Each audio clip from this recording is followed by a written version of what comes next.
Although we are away from home during our Independence Month, we are happy to be here. Hi, my name is Shakira Ampire.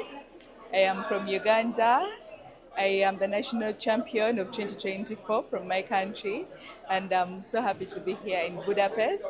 I've been looking forward to this Olympiad for a very, very long time because I know so many amazing things that happen here, and also so many films that were filmed here, including the Grand Hotel Budapest.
Hello everyone and welcome to the day number 9 of the 45th FIDE Chess Olympiad in Budapest. I'm very happy to be here. I'm Woman Grandmaster Anastasiya Karlovich, joined by Grandmasters Peter Svidler and Cristian Chirila. Hello guys and welcome. Good to see you, Anastasiya. What an amazing day we've had yesterday on the chessboard, but off the chessboard as well. We'll talk about that in just a second. I have to say, in the ladies section, huge surprise with the Polish team defeating Team India. Team India is no longer perfect, but in the open section, they're absolutely amazing. Nevertheless, we're seeing Team USA search through the rankings as well. Peter, what can you tell us about what happened yesterday? Well, so many things to say, but we do start by congratulating our colleague here for winning the Best Photographer Award yesterday at the gala. We'll talk about that in more detail. Beautiful. Congratulations. Thank you so much, guys. I'm very happy for Anastasiya. Seems like I missed a lot of action here in the playing hall, but at least for the reason, right? Now you guys understand why she had to miss the last hour or so of the broadcast for a very good reason. Congratulations. Congratulations. Very much. Yesterday was a fantastic day with, as Cristian mentioned, Team India as a whole is no longer under 100%. The men still are. Yes. The men continue sweeping everything before them, winning very, very convincingly yesterday. The most important match and the most important game, I guess, of yesterday was that very, very late ending game between Alexander Predke playing for Serbia against Norbek Abdusatorov on board 1. And that was a bit of a roller coaster. Norbek was more or less completely winning out of the opening and then let it sleep. And Predke defended exceptionally well for about 50 moves straight to only go astray on the very, very final seconds. And that victory, which brings Norbek to 7.5 out of 8, by the way, means that today we get the clash that we wanted to get. Yes. Gukesh playing against Abdusatorov there on board 1. Both of them are on some ridiculous scores. I think Gukesh had 1 rest day and 1 draw. 6.5 out of 7. Yeah, 6.5 out of 7 and 7.5 out of 8 for the two of them, which honestly is a bit silly. Absolutely. They dropped 1 point between them in 15 games. Yes. And this is also, I think, a direct repeat of, including the round number. Including the round number. Including the round previous number. Olympiads, you are talking about 2022 Chennai, right? And this very dramatic encounter they had during the Olympiad, which actually decided the fate of the medals. Yeah, eventually decided who wins the Olympiad because, and that was the game that decided everything because on board 3, and there we have it, Zoltan Gera making the first move on their board, former professional football player for Team Hungary, doing an admirable job there, and Norbek only just arriving at the board. Perhaps he was somewhere around and didn't really want to be there at this moment. Yeah, and on the women's board, the person making the first move will be Tahir Tagizadeh, ambassador of the Republic of Azerbaijan to Hungary, and next to him is Mayer Mamedov, FIDE vice president and president of the Azerbaijani Chess Federation, a very well established figure in the chess world. Yeah, yes. He has been around for ages, has done a lot for our game. Also, he was the organizer of Baku Chess Olympiad and many other events like World Cup in Baku and Grand Prix events. Of course, we've seen him around.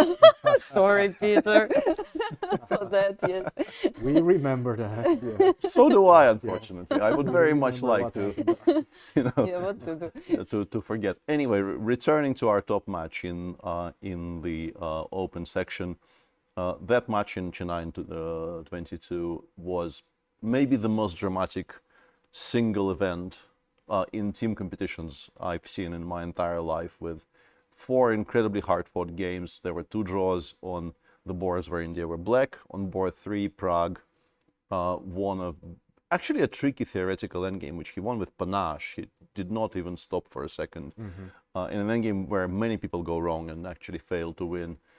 And Gukesh was winning more or less straight out of the opening. There was a moment around move 20 where a precise move actually would have ended the game.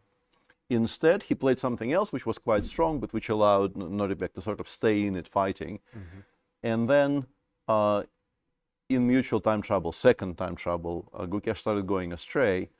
He was still better, but it became a lot more complicated to convert.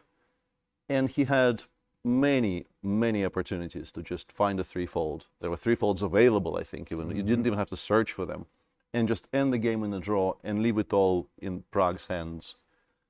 But he felt he must continue pushing for a win, ended up taking 1 too many risks, losing, and the match ended in 2-2. There you have Vladimir Yakuboyev, by the way, taking a break in this one. which is very big surprise. Is joining the ranks. Is that a big surprise? Because to my eyes, it is. How about yours? It was unexpected, yeah. Obviously, this is the board where he would have played board 2. Yakuboyev is board 2 in Team Uzbekistan, so he would have played against Prague. So I know a little bit about that. I have a feeling that it may be a combination of two factors. First of all, I mean, you cannot rest Abdusatorov. Abdusatorov is once again having the Olympiad of his life for the second time in a row. But if you rest somebody on board 2, it throws all the preparation the last 3 boards of the Indian team have done overnight completely into disarray. So there is this. You make them prepare for a completely new player starting from 10 o'clock in the morning, which obviously is still possible, but it introduces this kind of a chaos factor. Yes. And also, he did play the last couple of games perhaps less crisply. He has indeed. Yes. Yeah, and maybe Vladimir Kramnik, captain and coach of Team Uzbekistan, felt that it's time to give him one day of rest. And I do think that this was the exact same team that played in 2022, but I'm not 100% sure about the other Nodribek that's missing, Yakuboyev. He might have been on that team that used to defeat. It's exactly the same 5 people, but yeah, I also don't remember the lineup precisely. We'll check it a little bit later. We'll find it out for you. Yeah, but this game, predictions, of course, will guys. be. This game is the most important game, and I have a feeling that it's gonna be again a roller coaster. Let's do this for the first time. Predictions on this match. Who do you guys get for this one? Oh, it is the team match of the Olympiad so far. So far, for bar sure. none. Yes. I don't know. I feel like India is kind of a favorite coming into this match, especially not having Nodirbek Yakuboyev on the second board. On paper, India has to be. On paper, India has to start as a favorite. I think the way not to take India here is just to make an internal competition of it inside our studio, because I think somebody should just take Uzbekistan so that somebody gets bragging rights. You will sacrifice yourself. Yes, I will take Uzbekistan. Obviously, you guys should give me odds, but maybe I will say it's gonna be a draw. Let's do it this way. So Peter, you'll take India. I will take draw, and you. E5, by the way, E4 C5 will get the Sicilian on board 1. Nodirbek plays everything. Sicilian definitely is part of his repertoire. Some kind of a Spanish there on board 3 between Arjun and one of the Vahidovs. Arjun also being on 7.5 out of 8 points, has played every single game so far, has been winning game after game in absolutely wild encounters. Not easy to win, and he's outplaying the best chess players on the planet right now. And he's who is here in the camera? We see the world champion Dingley ran back into the playing hall. I'm very happy to see him. The return of Dink, yes. Exactly. We have the world champion playing against Parham Magdasoglu today on the first board, and of course all his fans are happy to see him back. It's been a break. He was absent for 2 games, and also of course during the rest day. So he had like 3 rest days. Yeah, a 3-day period to recover, to get back to some sort of a fighting shape. Obviously, this is going to be the match of the day, but we have some very interesting encounters below as well. On board 2, Hungary, who is also on 14 out of 16, by the way. Hungary having a very, very good tournament.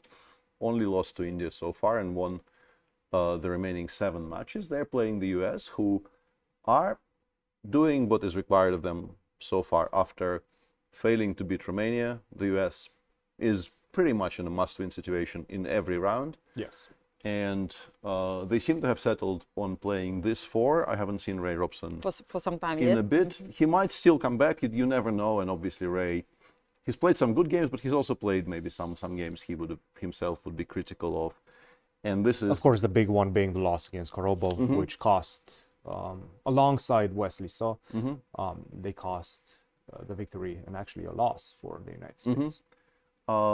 So we have Rappert versus Caruana on board 1, Leko versus Wesley So on board 2, Sugirov versus Lenier Dominguez, and on board 4, Benjamin Glidura playing against Levon Aronian. And I didn't think I would say this, but you're looking at the most informed player from Team United States. After the first 30 minutes of the Olympiad, I would have not said that Yeah. But right now, here we go. Yeah, Levon Levon is on 7.5. on a really silly score as well. 6.5 out of 7, I think. Yeah. He sit one game, 6.5 out of 7. Incredible. And by the way, Gledura is doing quite well as well. Yeah, Gledura lost to Vidit, but outside of that, he has 4 victories and 3 draws, and no rest days. Played all 8 games so far. Is on 5.5 out of 8. A very, very good performance from the young man, and is playing a very solid Quincy 2 Nimzo Indian today against Levon. And on boards 3 and 4, we have 2 very interesting matches as well. We have, as we already showed, China playing against a very strong team from Iran, with Ding returning and playing against Parham Maksudlu on board 1. And the best Chinese squad now back together, Wei Yi on board 2, Yuan Yi on board 3, and Busanji on board 4. And one board below them, Norway plays Slovenia, with Slovenia team is now led by Vladimir Fedoseev. So it's a strengthened team for sure. He is a very, very good player. Currently slightly below 2700, but definitely was above 2700 at certain points in his career. Yeah, there you have it. Magnus playing white against Fedoseev, Demchenko white against Johann Sebastian Christensen, Arjan Tari white against Jan Shubili, and Lavrencic versus Frode Orkidal on board 4. Norway made a draw yesterday in the match. Very important that Norway still keep strengths and I mean is still on the top. No, Fighting. absolutely, and it wasn't an easy game, especially for Arjan Tari, who lost his respective game, but also Urkedal on board 4. Despite a very successful opening, he had some difficulties after that. He was worse at one point. Absolutely. Norway could have easily lost that match against Vietnam. Yeah, and one below, and I think on that we'll stop with the roundup of pairings for the open section. Germany, who has not had a very easy start to the tournament, is now, they've won a few matches on the bounce and are now playing against Armenia and Vincent Keimer, who had a bit of trouble in the early rounds, beginning by actually 1 out of 3. He lost his first and third games. He won some games since and is doing a bit better, I guess. Yeah, Germany lost 2 matches actually, yes, in this tournament, and definitely had to win everything. Both of them when Vincent lost. I heard from the trainer that they're doing normally quite well against Armenia, but still, of course, this match is just a new one, and everything is still possible. Yeah, I see some. And we've seen how tough Armenia is. Sure, on paper they might not be the favorites, but even yesterday against Hungary, it took Gledura on the bottom board to actually win the game, to win the match. They're very solid on every single board. Yeah, absolutely. But now I guess we can take a closer look at what's going on in our marquee matchup. Marquee matchup. Before switching to the women's section, we'll show you the positions in the match between India and Uzbekistan. As promised, a Sicilian on board 1, Nuribek Abdusatorov playing d6 on move 2. Gukesh, I guess, trying to maybe win a couple of minutes here by going knight c3, asking, do you want to play a6? Do you want to think about your moves? But no, knight f6, d4, and we're back in very familiar territory. a6, Gukesh says, not interested in playing any of the sharp stuff. Let's play a4, a move which is, I mean, has existed forever, but is not really supposed to be very much, because after e5, knight f3, and bishop b7, this is reminiscent, like, there's a lot of positions in knight f like that. a4 is one. You can also play a similar line by playing bishop b3 and moving the knight to f3 if black plays e5. Differences are subtle. Obviously, if you begin by playing a4, the bishop might want to go to g5, and you save a tempo on not putting it on e3 first. On the other hand, you've committed to something on the queen side already, which is, it's a move you normally make anyway, but maybe you would have wanted to develop a piece instead.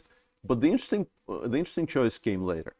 This is, I think, quite unusual. I'm sure that it has been played. I'm sure this is not a novelty. But honestly, by move 8, this is about as close to a novelty in a well-established Nailorf as it can get, because my screen says 10 games. Yeah, it's not for a very, very mainstream Nailorf position by move 8. 10 games is nothing. 10 games is pretty much a novelty in common sense terms. Actually, sort of curious how you're going to approach this position. Obviously, you combine a couple of plans. Generally, I've seen the bishop go on the other diagonal, obviously, either c4, maybe d3 as well, especially after a4, because you're not getting hit with b5.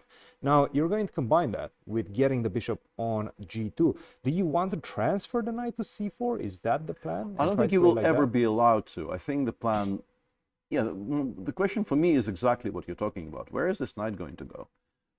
Let's make some normal looking moves. Let's say we go knight c6, bishop g2, the engine goes bishop e6. Let's say we castle black. I kind of want to play h6, but maybe we can even allow knight g5, because knight g5 generally is quite well met by bishop g4. I think if white already, let's say if white plays h3 here, we become a lot more interested in playing h6 ourselves, because bishop g4 has been ruled out. But the immediate knight g5, after bishop g4, there is no comfortable way to deal with it, because you pretty much never want to play f2, f3. You definitely don't want to play bishop f3. The queen doesn't have particularly good squares. So then the question becomes, where do we go from here? I thought maybe the idea is to go knight h4, knight a5. But if you play knight h4, honestly, even g7, g6, although this the engine disagrees with, to my eyes would be maybe playable in some cases. But I think this is maybe what Gukesh is connecting his play bishop with. e6, by the way, on the board. So we're getting a very similar position to what we've already discussed. While I was looking at this game, I just suddenly started to think about the situation in position of Indian team in the tournament. How was it in Chennai back then when they played? Were they ahead, or it was the same? It was amount? a lot closer. I think it was closer. It was a lot closer. They were definitely not 2 points ahead of anybody. Absolutely, yes. And that's why I thought that maybe the strategy of Indian team would be different this time. Like, they don't need to win with this match. Actually, draw would be also quite a good result. Draw would be fine, but I think if they win today, the Olympiad is basically over. Yes. Borderline over. Yes, that is true. That is true. But they don't need to burn bridges. That's what I'm trying to say. Maybe the strategy could be to play some positions which are like, quite stable, without that much of risk, and just, see if it works. This is fair. Yeah, this is fair. I think there's some merit to just describing it in those terms. But I don't even want to approach it in terms of team strategy. I'm just curious, because normally after let's look at it from the other direction. Yes. G2, G3 here is a very, very popular move. This hundreds of games from here. E5 is the most popular reply, and basically the knight goes either to b3 or to e2. If we check knight of 3 here, it still exists, but it's a much, much rarer move. Like, there is almost 2,000 games with knight d2. There is above 1,000 games with knight b3.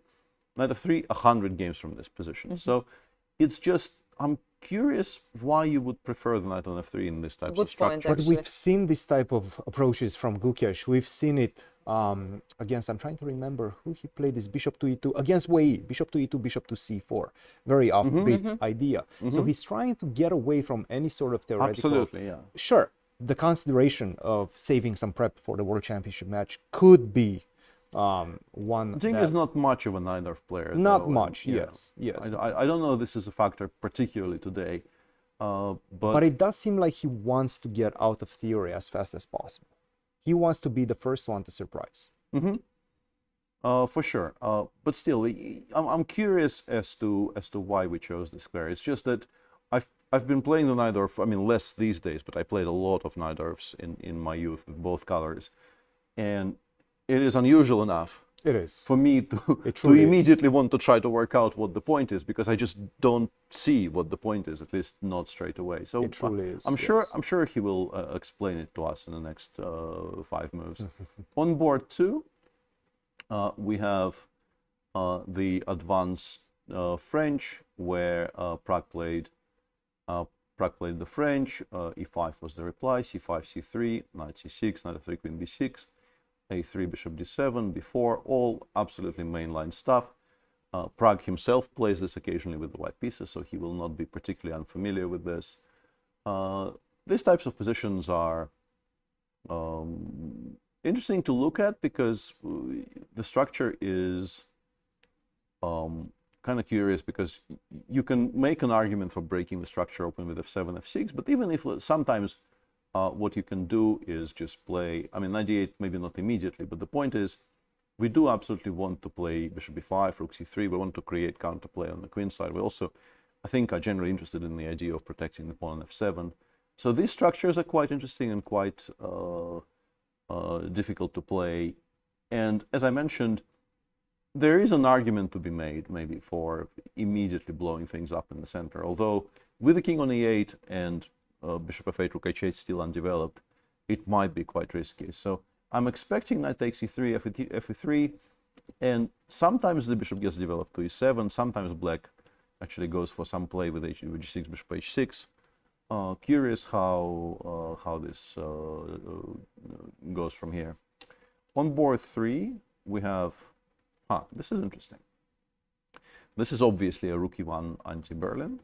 Shamsuddin Vahidov suggested the endgame. The endgame was refused, and in this position, apart from knight takes e5, which is what people do most of the time, there are now two reasonably mainstream moves. One is a2 a4, and the other one is the move that Arjun played here. Sorry, that was actually not how we got here. He played d4, knight d6, and now, of course, not after rook e1. He played bishop a4. This is not a novelty by any stretch. This has been done quite a bit in recent years, trying to not play the endgame. Black can take, he takes d4. There is no immediate mating attack. But white, I think, plays c2, c3. Taking on c3 is actually quite dangerous because the knight gets to d5 very, very quickly, and you might not be able to finish development. So what black does is black will castle after c3. Black will castle, white will take on d4. And there is definitely compensation for the pawn here because we will get to play d4, d5. Most likely we will chase away the knight from c6. This knight comes out here. The bishop comes out to f4. The bishop probably drops back to c2. There is a lot of play against the black king side. And then, of course, there is the move that Vahidov played, e5, e4, preserving. And I like this approach from Vahidov because e takes d4 looks very dangerous, especially with that pawn returning on d4 and d5 coming. I don't like it. It's a good-looking pawn sacrifice. Let's just put it that way. And if you have the preparation in that one as well, if you have the experience, then you're going to have a big trump over your opponent. Obviously, now with bishop e7, the knight on e3 is hanging, so it goes forward. Now white goes knight c3. Much more stable. Yeah, approach. I think I even looked at this at some point, and honestly, to my shock, f5, bishop b3 check, king h8 does not lose. It looks like we will at some point blunder knight g6 check, h6 check, and then some sort of rook e3, h3 mate, but it doesn't actually deliver mate.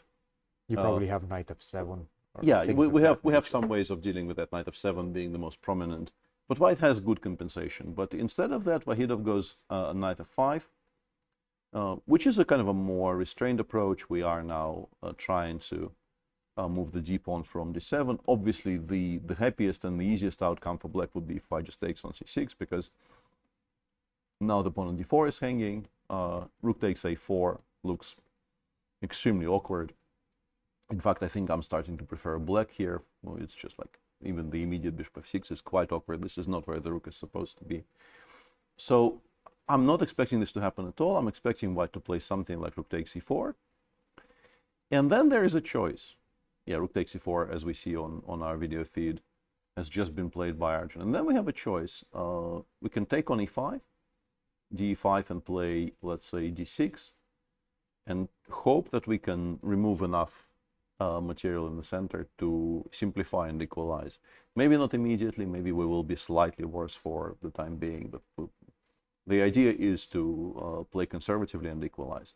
And the other option is knight f takes d4, which works out tactically because obviously rook d4, the knight takes not the rook but the other knight on e5. But once again, we get a kind of a position I was describing earlier, where black is a pawn up, but white has fantastic compensation, at least immediately. Because I feel this is what Erigaisi definitely wants. This is probably his main preparation. He wants to sacrifice the pawn. He wants to get the initiative. He wants to put the early pressure on his opponent. And he knows these guys, I mean, to be honest, anybody's afraid of Erigaisi right now. You have to be afraid of him when you see him blasting through every single opponent. You have to take on e5. Try to keep the position as balanced as possible. Don't take the bait. unless for some reason you guessed that this will happen today and you remember precisely what the file says, and the file says you equalize move by move by making a 5 precise move. But he's spending enough time for us to understand that he probably hasn't looked as deeply at this option. So he's done this. Now the choice is between d6 and also, for some reason, the engine is suggesting playing c6. I guess trying to stop knight d5 and also trying to play d7, d5 themselves. But yeah, and yeah, a move has been made. Let's take a look and see which one. As we have seen, he's played d6, and Arjun continuing to blitz. Arjun continuing to blitz is really not a shock whatsoever. He's a very good blitz player. First of all, first of all that, and secondly, obviously this is his choice for today. He prepared this line. He intended to play this line, so he still very much knows what he's doing. Seems like he has a little bit of an advantage here. It's maybe not very much, but it's not as comfortable for black as you maybe would have hoped. And on the final board, on board 4, Jahangir Vahidov is playing against Vidit. They have blitzed out a long sequence here. Let me check where we got this from.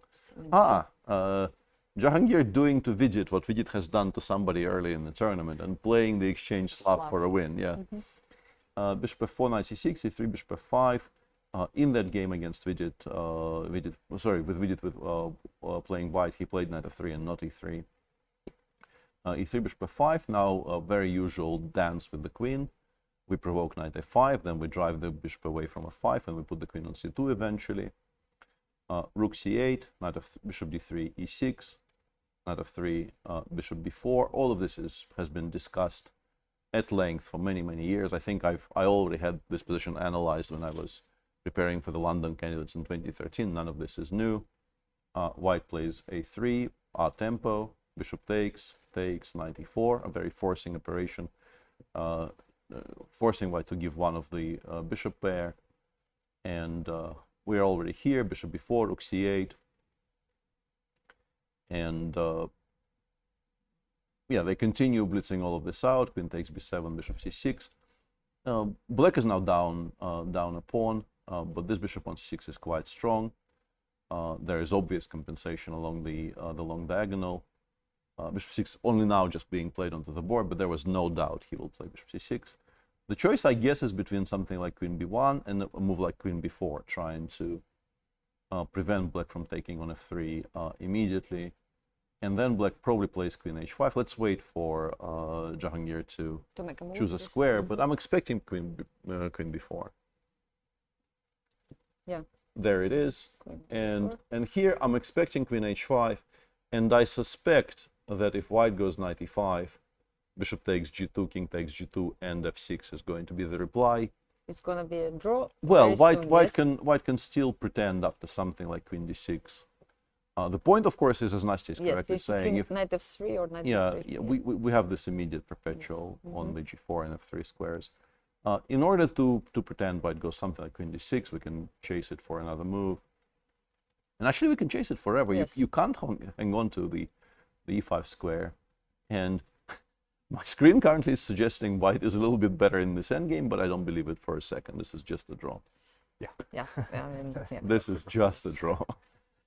So looks like Vidit clearly knows Jahangir is 4 minutes above his starting time. Vidit is 5 minutes below his starting time, but you don't actually play all of this out at this speed if you don't know what you're doing. So just I'm trying to understand what is he doing. Like he's trying to make a draw. Oh, this is obviously a team strategy. Yes. Well, I mean, decided before the round. He played his repertoire. And just playing it, yes. Yeah, he played his repertoire. His opponent played an extremely solid line. His opponent played a very kind of a principled, topical line where you have to be precise to equalize. He knows how to equalize. He is not going to rock the boat. I think this is perfectly sensible from Vidit. And this is the board where the rating discrepancy is the highest between these two teams. 25-70 for Jahangir and 27-something for Vidit. So obviously, this one, I think Kramnik, before the round, in accordance with everybody else, probably decided, like, look, we're going to try, But if nothing happens, if he knows exactly what to do, just take the draw and we'll fight on the other three boards. I think it's a very legit match strategy. Let's jump to the other match, big one on board 2 between USA and Hungary. And let's see how this one is developing. First of all, we have a Sicilian by Richie Rapport, which definitely is very much invited by Fabiano, because both of these players kind of signaling that they want to play a game, they want to fight for the advantage. Bishop to b5, the Rosolimo, g6, and probably a good news for Fabiano, because Fabiano is also playing knight c6 and inviting the Rosolimo, and he has had some good results at the candidates as well. He's been analyzing the Rosolimo, especially from the black side, but also from the white side for quite some time. So let's see what he chose after g6, castle, bishop to g7, rook to e1, immediately hinting at the fact that if you give me some more moves, I will probably push e5. For example, if you go knight f6, I'm going to go e5, and this generally leads to some better positions for white. And black immediately responds with e5, take on e5, take on e5, and a4, trying to get as much space on the queen side as soon as possible. Queen to c7, knight to a3, the focus will be on the pawn on e5, a5, and this is the position that currently we have on the board. We're expecting something along the lines of knight to c4, bishop e6, d3, maybe rook to d8, queen to e2, this type of cagey looking positions. The big problem for black for the moment is going to be the bishop on g7. It's not open, it's quite closed, and white is going to try to pick at the pawn structure on the king side, on the queen side, excuse me, and then at the right moment maybe even open things up either with f4, either with c3 and d4. These are the type of plans in this position very early on in this game. I would say balanced so far. Let's see what else is happening in the other boards. Peter Leko, and this is, maybe you have more insight about how playable this is. I have things to say about both board 2 and board 3, so let's go through them one by one. a3, bishop a5. When I was starting to play chess, this was considered to be pretty bad for black, specifically because of this move. b4, c takes d4, and now you're not going to take the bishop, allowing black to take on c3, but rather knight to b5. Knight to b5. Knight b5, bishop c7, I think these days they consider to be playable. It's okay, right? Yeah. With the new engines, it definitely seems to be playable. Was there a queen g4 possibility? This is what he played already. This is already on the board, yeah. Yes, I but think. not queen g4, no. He played knight b5. Knight b5 is on the board. So this is a... No, but you have to begin there with a little bit of a kind of a family history here, I feel, because this is the Armenian French. Yes. This is, I think, universally understood to be the Armenian French, played by Raphael Vaganyan and Smbal Putian. I had it against both of them at some point in my life. They were the driving force of this line for black. Far and away the most important people for the development of this line. And Peter Leko obviously married into the Armenian chess school. To choose this line... You get additional information when you marry into the Armenian chess school? He married daughter of... Arshak Petrosyan, exactly, who was a national coach for many, many years, a very strong player in his own rights. It's a choice. Yes. To do this it's particular... It's just of the openings. For Wesley to go into this specifically against Peter is a choice, because Peter will not be unaware of this. A fighting choice, yeah. I would say, because this opens up the possibility for both players for a result game, more or less. And queen to g4 being the main line. Honestly, already now after knight b5, bishop c7, it looks to me f4 and bishop d7. F4, this is all. I had this a bunch of times against it, in particular against Raphael Vaganyan. I had this, I think, more than once. It's very difficult to prove. You start by thinking there is no way I am not better here. Do you take on c7 or do you take on d4? I think we pretty much never take on d4. We sometimes leave it on b5 altogether. Yes. If we go knight f3 here, black often will actually take on b5 proactively and go knight d7, and we play this position. The pawn on d4 never survives. Yes. But then black puts the bishop on b6. There's a nice c-file for the rook. The other knight goes to e7, then maybe goes to f5 in some ideal scenarios. But just returning to position after before c takes d4. I want to say two things about this. One is, it's extremely unusual for Wesley to play in this fashion. Yes. And the other one is, I think Team USA kind of figured out correctly who they're playing against. Because Chirila, if he is caught by surprise, and he will be caught by surprise by this, because this is just not Wesley's repertoire. Yes. And it's also not what Wesley normally does in the opening. Wesley is a very stable player, very safe player, especially with the black pieces. This is a very risky opening choice. Yeah, and then you have to say, in my current understanding, I haven't looked at this in ages, but more than one person told me that current engines think Queen G4 gives a massive advantage to white. But if you haven't repeated this, I think Chirila would have been sort of exactly the person to semi-bluff here, because he probably will not, against somebody who clearly prepared for it, he will not want... He's saying something He looks right a little bit maybe concerned, a bit right? frustrated, right? About, look, are you trying to bluff me? I knew Yes. Queen G4 is probably going to give me the advantage, but I did not repeat this in ages. Yes. Yeah. What the about problem. time? Look at the time. There is a time difference right now. Wesley blitzed all his moves. Very cool moment. Yes, Very cool moment early on in the Peter is opening. thinking. Yeah, so a very interesting choice there by Wesley. I think this also very much clearly shows what Team USA thinks about their tournament situation. Yes, and I will give you board 3, but I do want to go to board 4 and see what's happening in Gledura versus Levon. Obviously, Levon in tip-top shape for Team USA has been winning with both black and white. In fact, he just won against France with the black pieces, so definitely Gledura, perhaps in this one, his task is to neutralize his opponent, this big threat on board 4. Take on c4, knight to c6, but it does seem like Levon is sort of okay with this as well. Not that he has a lot of great ways to challenge white against this very line with bishop to g, queen c2 and bishop to g5, because it's a very tame line if white wants to. And this is what we have right now: rook to e8, e3, and e5. And I have a feeling we're going to see massive exchanges, staying on e5, queen takes e5, perhaps queen takes e5 as well in the position. I think this one is going to finish in a draw. This one is quite timid compared, in particular, compared to the other 3 boards. What's happening on board 3? Yeah, on board 3, just give me that for a second, because this is very much a blast from the past for me. This is the proper bishop e3 Najdorf, where after e5, white does not, to a degree, chicken out with the move knight f3 and goes knight b3. And then we get one of those lines I was discussing actually yesterday when we talked about the Urquidal game, where these days black generally does not play b5, b4 here with knight back on b8. Black starts by playing knight bd7. I think the game is over. Yes, I'm sorry to interrupt. Just it seems like Vidit is leaving the board, and the game has finished in a draw on the one of Has the already central finished? match. Yes, Could be, yeah. could be because Could be. everybody is leaving and everybody. We'll return to yes, this then. sorry for that. Yes, Yeah. Peter.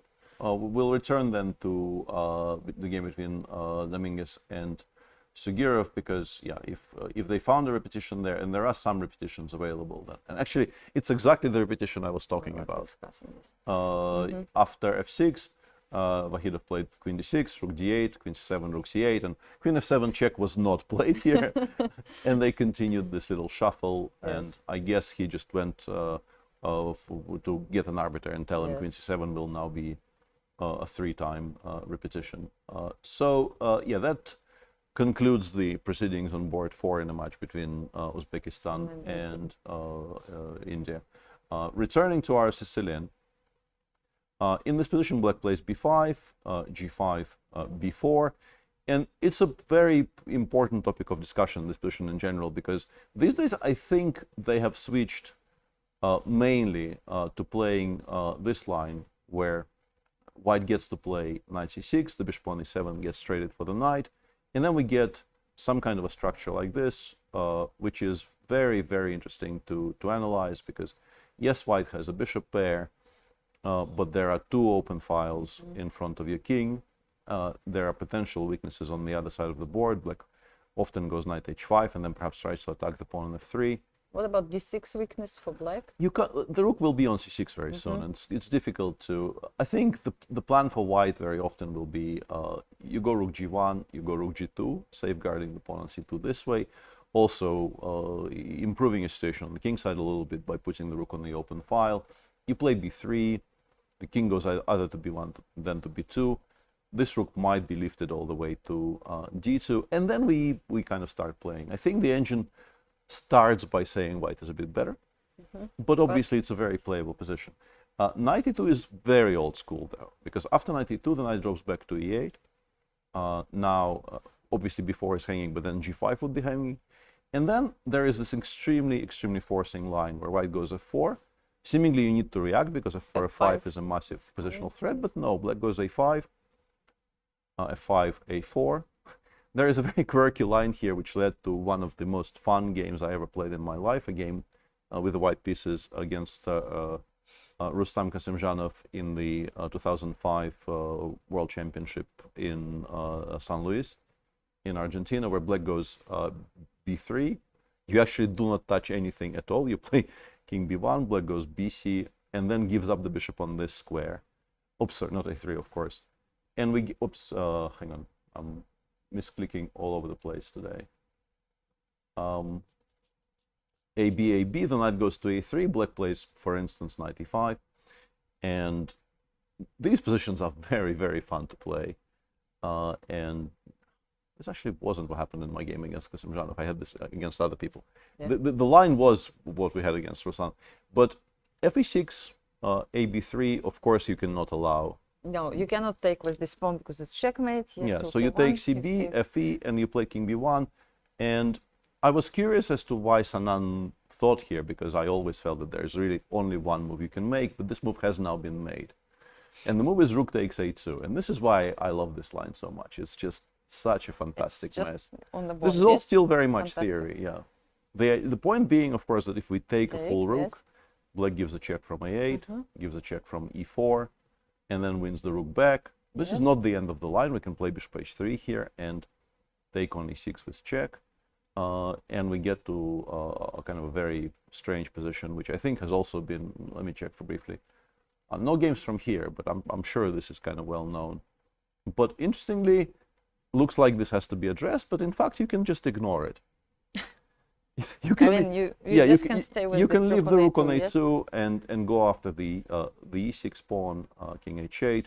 Regrettably for white, you cannot take on d7 because rook a1 check and queen c7 check is very strong. But you can, in this position, play something like, even something quiet like h2, h4, I think is playable. King c2 is playable. The idea you will move the bishop back. Yeah, because we now have the c4 square to stop checks. This is a very exciting kind of a romantic line, which I haven't seen in ages and ages. Romantic is a good word for this line, yes. I mean, somebody sacrifices the rook and you're just quietly waiting, yes. And one thing about Lenier, he has been analyzing a lot of Najdorf because he's facing it very often from quite a few players. Battles against Svidler, and the Singfield Cup and the Grand Chess Tour. So obviously he's been analyzing it a lot, and generally whenever he plays against it, he comes up with some new ideas, some new novelties. We'll see if he comes up with anything in this one. This is a very old line, as you just mentioned. And generally it was considered that white shouldn't find anything super new, but we'll see. Maybe Lenier has some other thoughts about this one. Cristian, I see that you have a Magnus game, on your board, and probably it's time to check the top. Let's check Magnus. Why not? Player. Why not? And by the way, Magnus got the award yesterday during the gala. Just wanted to mention that he was chosen as the best player. That's a hard choice. I'm not going to lie. That's a hard choice. Everybody's being asked the same question, and everybody seems to have. Well, Magnus has opinions on this. Magnus indeed. Magnus himself. Yes. Yes. It's between Gary, Fischer, Magnus. You name it. But these were the top three. Now let's take a look at this one. Magnus starts with d4. He's playing against Fedosev. d5, knight to f3. A very creative player, by the way. Fedosev generally is trying to stir the game into very sharp and unusual waters. Not this time. Well, it's not sharp, definitely unusual. c5, c4. Could we call this the Nakamura variation nowadays? I feel very bitter about this because I played this a bunch. Like, this was my preparation for. So it's Peter variation. So you wanted to be the Svidler variation? Okay, I understand. Not really, but it was particularly upsetting because Hikaru chose this line in Toronto against Prague. And he actually ended up winning that game after Prague kind of overpressed due to the tournament situation, absolutely demanding that he plays for a win. And when I saw this come onto the board, I thought, this is just such a failure of me as a second, because I could have told Prague that this is actually a serious line and given him some pointers, and we somehow completely forgot that this option existed altogether. It's very playable. It is very playable. It is very He, playable. in fact, not only defeated Prague, but also went on to defeat Dingley Ren in Norway chess with this particular line as well. So Hikaru is having a blast. With this one, Fedoseev right now is about to try it himself. c4, take on d4, take on d5, excuse me. Knight to f6 and knight takes d4. And now we have knight d5, e4, knight f6.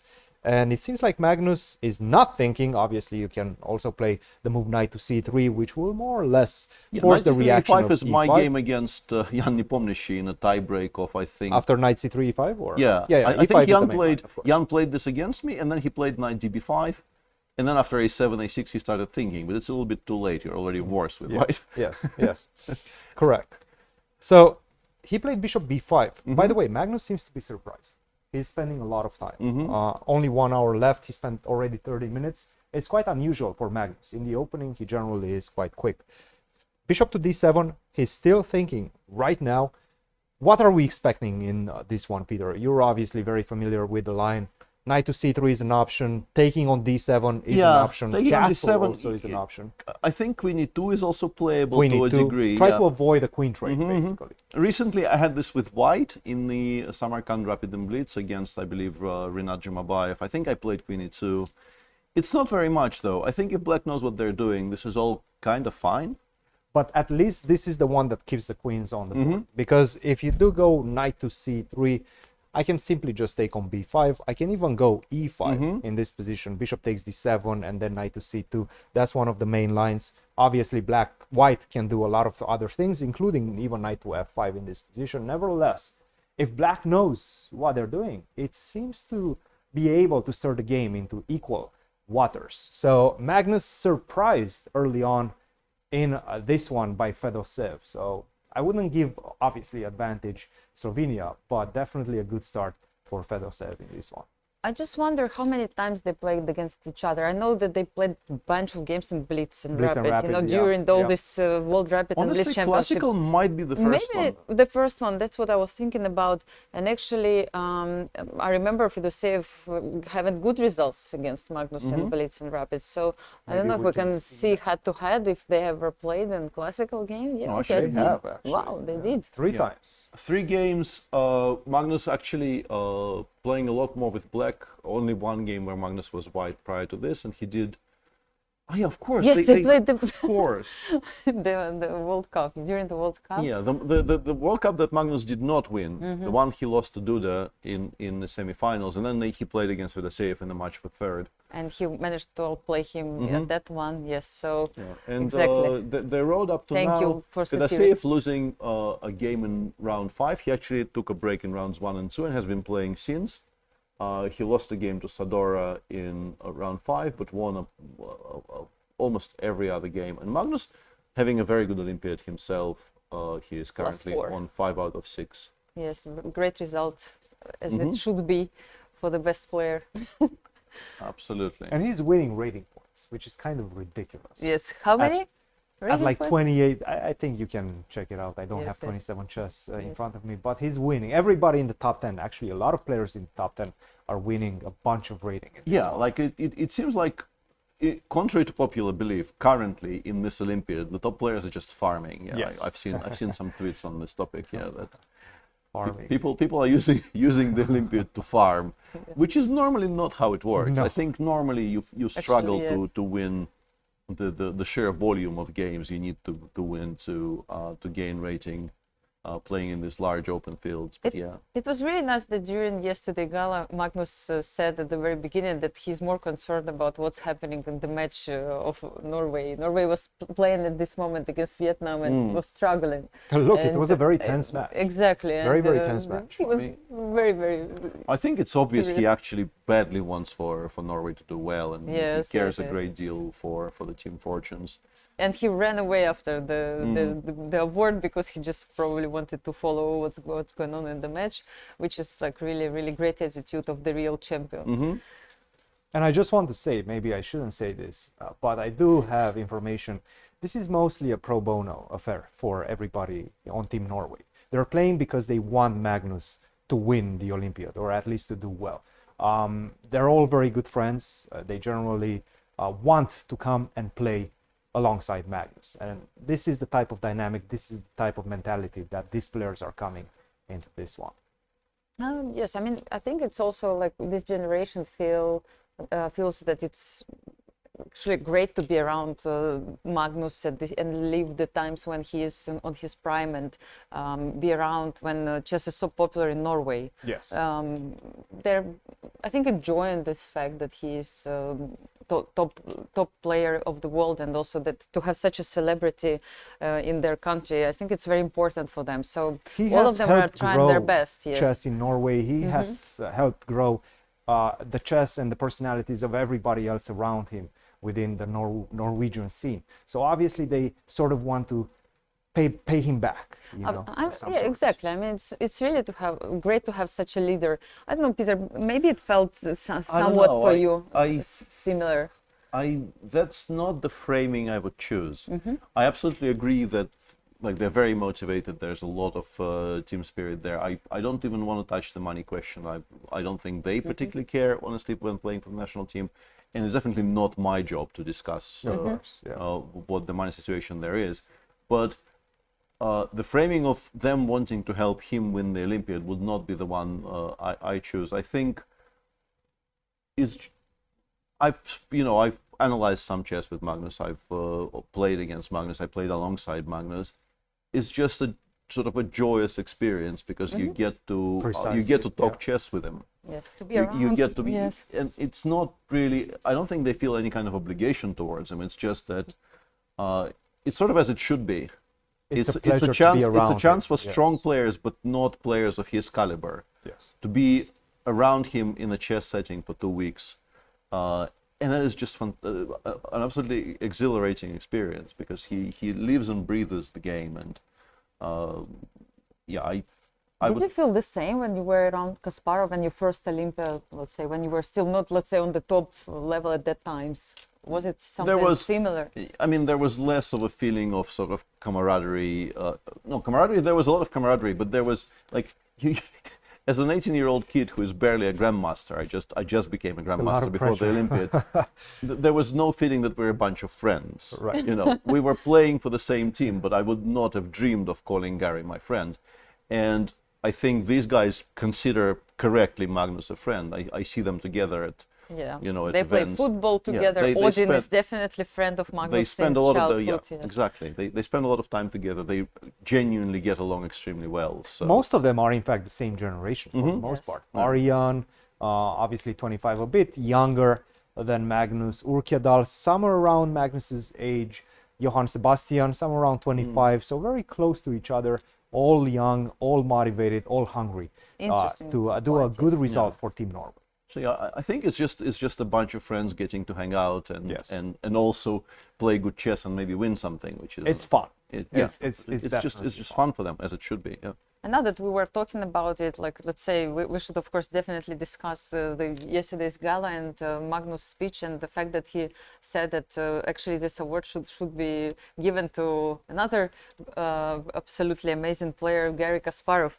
And this was really interesting moment during he said that as of right now Kasparov still has the better career, which is obviously something that this is a typical kind of a podcast question, like you throw this ball in and then you can discuss it for half a year, for half an hour, or however long you want to discuss it. Yes, exactly. It's a podcast episode. Yes, so we can discuss it in chat now, obviously. Of the three people who are in this conversation, and generally just the three people, for instance, like Karpov or Vishy, who are giants of the game, still don't quite belong in the same category as Kasparov, Fischer, and Carlsen. And then you can, choose whatever metric you want to choose to try and figure out who you think has the best claim to being the greatest of all time. I feel like, and this has been my answer for a while, and it doesn't seem to be changing, even though maybe it should be changing considering what the answer is. I still feel that, as Magnus said, that Gary probably edges it so far on longevity. Longevity, yes. Longevity, yes. the amount of matches he won and the amount of things he won over the course of his career. But the feeling is Magnus might actually catch up. And I first gave this answer in exactly this shape maybe 5 years ago, and he has been catching up. And I'm still saying the exact same words, which feels a bit unfair maybe. But yeah, I guess I agree with him. I still think that Gary is just about ahead.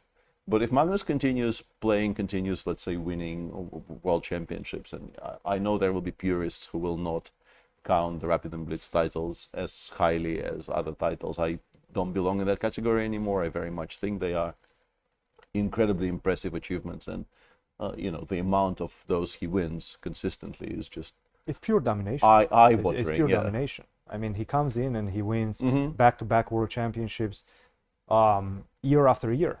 This is not normal. This is not what people usually Yeah, do. he's won This the is something double. that only He's won the Magnus does. double for the last couple, I think. Only Magnus does this type yeah. of things. Yes, he's had some struggles at the beginning. He was not winning them as easily, but once he started piling up some victories, now it's very difficult to stop him. Even if he's behind in the standings, as he goes into the final rounds, into the final day, he knows exactly what he needs to do, and he generally gets it done. Mm-hmm. Absolutely, yes. It was an interesting discussion, and if you would like, just wanted to point out to our viewers that if they would like to hear the whole speech of Magnus from yesterday's gala, they can go to social media of FIDE and find everything there. Also his pictures from this event. And we continue watching the games. Would you like to update us, Cristian, on what's happening on the other boards of the Norway something match? just happened, Yes. in fact, in the last maybe 30 seconds or so in this game between Arjun Erigaisi and Jan Subeli. Giocopiano, of course, they got the memo, you know, at least one Giocopiano per round. Knight to e7 in this one, knight to d2, castle, knight to g6. This has been played before, but Jan seems to have been surprised because he's spending a lot of time. So good choice in the opening by Arjun Erigaisi. d4 immediately challenging the center, bishop to g4, queen to c2.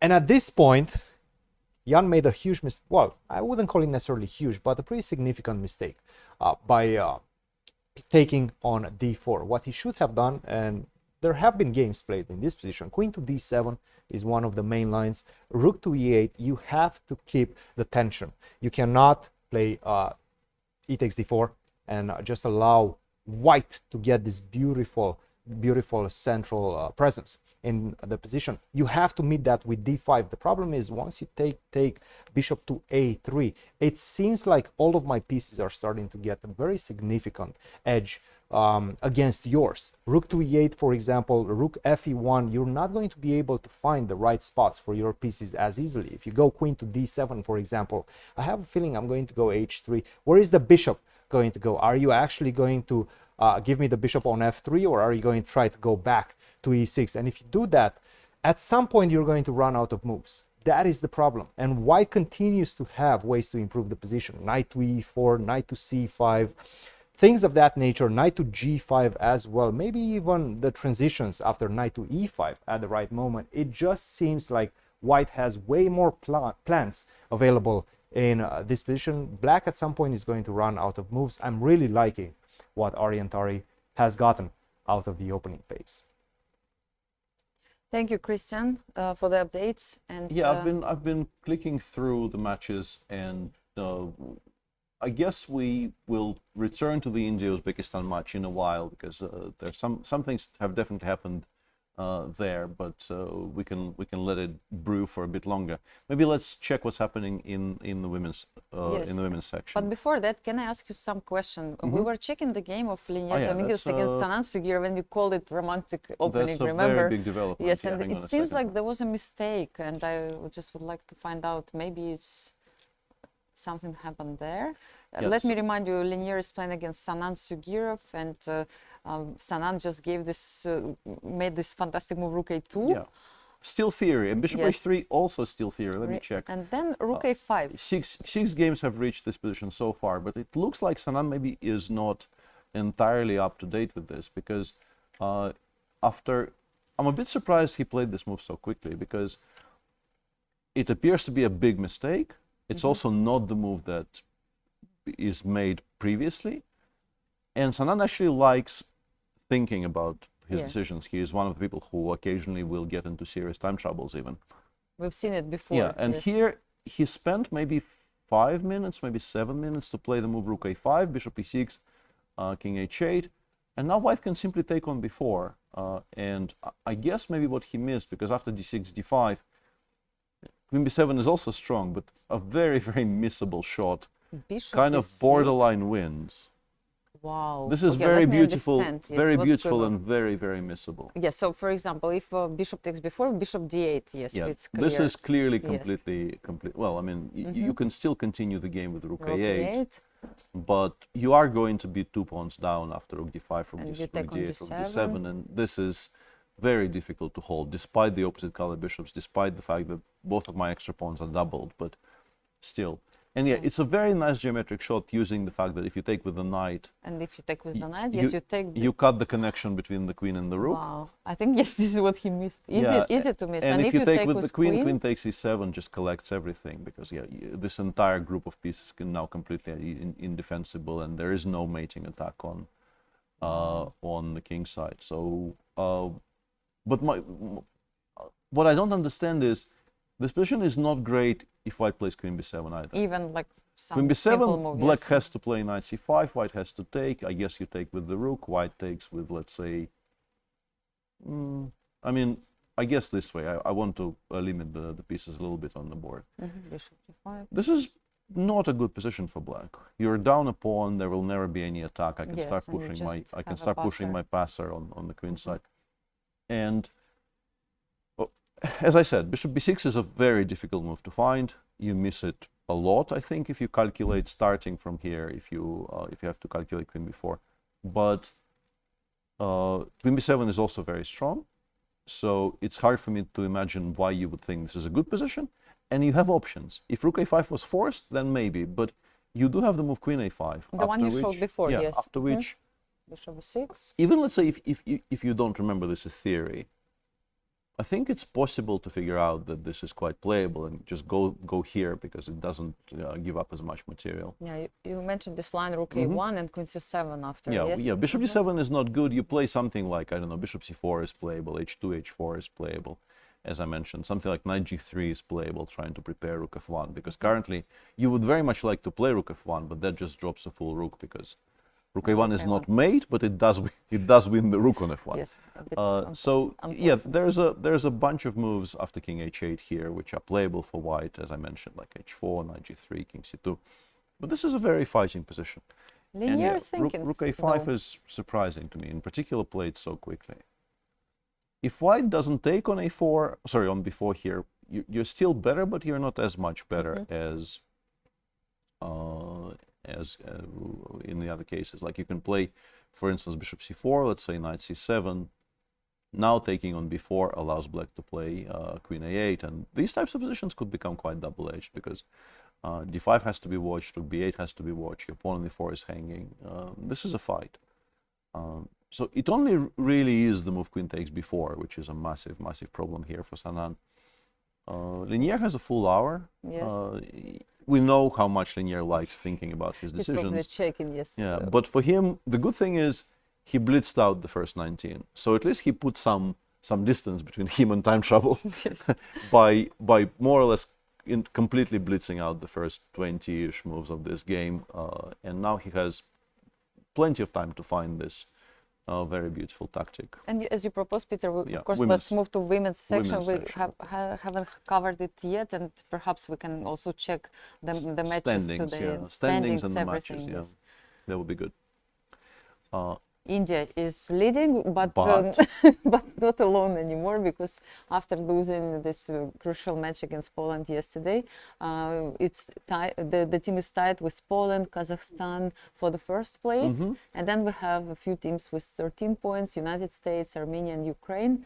Then Yeah. followed by China. Kazakhstan also winning Switzerland. a very, very dramatic match yesterday against France. They were losing that match convincingly, and then on board 3, I believe, the French player went badly astray in a position where she was fully in control.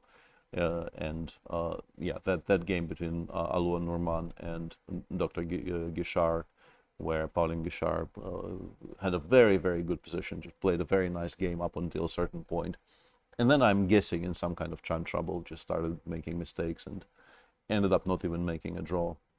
Wow. And yeah, this means that we have a very, very tightly packed situation up top with Kazakhstan playing Poland.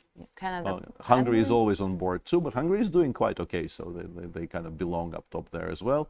And then the match between the US and India, which is, of course, very, very topical, interesting interesting match. And Ukraine plays against Armenia today, France against Georgia, China against Turkey. All these matches are very good. I also noticed in the standings quite high Switzerland team, where Alexander Kostyuk is playing on the board number 1. So perhaps we can go. Yeah, let's take a look. Let's take a look at Kazakhstan, Poland, and the US versus India, and then we see where we are.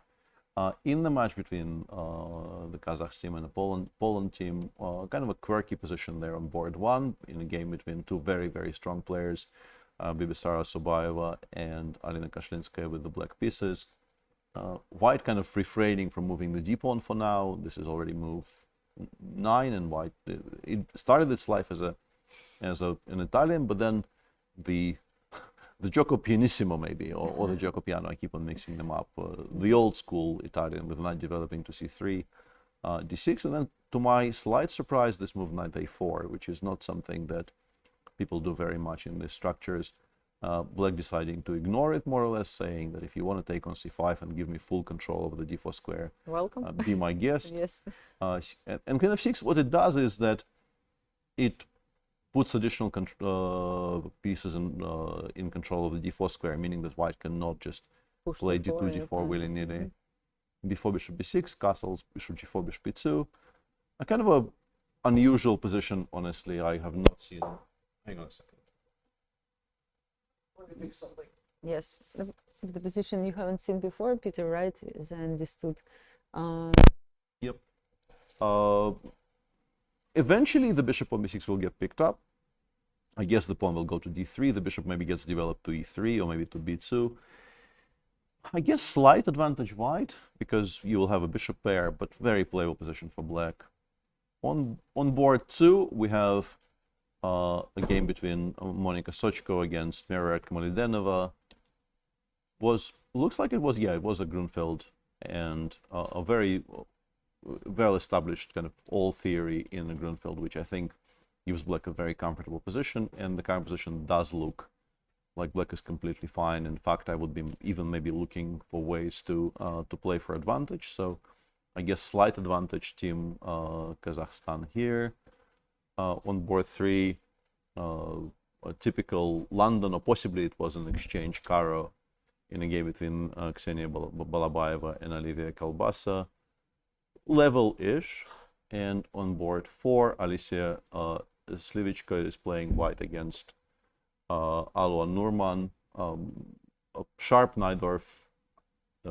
Currently the knight on b6 is hanging, but queen takes c2, mate in 1 is a bigger threat, so I guess c3, knight c4, and we play this endgame. About level, I guess, maybe slight advantage to Team Kazakhstan for now. And I guess we return to the open section and to the match between India and Uzbekistan, because we have a very, very special guest with us in the studio. I'm very happy about this. We're both very happy about this. We have former world champion Vishy Anand with us. Thank you so much, Vishy, to be here with us. Welcome to our show.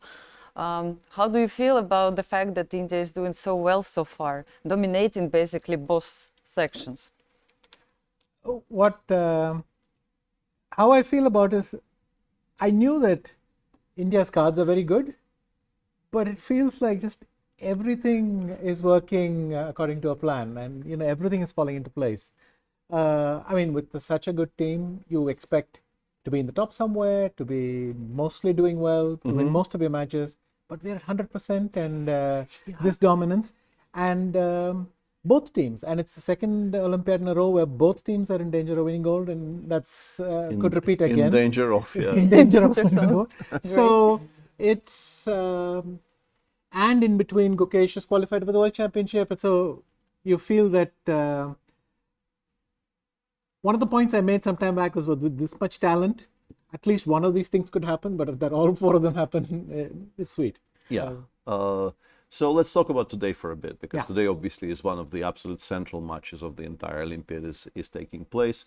What was your first thought when you saw knight f3 followed by g3 by Gukesh today? If we look at that, and then we can come to the current position. Have you seen this before?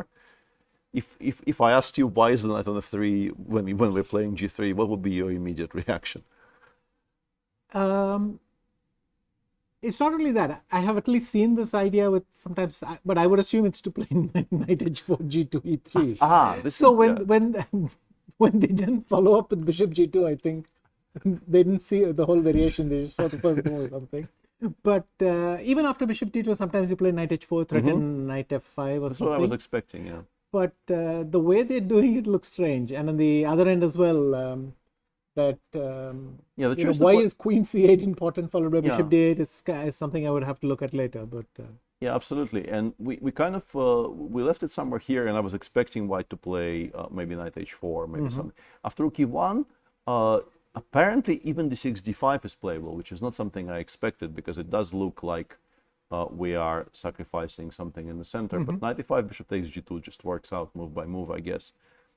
Queen d8, rook f d8, king takes g2, and after knight d4, it's kind of awkward to deal with the threat of the fork on d4. So yeah, queen c8 is a kind of a more general question, I guess, connected with this move in some way maybe, but Uzbekistan obviously needs to win today. They have already taken a draw with the white pieces on board 4. Right. The board we do not really have to come back to. They just played out a line which I suspect both of them knew quite well and just agreed to draw. Do you think Kramnik and his charges are actually considering board 1 to be the board where they have winning chances? Like maybe the most winning chances of all. Like, is Noribek actually like playing this sharply for a win, avoiding simplifications? That to me seems too deterministic, because chess is a game where anything can fizzle out at any time. And so for a strategy to revolve around one point like that seems too much.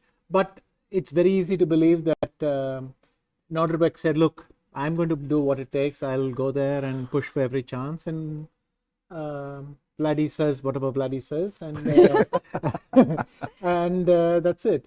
So certainly it could be the pivot, one of the pivots for them, that this is an important board and so on. Do you think about and it's quite normal, I think, sometimes to concede the white and press in the black. But why? No, considering also this match which they had in 2022, remember when this dramatic moment when Norderbeck actually won this game? Maybe there is some psychology behind the scene which is happening. Like, do you remember this match? What were your feelings when all this happened back in 2022? I remember that one dramatically. I mean, of all the moments in that tournament, that one affected me badly because he had been so winning the whole game. And the tragedy is not that he didn't win it, it's that he didn't draw it. He forgot. Yeah. He shot past the point where he could just draw easily, even after Prague had won the other game. And all he had to do was to close this one out, and they had a goal for the first time. So there was a moment where he still had a forced draw and Prague has already won, yeah? Yeah, no, after Prague won, he had moments when he could have drawn. So, and then you realize he's so caught up in the game, he's lost sense of his surroundings, that sort of thing.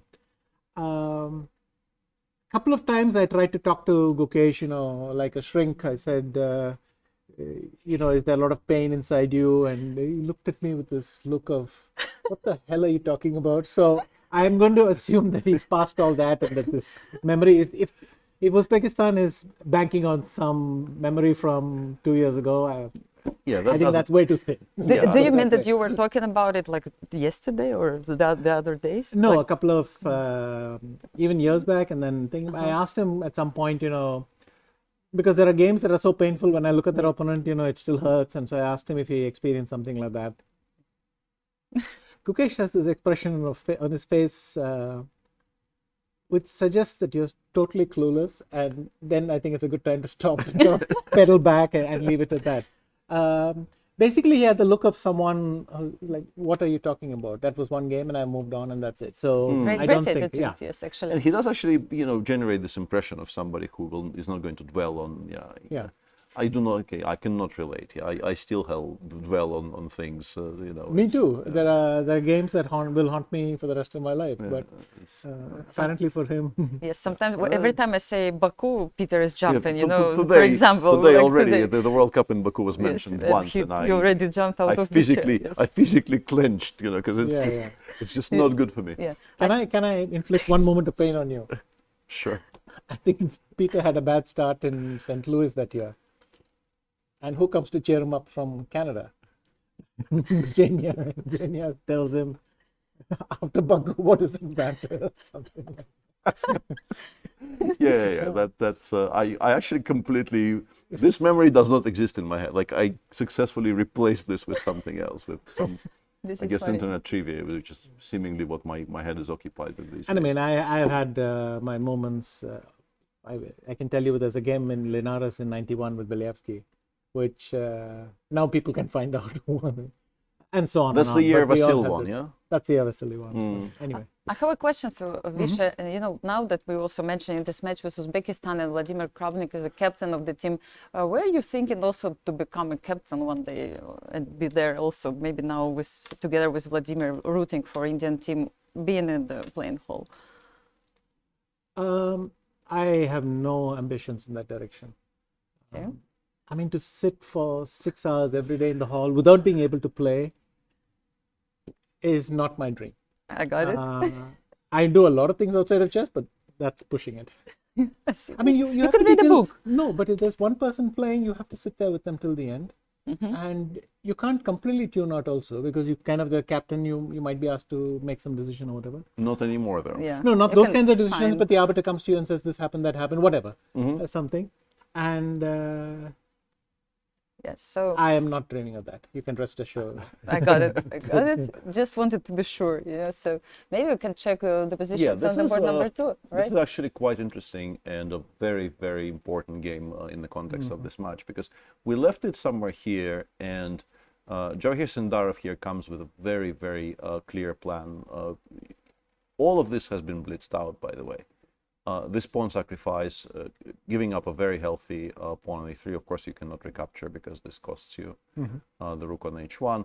But it's not maybe immediately obvious why you're doing this, but this move rook fb1, suddenly there is nothing moving on the black queen side. You cannot really develop knight on b8 while the bishop is on d7. The bishop on d7 has no squares, and you cannot play a6 because now with the queen on b6, this immediately loses your whole queen side. So you kind of have to play castles, and then eventually, in order to develop the knight, you'll have to play bishop e8. And why just launches? Just launches it up. The entire structure starts going towards the black king. And somewhere here, I think maybe Sindarov is thinking now after king h8, which appears not to be the top engine move. The top engine move suggested was rook a3, trying to get some pieces off the board. But you already have to start calculating things like knight f6 check. So it's, I think, very understandable that Prague decided not to get involved. So he goes king h8, king h1 played by Sindarov. Once again, you would like to start trading things, but maybe you're just not in time. What about bishop a3 and trying to trade on c1? Is that helpful? Bishop a3, yeah, once again, we kind of knight f6, constantly have to be sure we don't lose to knight f6. Maybe black should start with knight f8? Yeah, that I think is... Or even queen d8. Hear me out. Because if you take on a7, I at least swap the other pair of rooks, kind of thing, check. Yeah, queen d8 is definitely something that the machine suggests.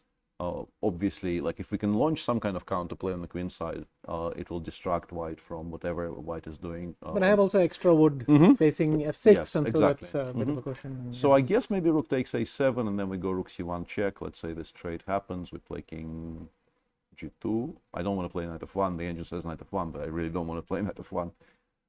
What do we think about this? It's kind of dangerous, right? Because your one break is f7, f6, and it feels like we could be kind of opening up the files to get mated. On the other hand, h5 is covered very well. Can I play f5 and see what happens? Are we including queen b8, or are we doing it here? I want the queen there somehow, Okay. so let's play f5. Let's say g takes. But rook b7 now is staring at a Yeah. 7th rank and so on. yeah, it will actually hurt quite a bit when it gets there. For instance, like here, rook takes b7 is. I mean, we still haven't lost. We have rook c7, but we're definitely much worse because this is just a healthy. This hasn't worked out quite as I No. hoped. Yeah. Yeah, I think the suggestion currently is to include queen b8, drive the rook back, and then we either play 6 or 5 immediately, or we could also maybe play queen d8 back and try to prepare it next move. But then maybe our rook is in trouble. This might be. Ouch. This might be a bit of an should issue. not be a problem. Hang on. Can I play bishop takes g5? Yes, I was thinking also. But take rook a8 is going to come. No. Yes. So one thing we can say for sure, a very impressive bit of preparation there by Team Uzbekistan, Sindarov. Not an hour, but 40 minutes easily on the ahead on the clock, and genuinely difficult questions being asked, I think, of Prague. This is just not an easy position to navigate. The extra pawn. Do we sense the evil hand of Big Blood in this one? It's possible, yeah. And it was an interesting choice not to play Yakuboyev. Because on paper, you weaken the team quite a bit by replacing a 26-75 player with a 25-70 player. But it obviously messes with the preparation of Team India, who absolutely is expected the top 4 to play today. Yes. And also, yeah, maybe this is something that Vlad encouraged. Although the advance, I think, is what he plays by himself as well. So it's not like this is a massive deviation from what he normally does against the French. But yeah, this is potentially a dangerous board for Team India. What's happening on board 3 with Arjun? Arjun is having actually Arjun, such a great tournament Arjun so far. is in control. I think he has only just begun thinking. I think up to bishop b3, he played all of this at tempo. Seems to be his prep for today. A very pleasant position to look at. And queen c7, this is very dangerous for black, despite being very symmetrical. We can play queen h5, try to double on the e file, and then at some point... Yeah, black simply, the bishop on c8 is horrible. The d6 square is vulnerable, maybe potentially knight e4, d6 somewhere. And yeah, for a symmetrical position, this must be at the absolute bottom of the end of the scale. Yeah, this is the bottom of the range for sure. And Arjun, I guess, queen c7 is also maybe not the top move of the engine, so he finally has to think for himself. But it's a pleasant situation to find yourself in. If this is the position where you start thinking, your opening definitely worked out exactly as it was supposed to work out. Yes. And yeah, queen h5 seems logical. The engine also goes both queen d3 and queen f3. Just bringing the rook out from a1 seems to be the order of the day. And on board 1, there's been some moves made, although not very many. Nothing recently. Yeah, interesting that I don't know if he even considered it, but there was an interesting option here because instead of bishop b3, there was this positional pawn sacrifice he could have tried, 95, basically forcing, in my opinion, bishop takes d5 and knight b4. Now both of your pawns are hanging, but you can play c3, knight takes d5, and in particular this little move a4, a5 here. And these types of compensations are quite good. Unpleasant, right? Yeah, quite unpleasant because you don't have the good squares for your pieces. Let's say you play knight c7, we might even Also, instead of a5, could I go knight h4? Knight h4 and knight g2 are also, I think, very much played. No, my point is after knight c7, I'll go queen f3, and then I get one or the other. Knight f5 or queen d7. Yeah, here I guess maybe e4 is a problem. e4 might be an issue. Yeah, let me stop cheating. But yeah, a5 and then just playing positionally, and this is kind of reminiscent. There are positions like this where white gives up this pawn with the king on b1 even. Yeah, there are a lot of sharp bishop b3 knight-offs where people have begun just to make this positional sacrifice and then play against this two linked knights, which are kind of difficult to put on good squares.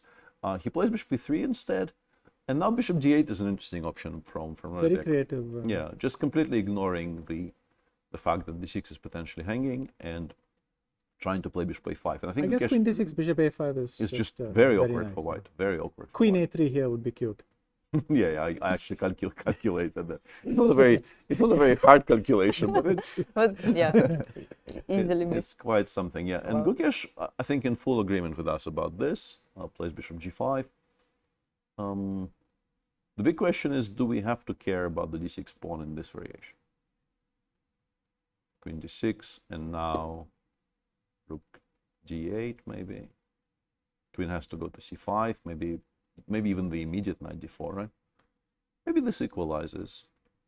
The question is, do we want to? First of all, does Nordic want to equalize this way? Because Actually, could I go bishop e7? Yeah. Oh, you're going queen e3 then? No, Yeah. but then I have knight d4. Yeah, Yeah, you still. Yeah, I was. That was my initial intention actually. Because And queen b6, I like knight d4 because bishop c5 is a very strong threat as well. Yeah.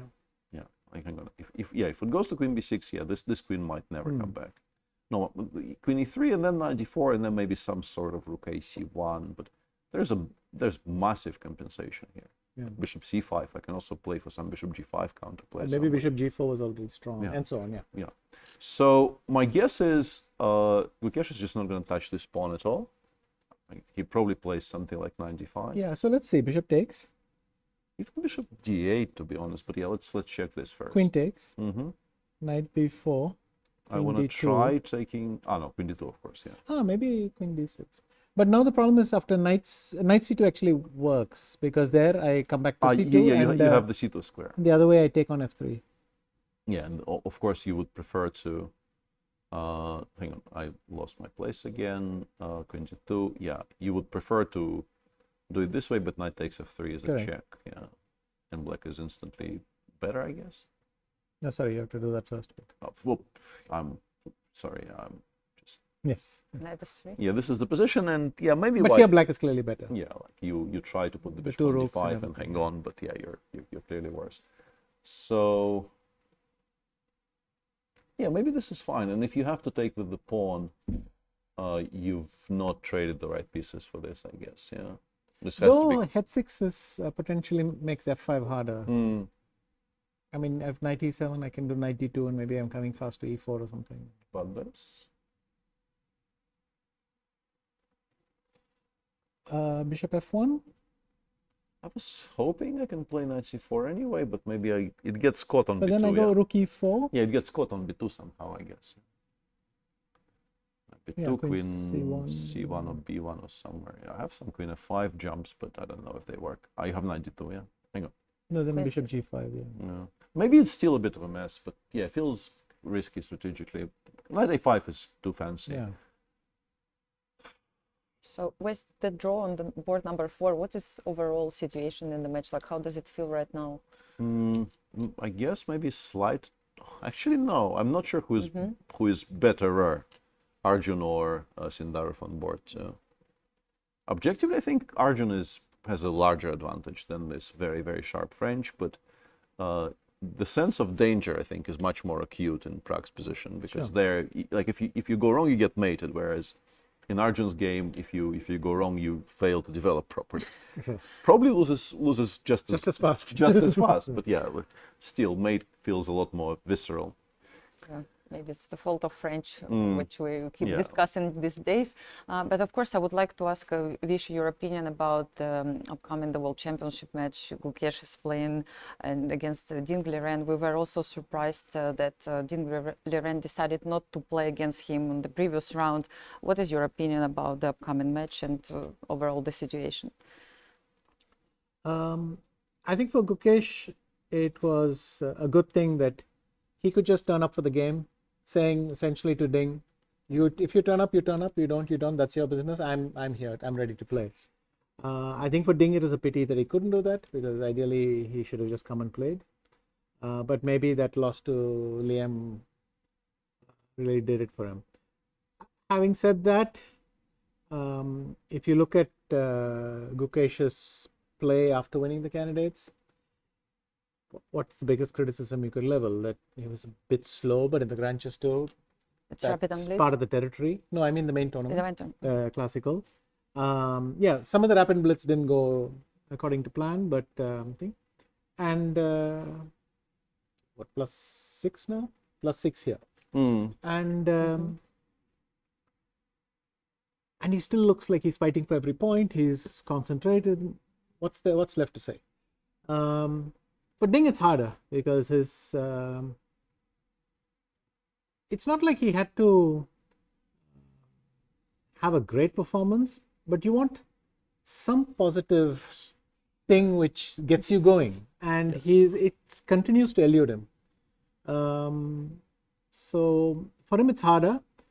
But look, he will turn up in Singapore. By then, maybe the occasion, maybe this month of rest, maybe something snaps in him and he gets his form back. He's fully capable of that, and we will only know when he starts playing there. Are you going to be involved in certain way in the preparation or something with Gukesh? Tricky questions. Yes. I mean, if we talk at some point, we'll talk, but mostly he's all set up. We spoke earlier in the year for a bit, and but like I said, what possible advice am I going to give him now? He's doing whatever I can think of, so I'm going to leave it at that. Yeah, but I will be in Singapore, so It's good. wearing my other hat. Yeah. What about that other hat? Have you been to the gala yesterday? Yes, I was in the gala yesterday, and I gave away some of the prizes. But in fact, everyone, to people I knew, Filipovich, Susan Polgar, so everyone that. Anastasiya Sorokina also, yes, the best women Yes. arbiter, yes. So, do you have another 3 minutes to look at some chess positions? Sure. I just wanted to, because this is a very central match and it also involves Team India, and we haven't really gotten to it. The match in the women's section where the US team is playing against India today. Harika got rested today, so Vaishali plays board 1. This is a kind of a structure where I would trust whatever you say much more than whatever I can say. So what do we think? We discussed it, yes, before. Yes. Many a time. Yes. There was a time 30 years ago where if someone told me, someone like Karpov told me white is better, I would have believed him. Now, too much water has passed under the bridge since then. And so I'm more inclined to dismiss the white advantage here.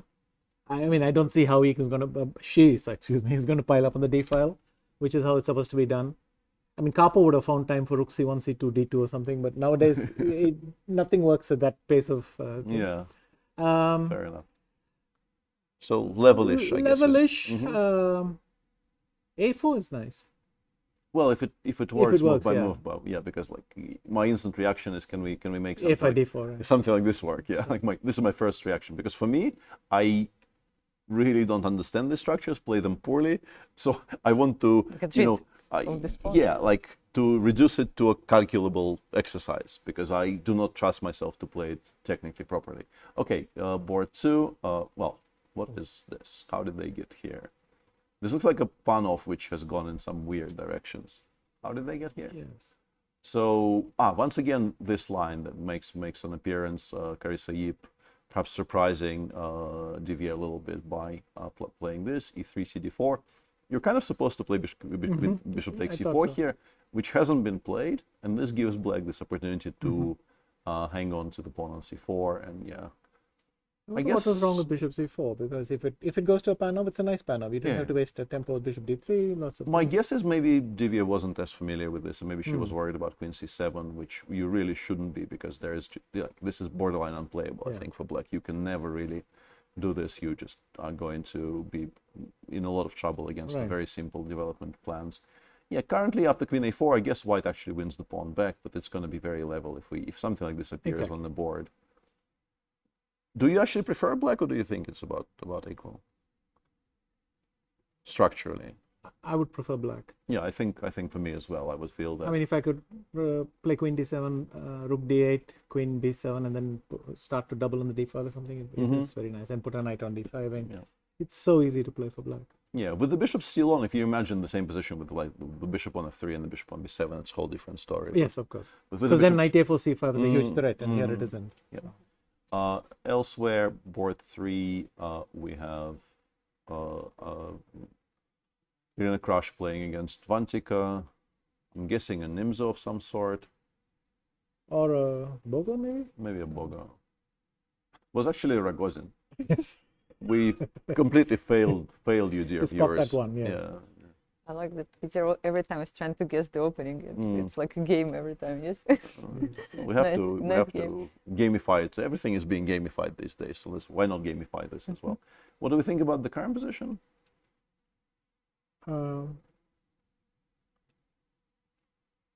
Black's, I mean, knight a5 b c6 looks ungainly to me.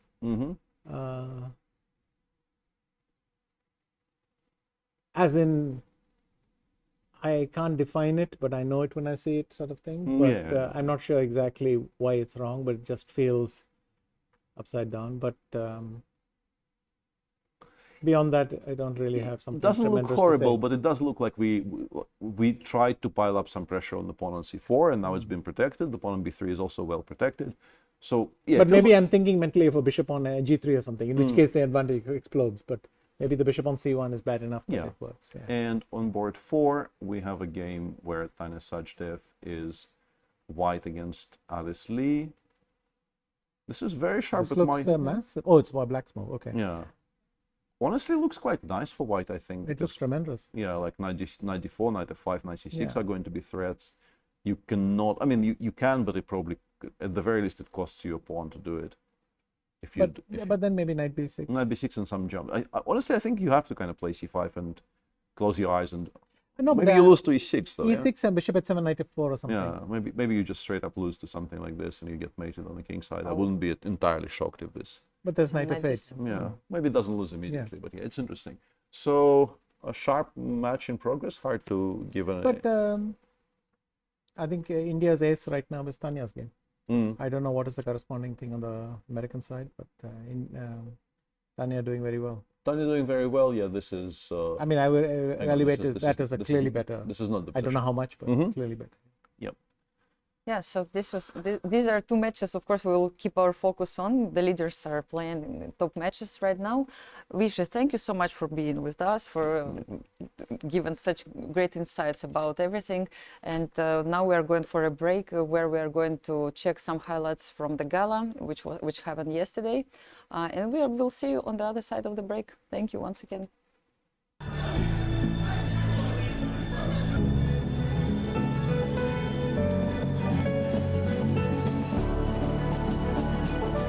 This has been a remarkable year of worldwide FIDE anniversary celebrations with chess sports traveling from India here to Budapest. They also together on FIDE.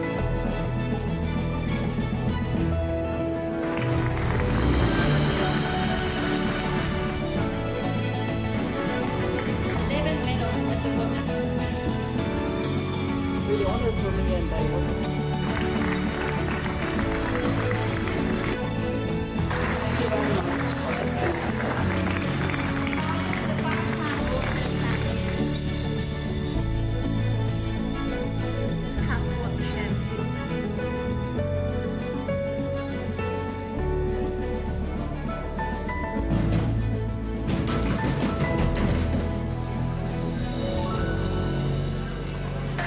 That's very nice.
Time to take control of your journey towards chess mastery. Magnus Carlsen introduces Chessable, the definitive solution for studying chess. Move Trainer uses the science of spaced repetition to identify your strengths and eliminate your weaknesses. There's no need to set up a board, remember which page you're on, or keep track of all the moves you miss. Get started now and join our growing community of over 100,000 chess enthusiasts. Chessable, take control of your journey towards chess mastery.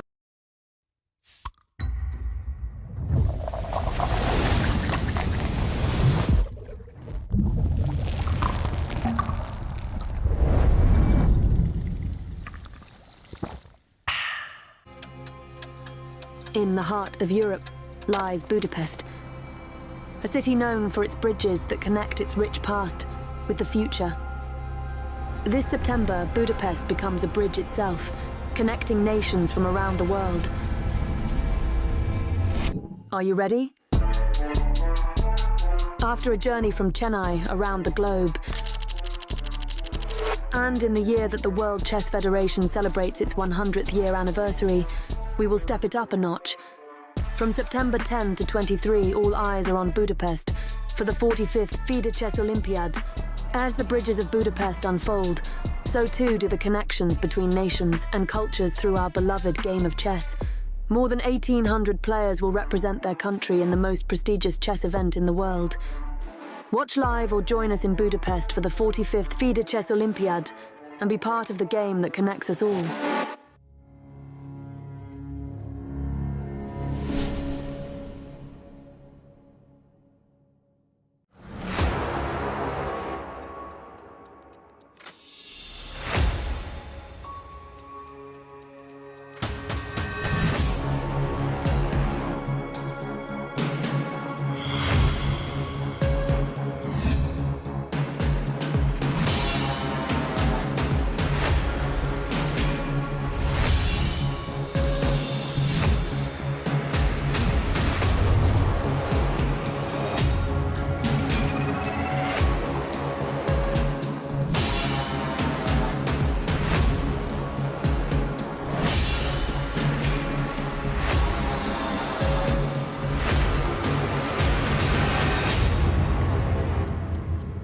Arjun Erigaisi is here with me, and it seems like it's a good tradition now. I'm interviewing you every day after your wins.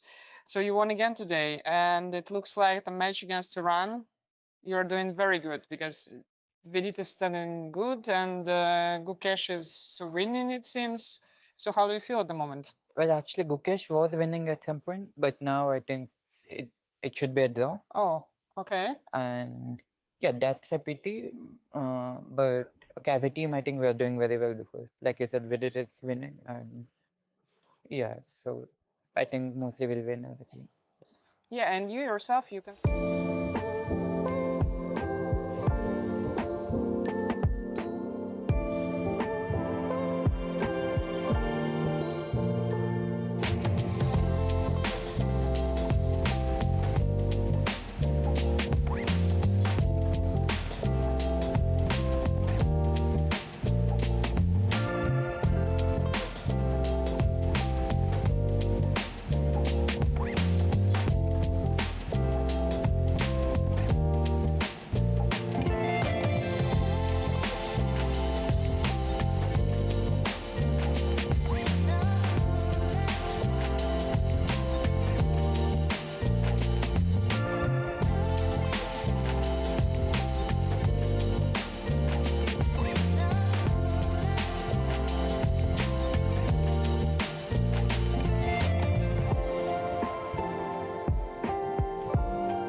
Welcome back, everyone, to the round 9 of the 45th FIDE World Chess Olympiad. We are here in Budapest now with Cristian.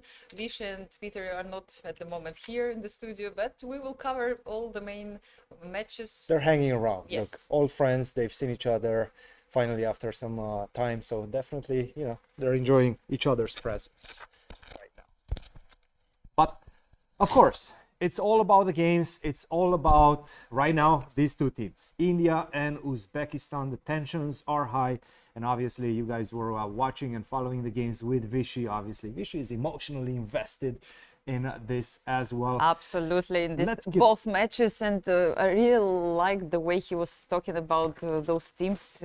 He's kind of enjoying the fact that both teams are dominating the field, and of course he was expecting, in a way, having such great talents, right? And I hope I'm not mistaken, but I just want to make a correction. We stated at the beginning of the round that they met in round 9 in 2022. I think it was in fact round 10 in 2022. So you checked everything, close. yes? Mm-hmm. Very well. I had an extended break, so I was checking everything that was happening. But yes, very close to the same scenario. And whoever won that match basically won the Olympiad. Exactly. It could be the case in this particular matchup as well. Let's take a look at the games. So this is what we have. I'm not sure where you guys left it off, but yes, I will assume somewhere around here. After rook to e1, queen to c8. Now after rook to e1, queen c8, bishop h3 doesn't make as much sense. And to be honest, I'm not even sure you want to exchange that bishop because you're going to leave the d5 square unattended. Queen to c8 very much is aimed at potentially putting some pressure on c2 if this knight lives, right? No, but we were checking some ideas with bishop d8, bishop a5 potentially, That's even also given an idea. d6 pawn and bringing the bishop to a5 was really a lot of counterplay for black. And that's a great point because that's why you don't put the queen on c7. You still have the bishop route, but also on c7 I would be able to attack it quite quickly with knight d5. So I like this move. Bishop, by the way, bishop e3, bishop d8, bishop g5, a nice dance of the bishops. Bishop takes f6, knight to d5. Once again, white doesn't touch the pawn on d6, right? Yes. And knight d5 was played, knight goes to e3 and a5, very important move as well. To stop the bishop to go to b6, because the bishop would like to go on this diagonal. Now after a5, that's no longer possible. Bishop to c7, and what white is trying to do is basically just take more space on this side. Suffocate black on the queen side. Set up the c4 and b4 bind on the queen side, bind on d5 against any sort of breaks in the center. This is what I want to see from white. And actually, knight to d2 was played. I was thinking that in this case, yes, like you give up some squares, but they're pretty covered by the pieces right now.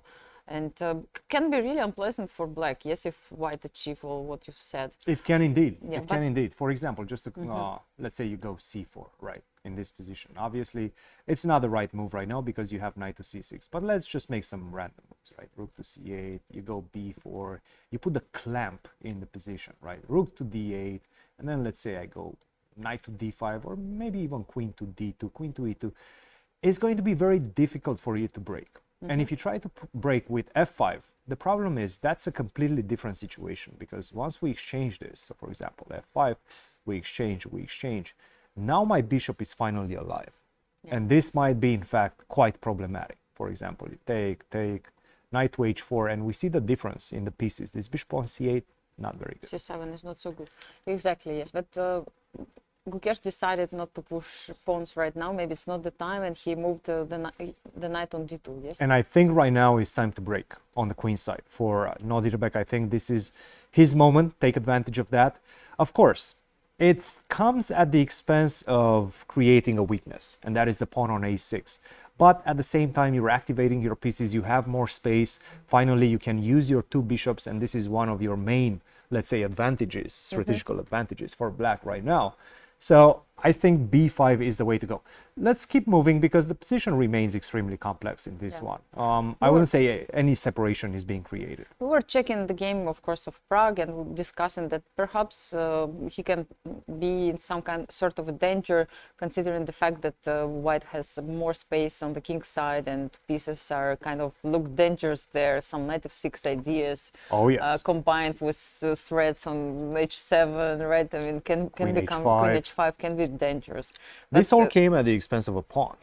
So quite an intriguing set of preparation for Team Uzbekistan in this one. Sindarov definitely showing his mettle right now. Knight to f8, knight to f3, rook a3, okay. Rook takes a3, take on a3. That's a bit of a surprising move for the simple fact that your rook on c3 was very active, was actually kind of keeping things unpre for White, right? You cannot move the queen to h5 because the bishop on d3 is hanging. It looked very logical in a few moves before. Computer was actually suggesting this move in order to simplify a little bit the position to exchange a few pieces, but perhaps it doesn't work here because you might of not something. be in time. Maybe now it's not the case, yes. I think what he wants is probably, and this is what I think would be quite problematic for Black, maybe he wants to exchange the rooks like this. All the rooks, yes, maybe. Yes, yes. And without the rooks on the board, perhaps he feels more safe. But in fact, I wasn't using my rooks to checkmate you. And right now, I can try to go queen f1, which is a very double-edged move. Yeah, so you have to I would say defend your bishops. Your bishop, yes. You're attacking, you're putting pressure on the f file, but also, let's say you play bishop to b2, right? For example, or bishop to a3, and now then I go g6. g6. I think g6 is a very, very serious move. I can also try to go h6, by the way. If you go g6 right now, then I move my knight. Knight to threatening h4. queen f6 as well, and I have to play bishop b7, it seems. Things are getting a little bit choppy. No, I don't like how it looks for Black. I mean, maybe Black is holding, but it's really, like, really unpleasant. But also, how are you making use of your extra pawn? Exactly. How will you create it? And you go a5, I take, and then you lose it, right? Exactly. Again, I don't know if White can break through easily. Maybe this setup is enough for Black to hold, but it looks really, really dangerous, in my opinion. But I understand, Cristian, what are you trying to say? You want to get rid of the rooks in order not to have, yes, rooks on the open files, potentially open files. It just feels like that, right? It just feels like that. But I have to say, this is a difficult situation for Praggnanandhaa. And Praggnanandhaa, let's say, out of the players from India, from Team India, is the one that has been struggling the most. At least, you know, visually, because his results are still very good, but visually he has been in some trouble. I think his result is good, just the others are playing just crazy chess. Yes, I mean, Arjun and Gukesh are getting so many points that it seems like compared to them, Prague is, but in fact he is having a quite decent tournament. I think he is on +1, +2, something like this, yes, which is, again, he hasn't lost any game. Yes. It's not that bad, guys. Whenever you're next to Erigaisi, flanked on both boards by Erigaisi and Gukesh, you know, by comparison, I guess sometimes it just happens because like this. So we were discussing, of course, the game of Arjun, and came to the conclusion that he's doing quite well. I don't know what was the development of this game. So this was the position that you guys left it off, and queen h5 was played, rook to e1, rook to d8. I don't want to rehash the same topics that you guys have discussed, but yeah, basically White is just having the pressure, the most fun in the position. It's still very difficult to break, to find the win in this one. But look, you're putting so much pressure on f7. This knight, if it moves, I'm going to go rook to h4, or maybe even rook to e7. I'm the one with the potential of an attack in the position, right? You still have to find the best moves in order not to lose. At the same time, and this is why Arjun is spending so much time, right now 35 minutes against 45, you still need to find the break. Yeah, so and it's that's White not to that move. easy. It is White to move, yes. What attracts, let's say, your eye in this one? It's Anastasiya? like, I'm trying just to understand what is also the next move of Black, because like you cannot move rook on f8, as you said also before, that because f7 will be hanging. You also told me that knight is really unmovable because you will move your rook on h4. My guess is you want to if you move the other bishop rook c8 and try to start looking at maybe rook to d4 ideas. You want to exchange. You want to exchange a couple of pieces, right? Yes. So that's a good point. I don't know. Are we allowed at any moment to play moves like g4, or it's too crazy? I mean, I'm just trying to guess. No. Yes. G4 is definitely a move. Yes. Okay. And now, of course, really I have to see be the careful. problems which this move brings as well, because we're opening the king. It's like kind of responsible move. We're also closing the fourth rank, and the rook will not be able to come to h4. On the other hand, I just tried to think, can we do something concrete? And if the knight moves, can we get to 7th rank or something If like I that? go to h6, first of all, this is Yes. a very ugly spot. Absolutely. Now I think yes. you just go h3, H3 and you and I'm kind playing of, without a piece. Yes. My you knight don't is not put the coming knight back. here. It's an ugly position. So what I have to do is probably keep the knight close to the center with knight d6. So what is my next move? Like rook e7 or? Yeah, Yes, rook you e7 can definitely seems good. try. We can What if definitely you try. play, yes, rook e8? I was thinking about it because that's the idea. You would like to exchange the pieces. I was trying to think if some kind of bishop f7 is working, but it seems not. Probably not. Yes, it's not working. And what I'm showing on the board right now is that finally I have an extra defender on f7, which helps me maybe exchange the rooks. Yeah. Finally, this move, this rook on f8 can actually move. Can I play trickier, not to play rook e7? Can we have something like after knight d6? Is it possible to play something like rook e3 with some ideas of rook h3? Or you The always same. play I rook will do e8? exactly Yes, the spinning same. my rooks. It's yes. all about trying to exchange the rooks. And to be honest, rook h3 right now, it doesn't come as dangerously. I go h6 and you don't have g5. Yeah, but because first of all, you can just take on e1. That's a problem. That's the you problem, cannot even think about it. Yeah, so g4 is a straightforward move, but it's not enough. It seems like black has enough resources to defend. I want to say black could be, I'm not saying he's out of danger, but it's going to be a bit difficult for white to continue progressing Yes. So his just, attack. I mean, we are trying to find the way, but it seems like it's not that easy to achieve, yes? No, and I just saw an angry looking move played by Sindarov, and I just wanted to see exactly what happened. So at this point, he played knight f6. Knight f6. Oh. With Ilan. He played it so powerfully, you know. Knight f6, of course, this is the move. But let's explain for the viewers what will happen if you take the knight. I mean, let's be simple. Very good question. Yes. So if you take the knight, yes. First of all, you have problems on the g pawn. Yes, you take with the g pawn. I have to take with the g pawn. Yes, exactly. My idea is next move is queen to g2. I know you're going to block it with knight to g6, but what I'm going to do at that point, and I have a couple of options. For example, let's say you go rook to c1. Yeah, you want to exchange the rooks.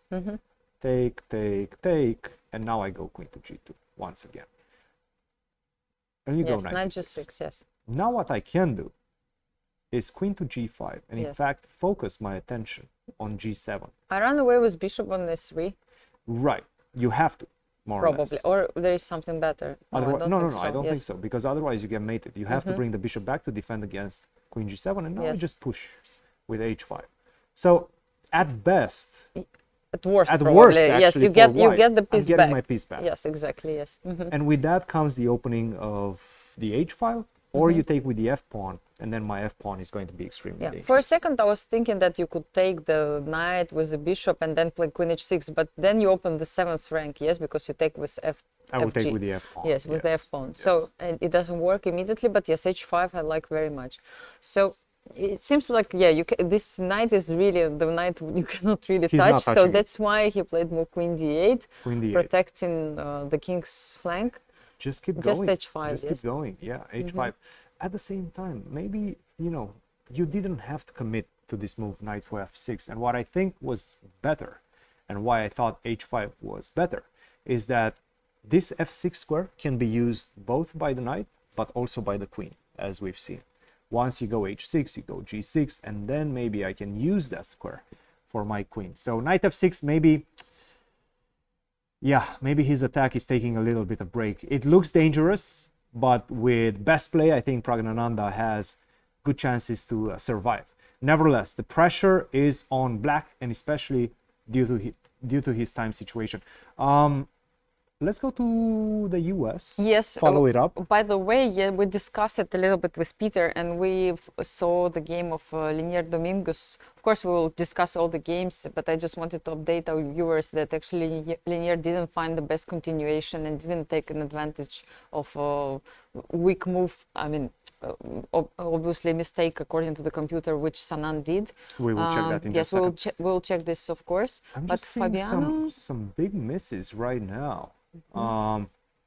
After queen to d6, apparently queen to d1 was a bad move. But to be honest, it's so natural. I mean, you're defending yes, this d3 pawn. Yeah, I cannot really talk bad about this move. Queen to d1, h5. yes, He's defending. defending g4. And I do think we have a move, and I believe it would be knight f1, which makes perfect sense. Yes, That's why you move played the knight knight h2. on g3 to f5 or what? This is- f5 or even h5. I mean, you want to give me the pawn, I'll take that. Exactly. I will yes. take that pawn. I know. I'm looking at the position, and I'm really liking white. I understand there's still ways in which both players and maybe even white can go wrong, but the pressure is on black. No, but actually you're right. I mean, I would also pick white because b6 pawn is like knight has to stay there and defend, right? Exactly. This pawn. You move the knight away, queen b3 is coming. Yes. You try to defend with the queen, bishop takes c5 is coming. Yes, so it's definitely white who is kind of trying to put pressure You're a bit stuck. on black. Yes. You're a bit stuck as black. What I'm seeing as, let's say, a good thing for black, a positive for Ricci and for Team Hungary is that Fabiano is spending some time up to this point. But to be honest, the middle game part, the beginning of the middle game was the more difficult one. Now, knight h2, knight f1, everything seems to be flowing, everything seems to be connecting to each other. And with a limited amount of pieces on the board, I feel Fabiano knows where his pieces belong to. Now, let's continue. Yes, so Peter Leko is playing against Wesley So. Is Wesley? Yes. Wesley seems to be getting away with what he did in the opening. And to my eyes right now, maybe he's even slightly better. Knight to b5 was the last move. We're in an endgame now. Equal pawns. But I'm the one, as black, with the open files. Sorry, that's a bad arrow. I mean, rook to c8 is coming. So king to g7, rook to c8 is coming. I'm seeing this as an easy position to play for Wesley. Yeah, like rook c4, next move, yes, doubling rooks, maybe Yes. if you're allowed to do so, yes. And yeah, it seems like Wesley is like having Wesley's control. in control. Yes, he has control. So I would give already even on board 2 a slight advantage to Team US. Now this is the one that you were mentioning. Yes, so let's say after rook a5, we discussed with Peter that here queen takes b4 was the best continuation because after d5, absolutely fantastic move, bishop b6 would actually, yes, easy to miss because if knight b6, there was a queen a5. This is absolutely ridiculous. Yes, exactly, yes, very Such hard. But maybe such a nice move. What if I maybe there take was with the queen, something, though? yes. Then queen e7. This was sorry, bishop e6 including. You have to include bishop e6 and king h8. Sorry, it should be on the board. Okay, yes. okay. No, so this check is important. We yes. give a check first on Of e6. course, we have to give a check. Yes. And now we go Queen bishop B. to b6. That's nice. That's very nice. Yes. So it would give a big advantage to white. For some, everything is falling after that. Yes. So for some reason, Linier was thinking for quite a lot here. He was not making move for a long time, and then he decided to not to take on b4, and he played move knight g3. Knight g3, big missed opportunity. Yes. Big missed opportunity. He started off well with bishop takes c6, but did not follow it up. Yes, and after knight c7, it was already a different story, of course. Now it's exactly as you just mentioned. Rook to f1, take, rook to a1. Yes, and we're exchanging. Like yes, all those exchanges followed up, and they ended up in descending. Oh, they played a lot of moves. Exactly. Yes. So massive exchanges, and most of the pieces left the board, and it's a bishop and knight ending, basically, with the same amount of pawns, but I don't think. Yeah, okay, the two bishops, right? Open position. There are some chances. There are some chances, yes. for sure. No. Look, black is doing quite well so far on the queen side. If this pawn would be on a2, this would be borderline a winning position for white. But with the pawn on b3, it's very difficult to create a passed pawn. Now, what Lanier is trying to do is focusing on this weakness. This is the big problem for black. Yeah. So I guess this is the first task. Yeah, first because this initial knight on task. f8, yes, is quite passive. Yes, Not maybe easy to get it out. maybe he is right that probably he estimated, because yeah, it seems like balance, material balance, but in fact this position can be very unpleasant suddenly. I'm thinking about this knight on f8 and I'm trying to understand where this knight goes, like nowhere for the moment. yes, like it's maybe it's not that easy to activate all the pieces, or like And knight perhaps f4. this is Yes. the way, and then knight e6, right? Finally, Yeah, you got and the if knight out. bishop b8 Yeah, that's immediately. a good question. Yes, What do like you do? Maybe knight d4 now. knight d4. Knight c6. Okay, right now black has some defense, but maybe white should be playing a little bit trickier. There's some pressure. Yes, but there should be some pressure. Yeah. Definitely some pressure for white. Lanier will try to get to the bottom of this, maybe create some problems for his opponent, but I think probably the worst is behind him for Sanan. Yes. No, it definitely was missed close. big chance, big chance. Queen b4, yes. Maybe he also didn't see this bishop b6, which was like important move to find. If you don't see it, you don't go for it. And finally on board 3, let's start with this one, Benjamin Gladura, board 4 against Levon Aronian, who has been in tremendous shape. We've been discussing this.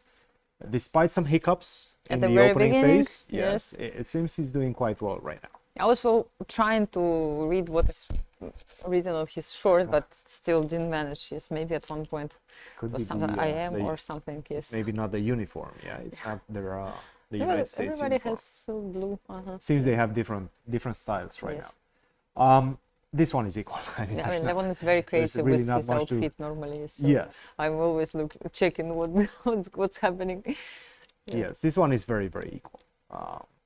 With that being said, first couple of boards, it seems like advantage US, and then the bottom boards very close to equality, I would say. So far, US is looking quite good. Yes, against Hungary, of course, another very strong team.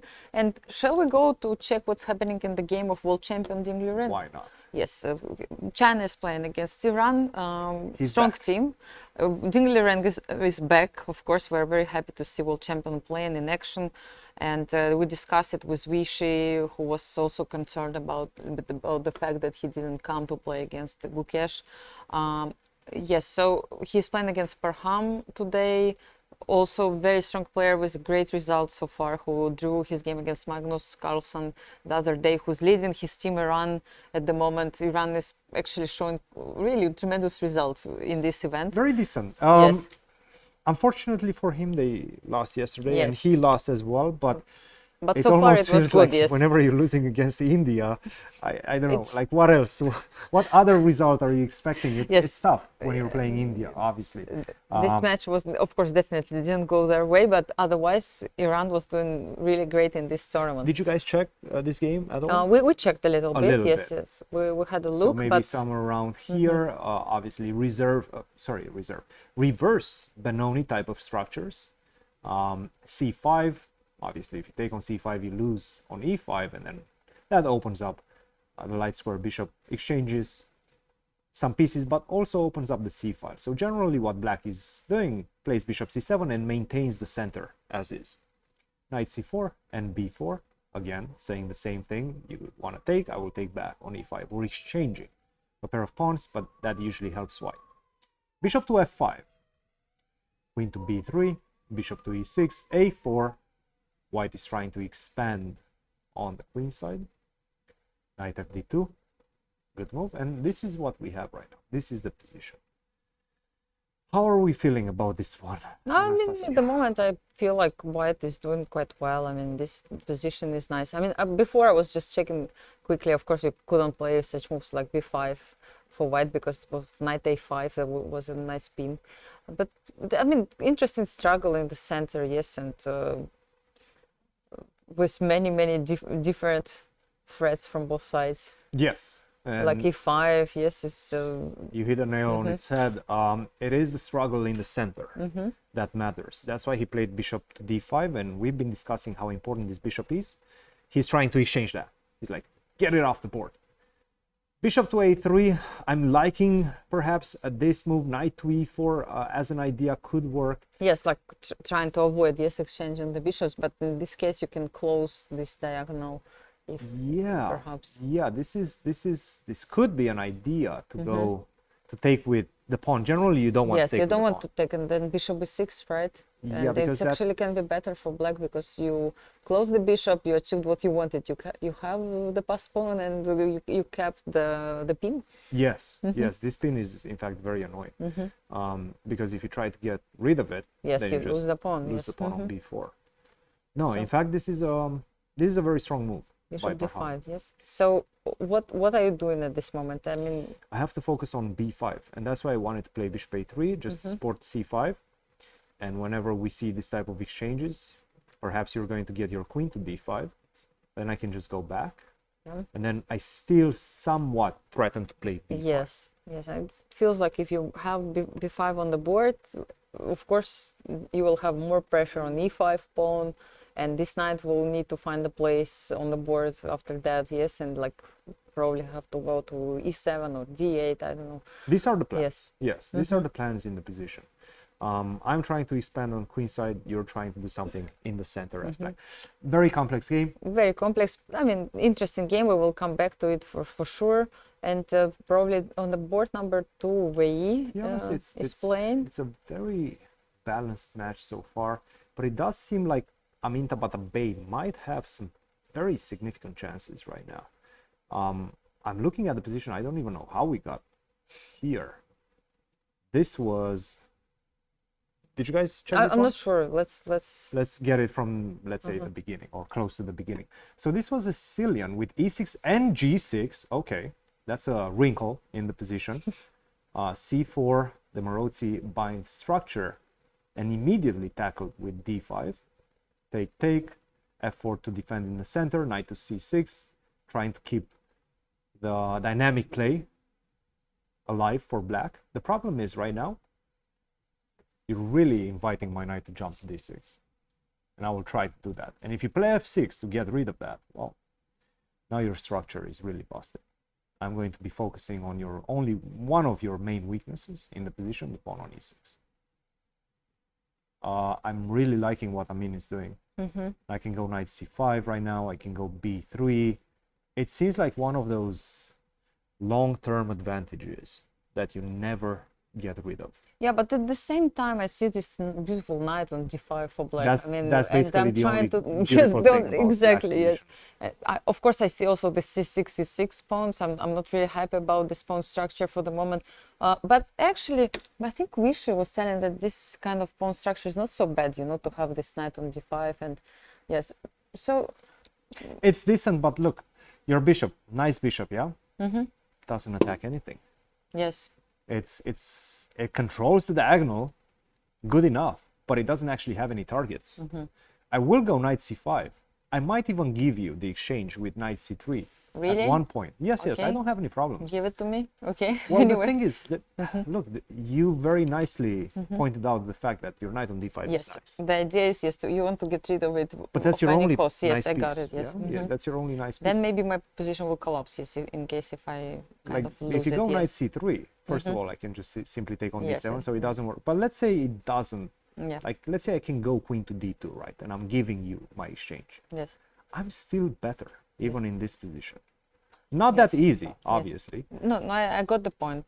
Let's say your pieces are so active and so nice that you're ready even to give the rook. Exactly, exactly. I have this option, and the king is also going to remain quite weak. Yes. On this side. So, you feel that Amin is doing well Amin in is this doing one. very well Okay. in this one. I would say Amin has gotten the advantage out of the opening. We'll see if he manages to do anything with it. But this is a complete opening success for Team Iran. Yes, and on the third board, Yu Yang-gi. Yes, Yu Yang-gi seems to be quite balanced. I think this one is mostly going to fizzle out into a draw. Perhaps White has slight chances, but I'm not seeing much in this one happening. Let's check the final board of this one. Buxiangji versus Puya Idani, and see what happened. Oh, okay. We have, it seems like a Berlin endgame. No. No, actually a Petrov. Okay. Bukhanji is really trying to close shop. We have a Petrov. And yeah, not that much has happened. I don't see any of the sides building up any sort of sizable advantage. Sure, white might have a slight edge because you have more space on the king side, but that's about it. Yeah. That's where the advantage more or less ends for white. I would say it's going to be very difficult to see any other result but a draw in this one. So how do we see? The whole... Sum it up for us a little bit, Anastasiya. How would you say this one? Who has the advantage between China and Iran so far? Yeah, so it feels like, yes, on the first board it's kind of a level balanced game in the center. We checked it with you, Cristian, at the beginning. So, I mean, Tabatabai has quite interesting and I think promising position with white pieces. So, definitely advantage to Iran. And then on board number 3 and 4, it's like also pretty level. So, perhaps I would say Iran is now having some chances in this match. Shall we check the game between Magnus Carlsen and Vladimir Fedoseev? Yes, we've covered India. Yes, we've covered India. Right now, we've covered India. So perhaps we can jump check to other Magnus. Matches. Norway is playing against Slovenia today, and Magnus is facing Vladimir Fedoseev on the board number 1, and things developed quite far. We actually left this game long time ago. In fact, since maybe we can ask Peter and maybe he can give us his insight into this one and this type of endgame, because of course you have so much experience in but this before that, maybe Peter will update us with what is happening in general in the playing hall, and have you been there? What's I've going on? actually had other more social and less chess-related things to do in this break. So no playing hall. Okay. I am less updated on the events in the playing hall, but let's definitely take a look at what's going on here. Hang on a second, let me... Yes. This is the current position. Yeah, this is a dream for white, right? White has this square on e4 for whichever piece he chooses. Generally, black would like to launch some kind of counterplay against the pawn on f5, but if we play, let's say, g4, black will take en passant, we will take with the pawn. We will put another one on g4. The big question, I suspect, and yeah, this is sort of exactly as things are. White is threatening g3, g4. If black plays rook h5 to at least not get the rook trapped on those squares. If you imagine white having things under control, let's make some stupid moves here. I think a position like this, with white eventually trying to get the knight either over to h5, or maybe remove the king from the e4 square, put the knight on e4. It's very pleasant. Yes, black has the control over the one open file, which means that black is not really helpless, but it's a pleasant endgame. The big question is whether in this line you can actually play g7, g6, and it seems like you can. The point being that if white takes, black of course is not going to take and allow white to continue climbing into the black camp, and this is just very, very bad for black. But of course, after f takes g6, black starts by playing f5 check, and then the structure improves. This is now a very nice looking central pawn pair. White is not even remotely better. So in case of g6, it seems like you have to play g3, g4, but now with so many pawns coming off the board and the rook reasonably active on g2, this feels like my original assessment of this being a dream is maybe slightly overstated. This doesn't really look all that bad at all for black. Let's say after rook f1, there is maybe some slight weakness on f6, but we can cover it by putting the bishop on g5. And this seems manageable for Fedoseev. So let's check what's happening on the other boards in that match. I think Arjun is building quite a sizable advantage. Let's start with that. Arjun currently has this position on the board. Yes. Yeah, this looks like it has gone a bit wrong for black, because you are trying to build some kind of an initiative on the king side, but very simply white can start by playing g2, g3. Now these pieces are simply hanging. You have to play knight h3 check, king g2, bishop f5, for instance.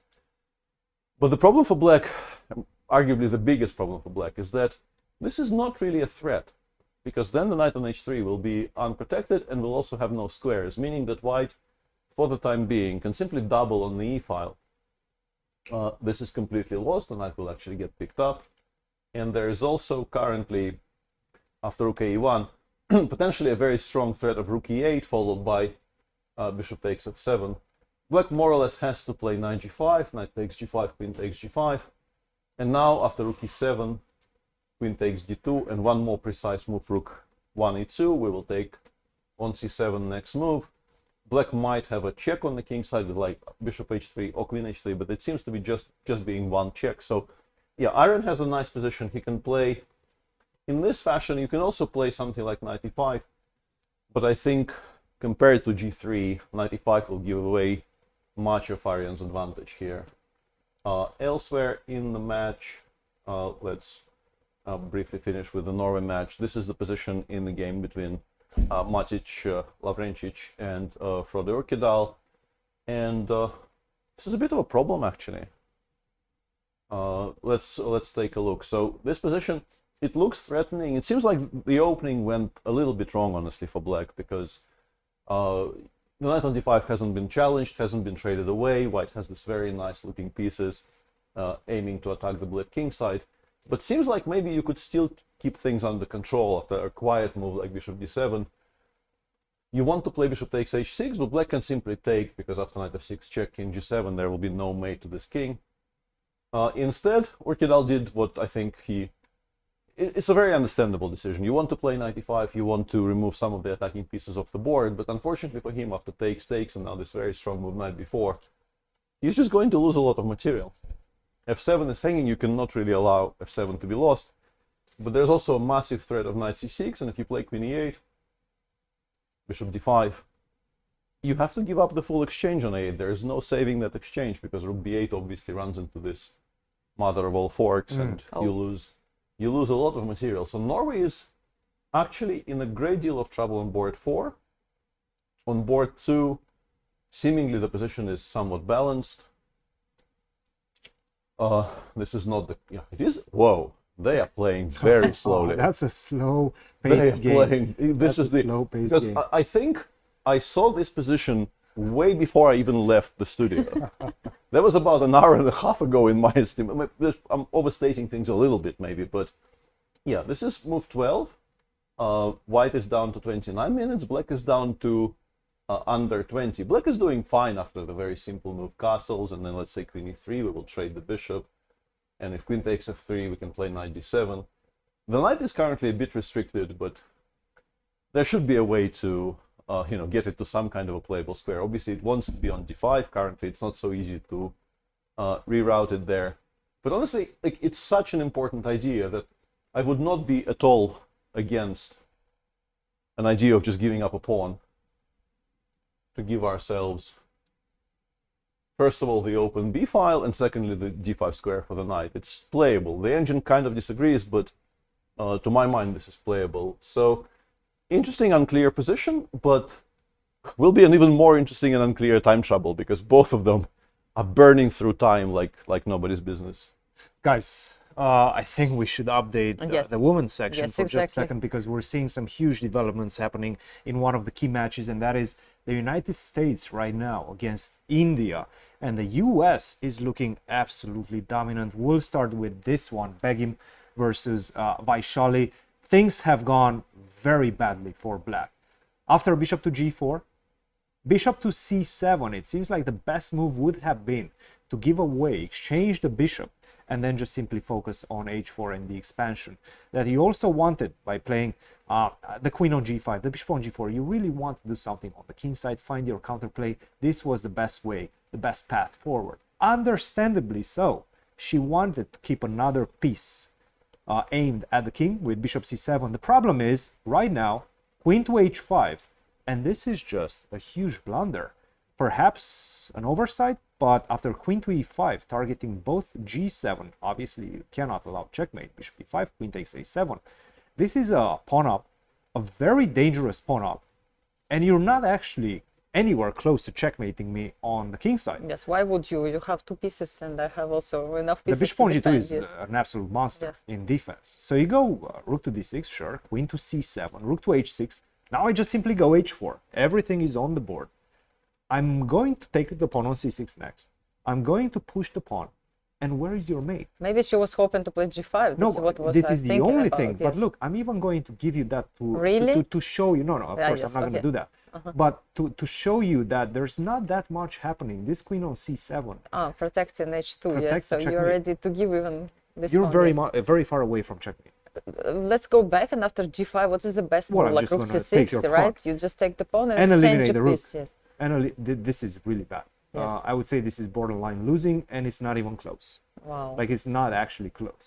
So this is a huge development for the United States. Divya with white pieces, don't think she has gotten much out of the opening. It seems like Chirila is pretty much in control right now. We're going to see massive exchanges, most likely. Queen takes b5, take on b6, all sorts of exchanges. Seems drawish. It's yes. very drawish. It's very drawish. Arena Vantika also maybe in some strategical danger, but actually this is the one that I like the most for Team India. Oh, believe me, you And will she's see the worse. first one and you will understand that perhaps you will like it more, because Wait, Anastasiya wait. is doing was doing she? quite well. Is she, or maybe Yes, something has changed? Okay, something has changed a lot. The current is the position last is. I saw it when Bishop it was to different. h7, king to h8, and a knight to f4, and perhaps it was at No, this it was point. actually our analysis, I think. No. Uh-huh. That's what was played. Perhaps at this point is what you wanted to say. Tanya is doing quite well. Oh, no, with no, bishop let's to move a h7. few moves ahead. Yes, Yes, bishop let's to go f5. there. Yes, bishop f4, exactly. Then g4 was played. Yes, she g6, was. and here was e6 Oh my move. goodness. Yes, I don't know if she played it or not, but Actually, you might have been right. yes. I So think that was our analysis. yes, so I here. apologize. Yes. Yes. So This is the position.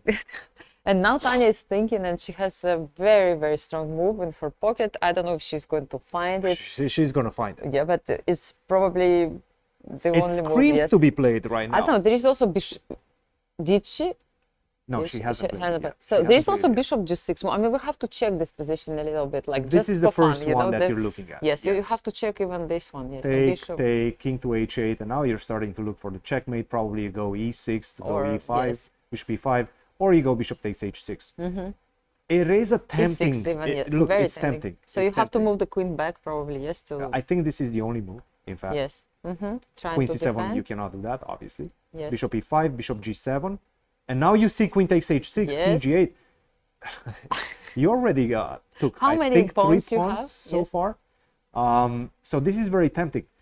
But even stronger E6. is the move e6 in this Why? position. Let's try to figure out why is it so strong. If you take on f5, Just g takes f maybe. g takes f5, and you followed open by the file, rook all the to files, g1, and bishop is coming you on get e5. absolutely Yes. destroyed. Oh my. Just to exemplify that, sorry, taking on e6 would make the most sense. I'll give you a check. You go to the corner, let's say, and Yeah, now no, I mean, okay, you take on a e6 beautiful, and beautiful. almost mate. You Yes, still you have have knight d3, but after rook takes d3, this is a mate. It's looking good for Tanya But both ways. If she finds yes. bishop takes or e6, but on the other boards, especially on Begim board is one, having- Begim is having the game not of her life, obviously, but she is looking really good. Yes, so I against think White it's Charlotte. kind of a balance right now, if considering the fact that second and third board they have like quite You're right. level positions. Yes, right you're now, right. I yes. thought Alice was doing much better, but and I do think we have a move, and she took on g6. Didn't She took on g6. Yeah, I mean, very It's very tempting move. difficult, Yes, very very difficult. It's very move. difficult But not to it take. is It six looks like also. it's winning as well, yeah, Yes, I but mean, maybe it's but not. it's also fantastic move. I mean, it's something. No, Crazy, it's yes. so tough. It's so tempting to take on g6, Yes. right? And yeah, maybe we'll stay here for a couple of moves if Alice does moves also F quickly. takes g6, queen takes g6, Six. still on the board. I don't think you can go bishop g7. Knight f5 Knight f5 probably is just coming. Yes. destroys you on the spot. King h8 is on the board. Yes. She played yes. king h8. Knight f5 would Yes. be pretty critical at this point. Yeah. She played king h8. Yeah. So the game, of course, continues, and I think Peter has something for us. If you're ready, Peter. Magnus actually found a way to continue in that endgame against Vladimir Fedoseev, because I think he correctly appreciated that the line with g4 allowed black to take too much material off the board.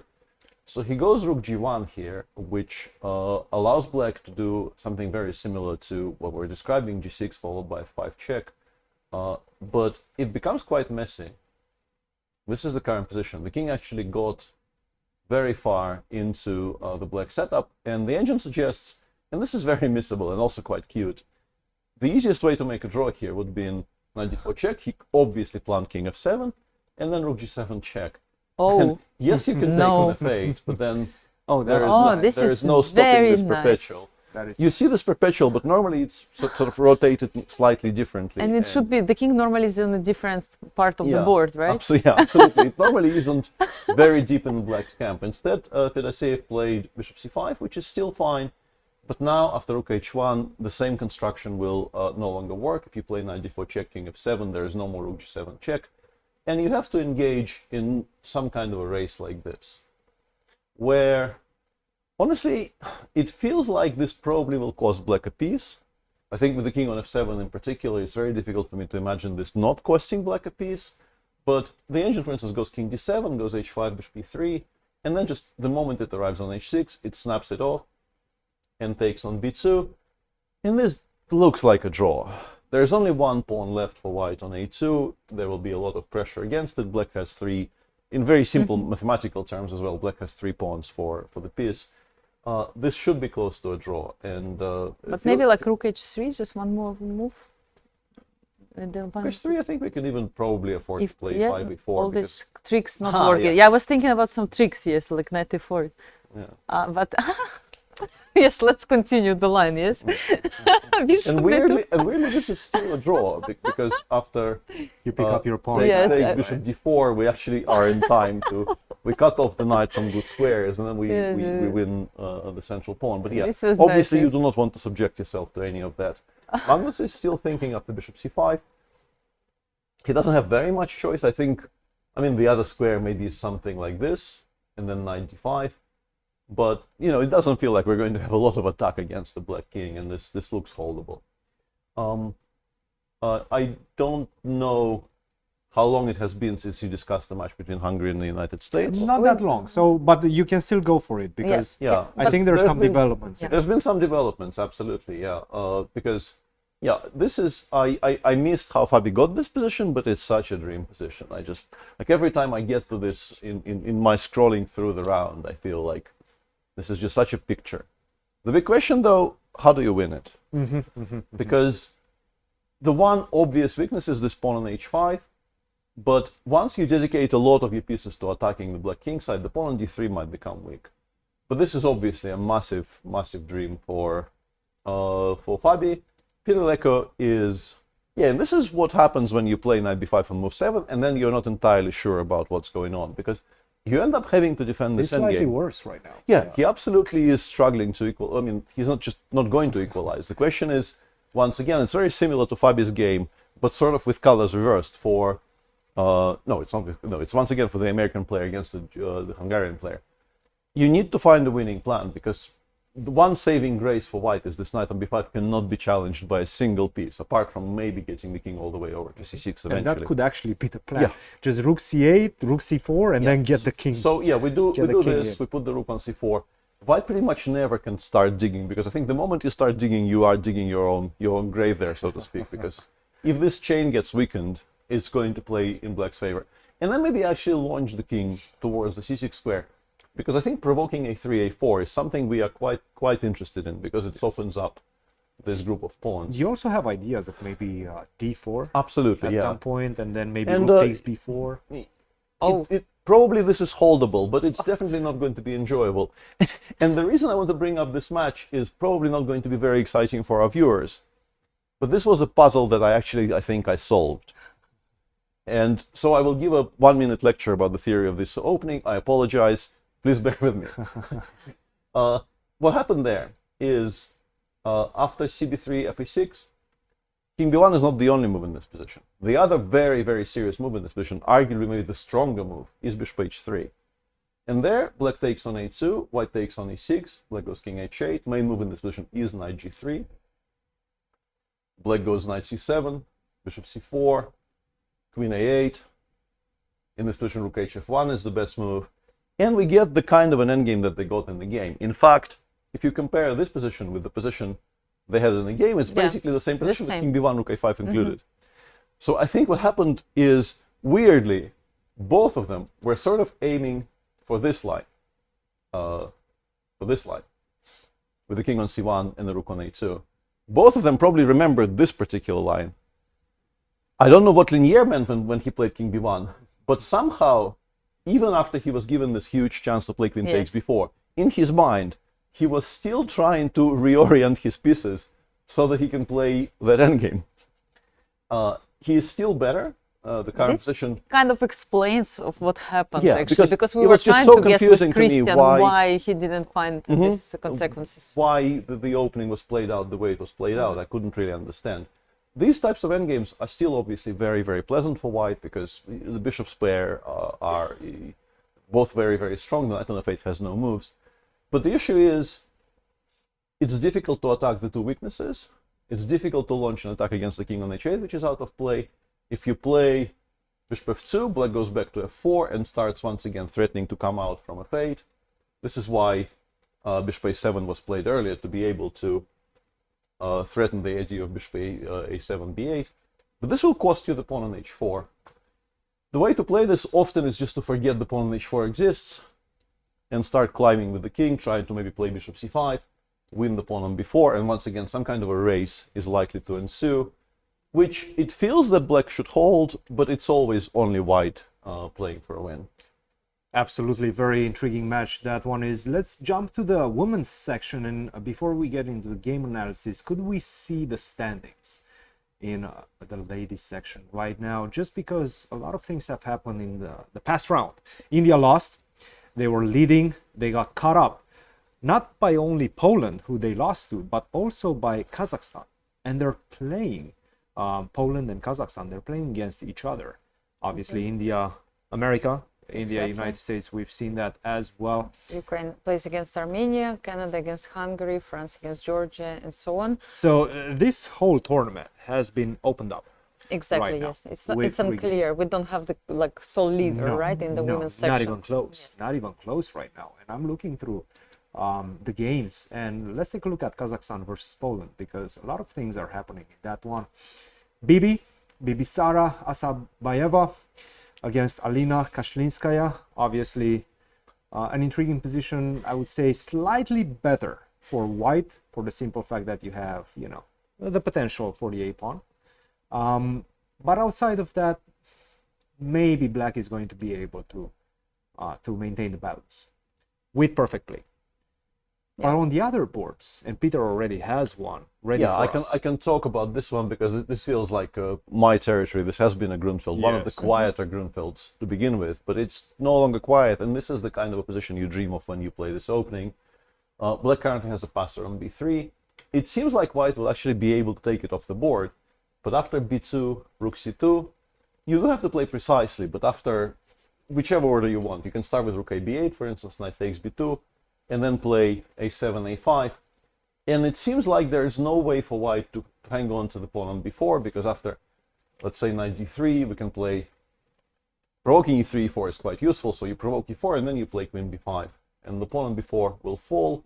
And this is a very typical situation where black will have an outside passer very well supported by this very strong bishop on the long diagonal. And yeah, white is very much struggling for equality here. I don't know if it's already winning, maybe it's not, but you definitely have a lot of very good chances to convert this into a full point for Miravet Kamalidenova. And on board 4, in fact, Kazakhstan also seems to be having the lead in this one. Alicia Slivichka versus Alua Nurman, who has been absolutely incredible this event and in the past couple of years as well. She's been storming through the rankings from about 2000 rated player. Not a lot of people knew about. Right now, she's one of the leading players in Kazakhstan. And take a look at what happened in this one. We have a typical Najdorf, knight to a5, queen to a8. Already, it seems like white has gone astray, because how do you defend the pawn on d5? Queen to b3, that was her answer. The problem is, once you do that, knight c5, you take, you still don't have a great way to defend the pawn on d5. And that's a crucial pawn. She's trying to go knight to c6, knight takes d5, and take on e7. But it doesn't really matter that Yes. Just we don't have a board. Oh yes, we don't have the board at the moment. Yes, Excuse me. Yes. I was going through my speech without seeing the there's the actual board, yes. board. So just to back up a little bit, it's a beautiful Najdorf. It's a beautiful Najdorf for black. It's all about the pawn on d5, and you're picking it up. And the fact that you're forcing me to keep the king in the center doesn't really help your attack. In fact, it helps me because I'm bringing the rook to c8. This is what we have right now. Rook to d8, rook to d2. And I'm looking at the position. I'm really trying. I'm struggling to find the compensation. There's no attack. You have very few pieces that you can try to invade and get to my king with. At some point, if you want something, you have to play f4. But that opens the discussion of me playing e4, me picking up the pawn on g2. You're in trouble right now with white. Slivichka in trouble. She's had an absolutely great event so far. She's been winning some important games. Even yesterday against Vantika, she saved the half a point to give Poland the victory. So she's doing great in this one. But right now, Alua Nurman has this game in her back pocket if she manages to convert. I would say already a decisive advantage for Kazakhstan on board 3. Absolutely, Peter. yes. Yeah, and something you opened with when we started talking about the women's section, I think is very much a topic with today's matches, because with India's loss yesterday, a lot of teams will feel re-energized because they are now, instead of being, let's say, 3 points behind the leader if India won, teams which are currently on 13 out of 16, and there's a number of them, will feel a lot more involved because they're only a single match point behind the leaders. And for instance, in this match between Armenia and Ukraine, these teams are now very much in the fight, maybe even for gold, if the leaders, let's say you see the teams leading on 14 making draws today. We can absolutely see Team India lose today, because I've once again looked through the 4 boards in the match between the US and India. India is in trouble on many, not even one board, on a number of boards. They're completely lost on board 1 currently by Shali, misplaying her position quite badly. But also on a few of the other boards, if Tanya Sajdev does not win on board 4, this looks like a disaster in progress for Team India, who until yesterday were on a perfect score and seemingly completely unstoppable. And this is obviously a match between 2 very, very experienced teams. On board 1 here, I don't need to talk about this position too much. This has gone badly wrong for Yulia Osmak. There's a very beautiful square on c5 for the knight. Eventually something... You probably cannot win the pawn on a3, which is the only weakness on the queen side, meaning that eventually you probably have to start opening up the king side with either f5 or maybe prepare and play g5. But white, in her turn, is more or less completely helpless here. You are never playing f2, f4. It will just hasten your demise on the king side. You're just waiting for black to strengthen her position enough to start doing something in the center. On board 2, we have this position. I know this line. I have at some point spent a very exciting 2 weeks trying to find concrete equality here with black. I know where these knights come from. This at some point was a very, very central line of the Queen's Gambit, declined, and a lot of strong players at some point started playing this line with rook e8, knight d2. And just to show our viewers, I will not be commenting on those moves, but just to show the viewers how well developed the theory is.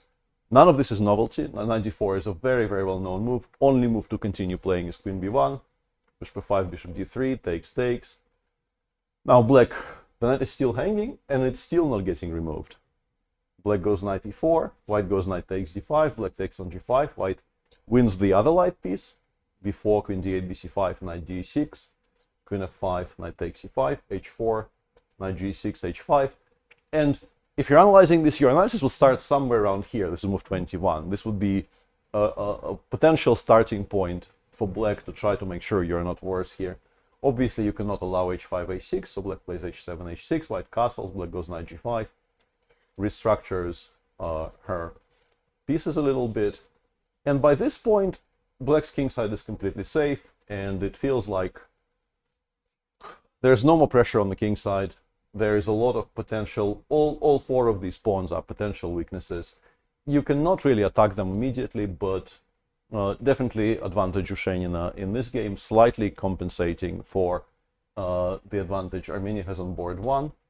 On board 3, this is just lost. Yes. I would say for Elina Danielian, she is a pawn. Buxa seems to be cruising right She's a pawn down.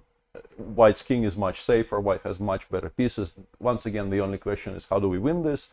I guess we take a couple of tempi to safeguard our king, and then we start pushing on the king side, and probably things will. Once the pawn reaches f5. The thing is, you don't have any counter chances. Yeah, black has no moves anyway. Yeah, black has no moves. This looks horrible. Yeah. So this swings the match back in Ukraine's favor, much better on board 1 and winning. Sorry, no. What am I talking about? Ukraine is better on 2 and winning on 3, but worse on 1. Yes. Worse on 1. So board 4. Board Gaponenko. 4 is a very sharp position in the game between Anastasiya and Inna Gaponenko. Must have been either a pure dragon or maybe an accelerated dragon. Yeah, was just a pure dragon. Yeah. And in the current position, it's a very concrete position, obviously. Black is trying to push the queen away from the 5th rank, because what Black what Black really wants to do is to play b5 b4. Once Black manages to play b5 b4, the attack on the queen side will begin in earnest. And it is such a serious threat that after, let's say, queen takes e7 and rook c7, you are advised to stop it by putting a blocker on the b4 square. This is a likely continuation from here. Black will take, Black will play knight g3. And after bishop takes g7, which is a clever little introduction, using the fact that there's a very important intermezzo if you don't recapture. So Black has to take, White goes rook h1. White is definitely to be preferred. White has more pawns. Very simply, you just count the pawns here and you prefer the side with more pawns. But there's definitely some drawing chances for Black if you start creating counterplay on the queen side immediately. So a very important match in progress, in which I guess if we take the positions as they are, you prefer Ukraine because Natalia Buxa on board 3 is more or less completely winning and nobody else is completely winning, but anything could still happen. As we are getting ready to see the time scrambles, I think we're going to take a short break. Anastasiya, what are we going to see during the break? Of course, we always have something to watch, and this time we will watch a video about FIDE efforts and projects to support women's chess. And we will see you on the other side of the break. Stay with us. You know, if any area of the life is too much male-dominated, it's very difficult for you as a woman, even as a woman leader, to get through those matters that really are important for girls. Just a second. I'm Dana Reizniece-Ozola, Deputy Chair of Management Board in FIDE. I never felt as a girl being a minority because there were so many girls playing chess and we were little kids. I was beating all the boys. Hola a todos, soy la maestra internacional Natasha Morales Santos de Puerto Rico. Being woman in chess and also with disability, it's been a very interesting journey where I have need to learn and improve my skills for try to do like my best. Even today, more and more cases when women are quite open about the fact that they don't feel comfortable sometimes in the tournaments, they don't feel comfortable in the training process. And that's partly, I think, because there is a lack of education. What I see is that the girls are leaving chess pretty early, and this might be one of the barriers that could stop them. Всем привет, я Анастасия Сорокина. I'm a Women International Master and Chair of the FIDE Women Commission. Being women in chess can be challenging in the fact that we are find a community where you feel comfortable for learn and being able to be for a long time in chess. I mean, if there would be so many more women, the young girls could, look at and follow their paths, that would also encourage them. We as a FIDE Women Commission now start some projects that hopefully will help ladies and women all around the world to stay. We train the new national teams and we succeed to get 9 new national teams to participate in Olympiad in Budapest, and the prize money also for professional chess players raising. Also, I believe that it's very important, and every year try to increase and how many women chess players and play tournament. For that reason, I believe that all the tournaments that support women participation, because we need more, definitely. Know that one day a woman will play for the World Chess Champion title. So you'll see, not that far away.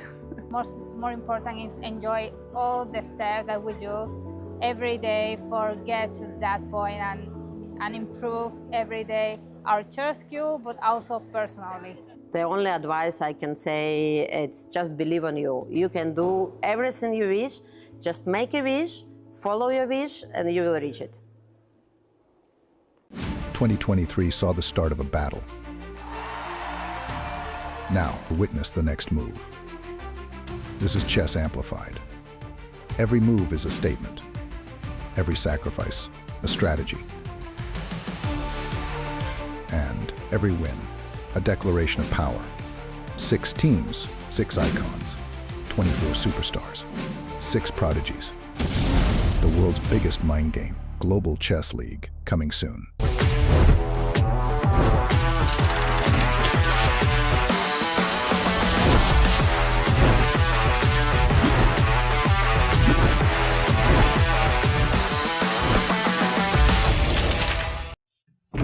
Bobby, dude, your decimal course is taking forever, man. What are you wearing?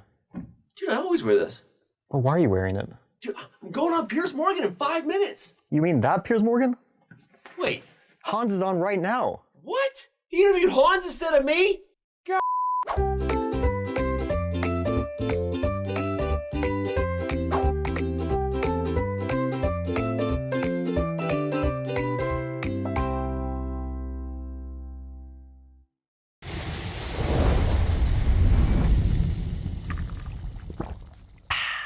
Waves are up, his clock is ticking. How will you respond to Econom's first move while raising the wings?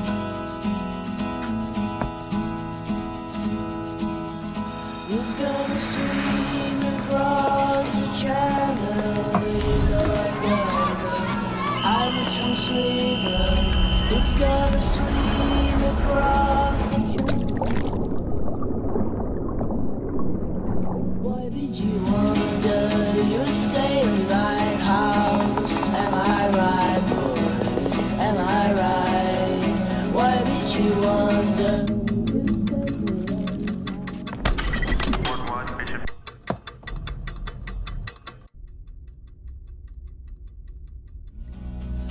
Why did you wonder? Make your move. The 45th FIDE Chess Olympiad, Budapest 2024, where the story becomes history.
And welcome back to the day number 9 of the World Chess Olympiad. We keep following the round, and we have some developments. Gukesh finished his game against Nodirbek Abdusattorov. The game finished in a draw, which means already 2 draws in the match. And two very sharp positions elsewhere, yeah. In the women's section, there's also some results. For instance, in this critical match I was describing just a few moments ago, Anastasiya has already beaten Inna Gaponenko. I guess maybe what Inna missed is that she was planning to take on f4 here, but looks like this move bishop c4 is just very, very strong with the idea of meeting rook c takes c4 with rook d8, knight e8, rook e8, and if you take on e8, queen takes e8, and then after rook f8 I can just come back and pick up this whole rook. Very nice geometry, by the way, that you put the bishop and both rooks cannot take this bishop, actually, right? even more beautifully, if you play king g7, I have the only way to win is queen e7, rook f7, rook h7, with the same idea of picking up this rook later. And then you have the extra knight in the So position. Armenia goes 1 up.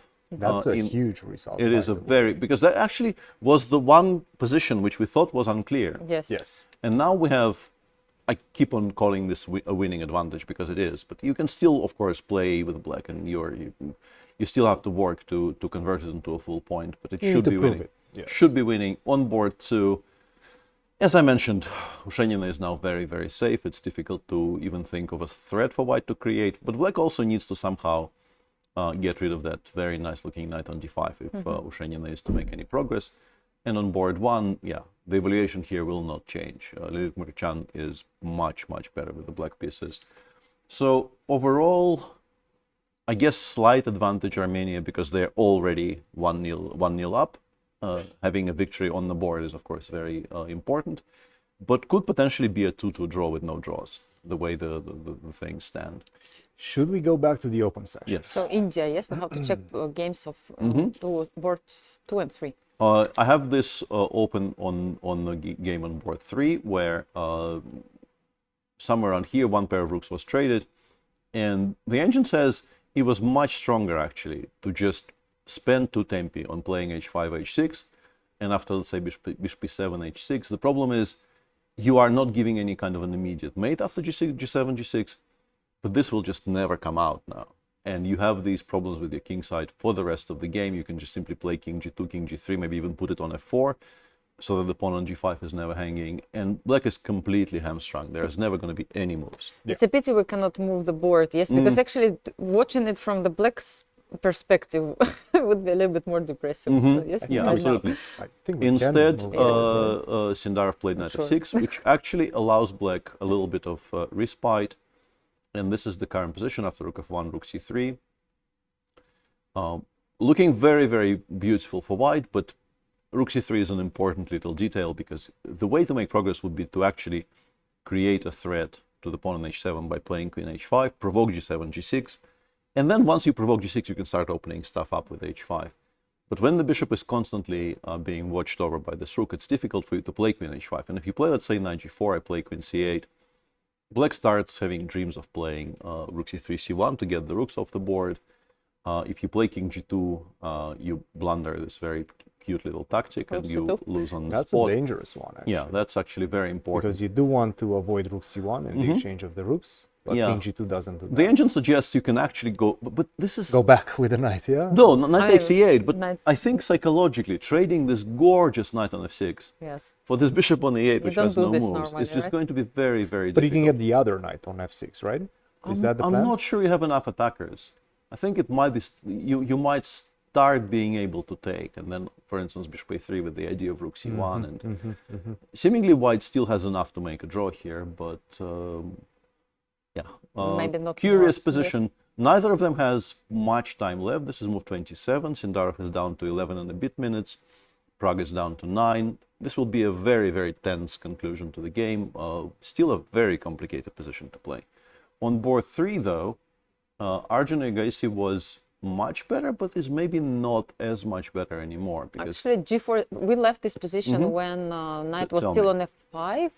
Yeah, maybe this is our rook a1, rook d8, g4 is correct. He played the move. Yes, remember we discussed it. Yes, with g4, knight d6, rook d4. Rook d4. We checked rook e7, but of course rook d4 seems rook stronger. d4 I think is stronger, yeah. And after bishop c8, rook e1, rook d7, all of these are basically only moves. Everything else is just losing for black. White played rook 1, d3. With the idea to transfer rook on threatening some kind of a rook lift and then a mating attack. So well played. I mean, we were also trying to find a way how to stay in the game and not to exchange pieces, and he found such a nice maneuver. And the black pieces are continuing being pushed back. Now knight g5 is basically a winning threat. Black played h7, h6. And in this position, the engine was suggesting you can play queen h4.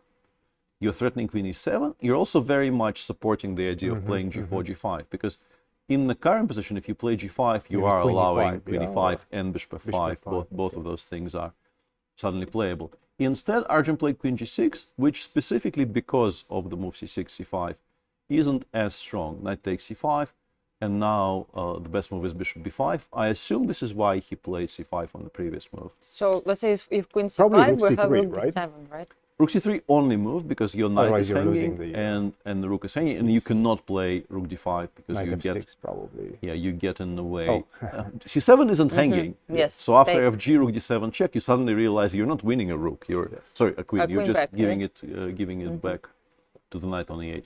So rook c3 strictly only. He's played bishop takes g4. Okay, that's a different direction.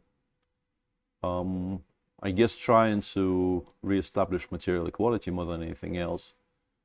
And if you take on g4 and black takes on c5... What about knight e4 though?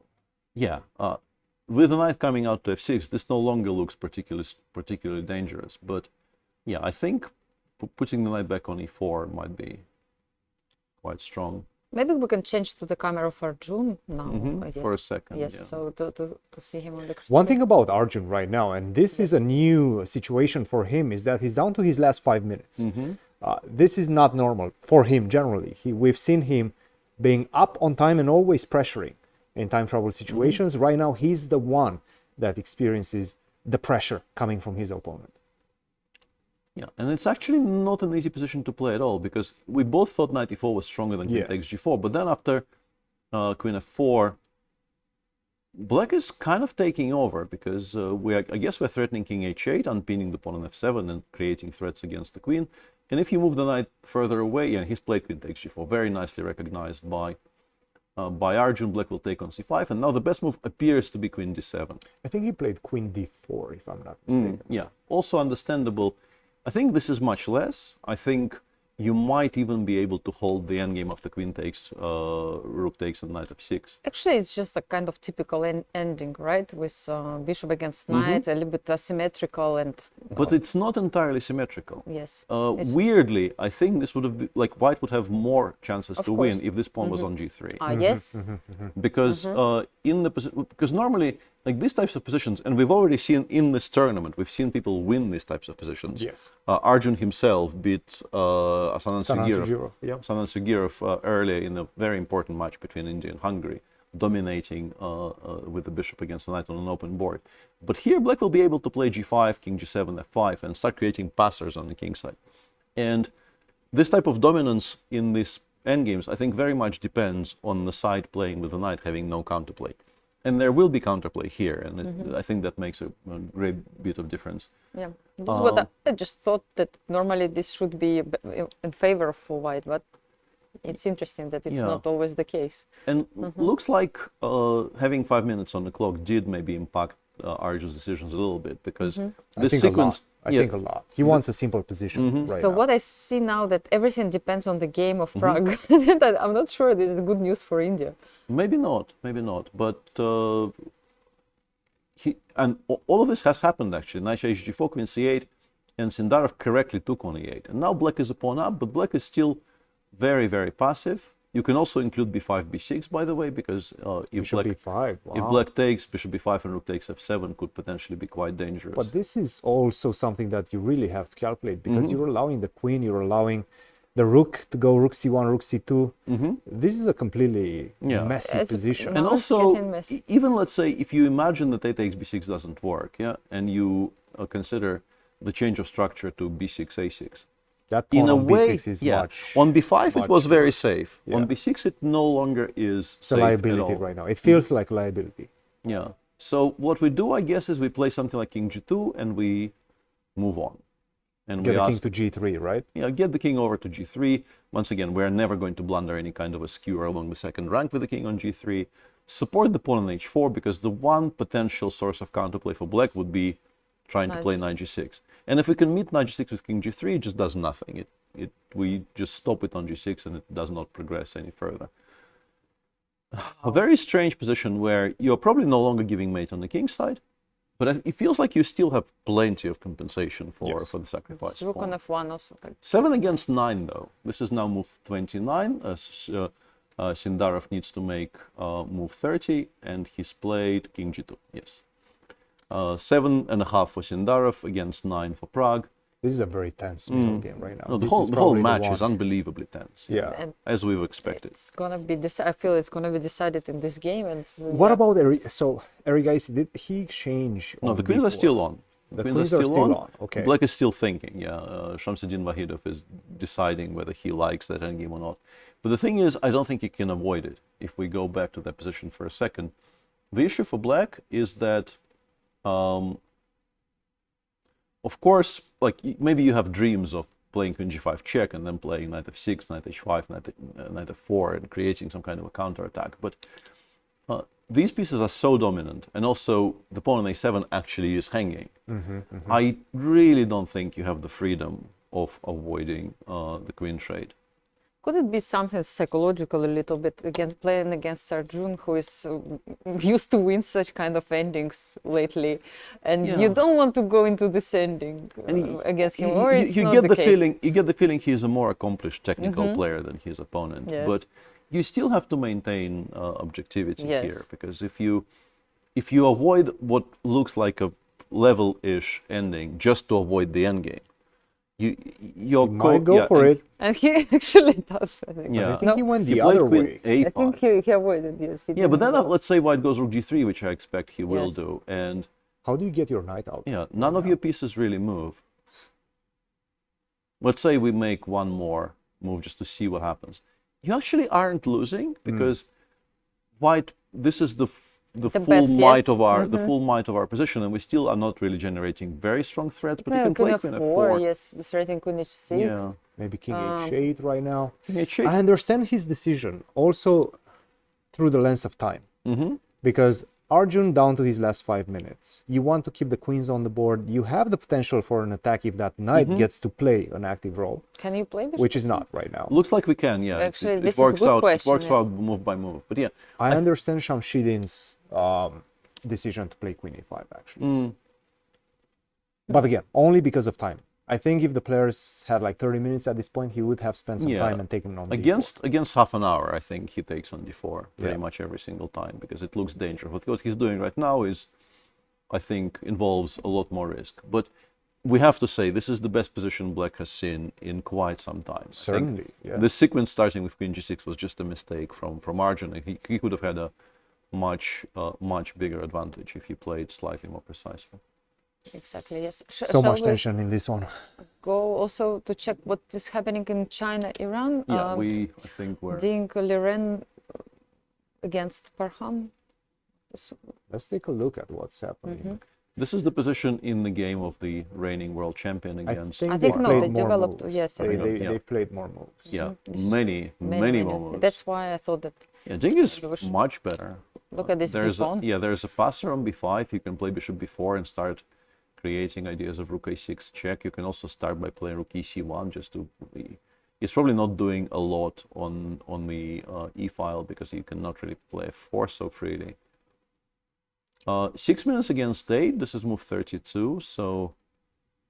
What Vishy said also is quite interesting, that Ding really needs some kind of self-confidence, right? So to gain at least some points, in this Olympiad, and that's maybe Ding has chance. At this point, we're not even talking about points. We're talking about like a well-played game from start to finish. It's good moments, good reinforcing moments, which he hasn't had, and he made a very good point in a long time. Not only this tournament, Sinquefield Cup. He hasn't won a game in the Sinquefield Cup. He lost, I believe, 2 or 3. 2, I think. So obviously he's just not getting those wins, not getting that confidence back that he lost in past year.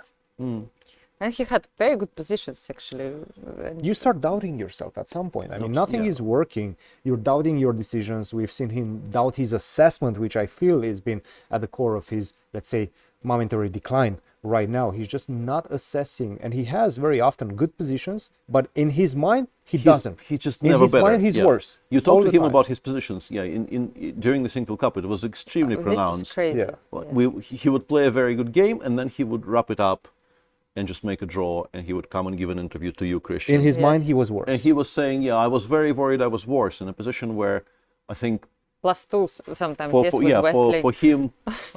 for him in his best years, the idea that he could not be better would just never occur. Yeah. And it's I think it's very, very obvious that he is currently Okay, but this one, I think he would doubting. assess that it's better for him. Hopefully. I mean, having B5 pawn. Hopefully, yeah. I mean, even I understand that it Yeah. should be better without Still any. hasn't made a move though. No? And Okay. I guess his issue is, I mean, normally in a blitz game you play bishop b4 in 3 seconds, but he realized rook a8 exists, and you are kind of stuck because you don't particularly want to play rook a6 check. Black will take, put the rook on a8, play king d5, and start pushing back in the center with e5, e4. And It this is one can of be those, worse. It Yeah, yeah. can It's be one of those strange positions where you Misplayed. have a passer on maybe even the 7th, Yes. and you have to start thinking about finding equality because this is a very strong combination of pieces, and your center is about to start falling apart. So You better keep this passer on on B file. This is what you're trying to maybe, say. yeah. But And this how is to do why it? I think the idea of the move rook c1 is, among other things, if rook a8, we can now play b6 because at Yes. the end of all the captures there will be a check on c6. That's very nice.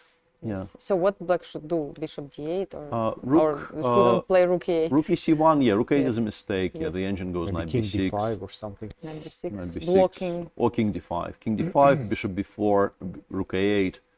Somehow now after rook a6, this is an improvement because why is this an improvement? Because black did not force us to put the rook You on have some a1. 93 ideas, Yeah, maybe? and after rook a8, we're not going to play rook a1. We're going to play knight e3, rook takes c7, and maybe it ends up being a draw, but To be it's honest, definitely all of these quite. things are not easy. No, Like no, no. I'm looking through those lines, through these lines, and they're not easy at all. And what about time? Time is 3 minutes 3 against minutes. 8. And this Time is why running. he's thinking. This is why he's thinking, because how it's many just a moves? complicated position. 9 more moves. 9 to make. Let's maybe Oh. stay here until he makes a move. and then we Big can- development. The United States in the women's section has taken a lead against India. Begim won her game against Vaishali. We That's kind really of big. knew that was It's huge. the situation, but she just won her game against Vaishali. And I do think Bibisara right now has finished her game as well. It's a draw. I wanted to say also that Lilit Makaratachan made the draw against Yulia Smak, which is like, I think, a That is great very- achievement for Ukraine. Yes, I Yeah, mean, that is a position was very not strange good. Yes. decision. Maybe Yes, she thinks they're winning the match, but yeah, I would Perhaps never. that's a I would never point, have yes. taken that board off the table. It feels wrong.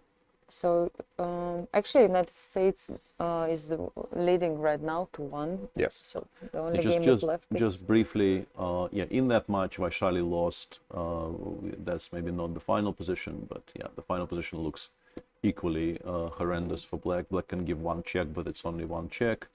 And there were draws on 2 and 3. But I do think that Irina Krush might be in deep trouble right now against Vantika. Yes, if you look at the position. Actually, draws on 2 and 4. And that game of Tanya Sajdev against Alice Lee, where Tanya, with precise play, was probably much, much better, has ended in a draw. But yeah, Vantika is in control. This is Look at this knight. marvelous Yes. knight on d3. Yeah. It's like So that from means study. Might they be a would draw. probably make a draw, Might be a draw. match draw right now. It Mhm. looks like it. If Vantika converts this, and yeah, looks poised to convert it, because you allowing h4, h3 would be very, very bad. And if you play h3, I'm wondering if I'm already Probably doing f4, well right? enough to Yeah, just win yeah. by playing f4. And after everything comes off, defending the How pawn do on you g2 defend? is just going to be very challenging. And if you go f3, probably you even have to e3 play f3. might actually. Yeah. Even e3 might be winning. I can also throw in knight Oof. takes h3 somewhere Oof. if I want. Yes, yes. Just looks bad. Yes. Looks very, very bad.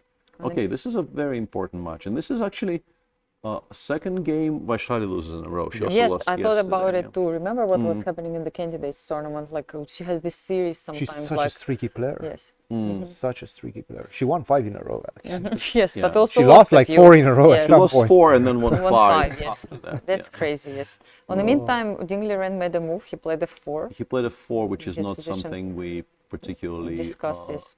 liked, because Maybe he after thought f4 it's king g5, like you actually open up things in the center, and it seems like sort of this is where black is playing rather than this is where white is playing.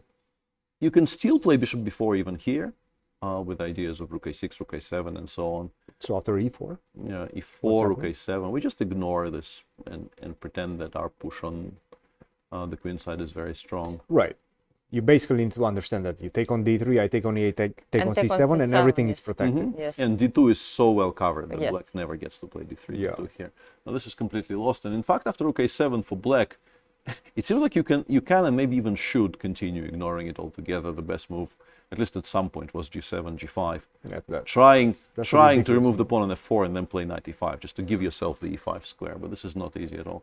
Guys, this is a very, very tense and very difficult game to play for the next few moves until we reach time control. The next 8 moves are absolutely crucial, and none of them are easy.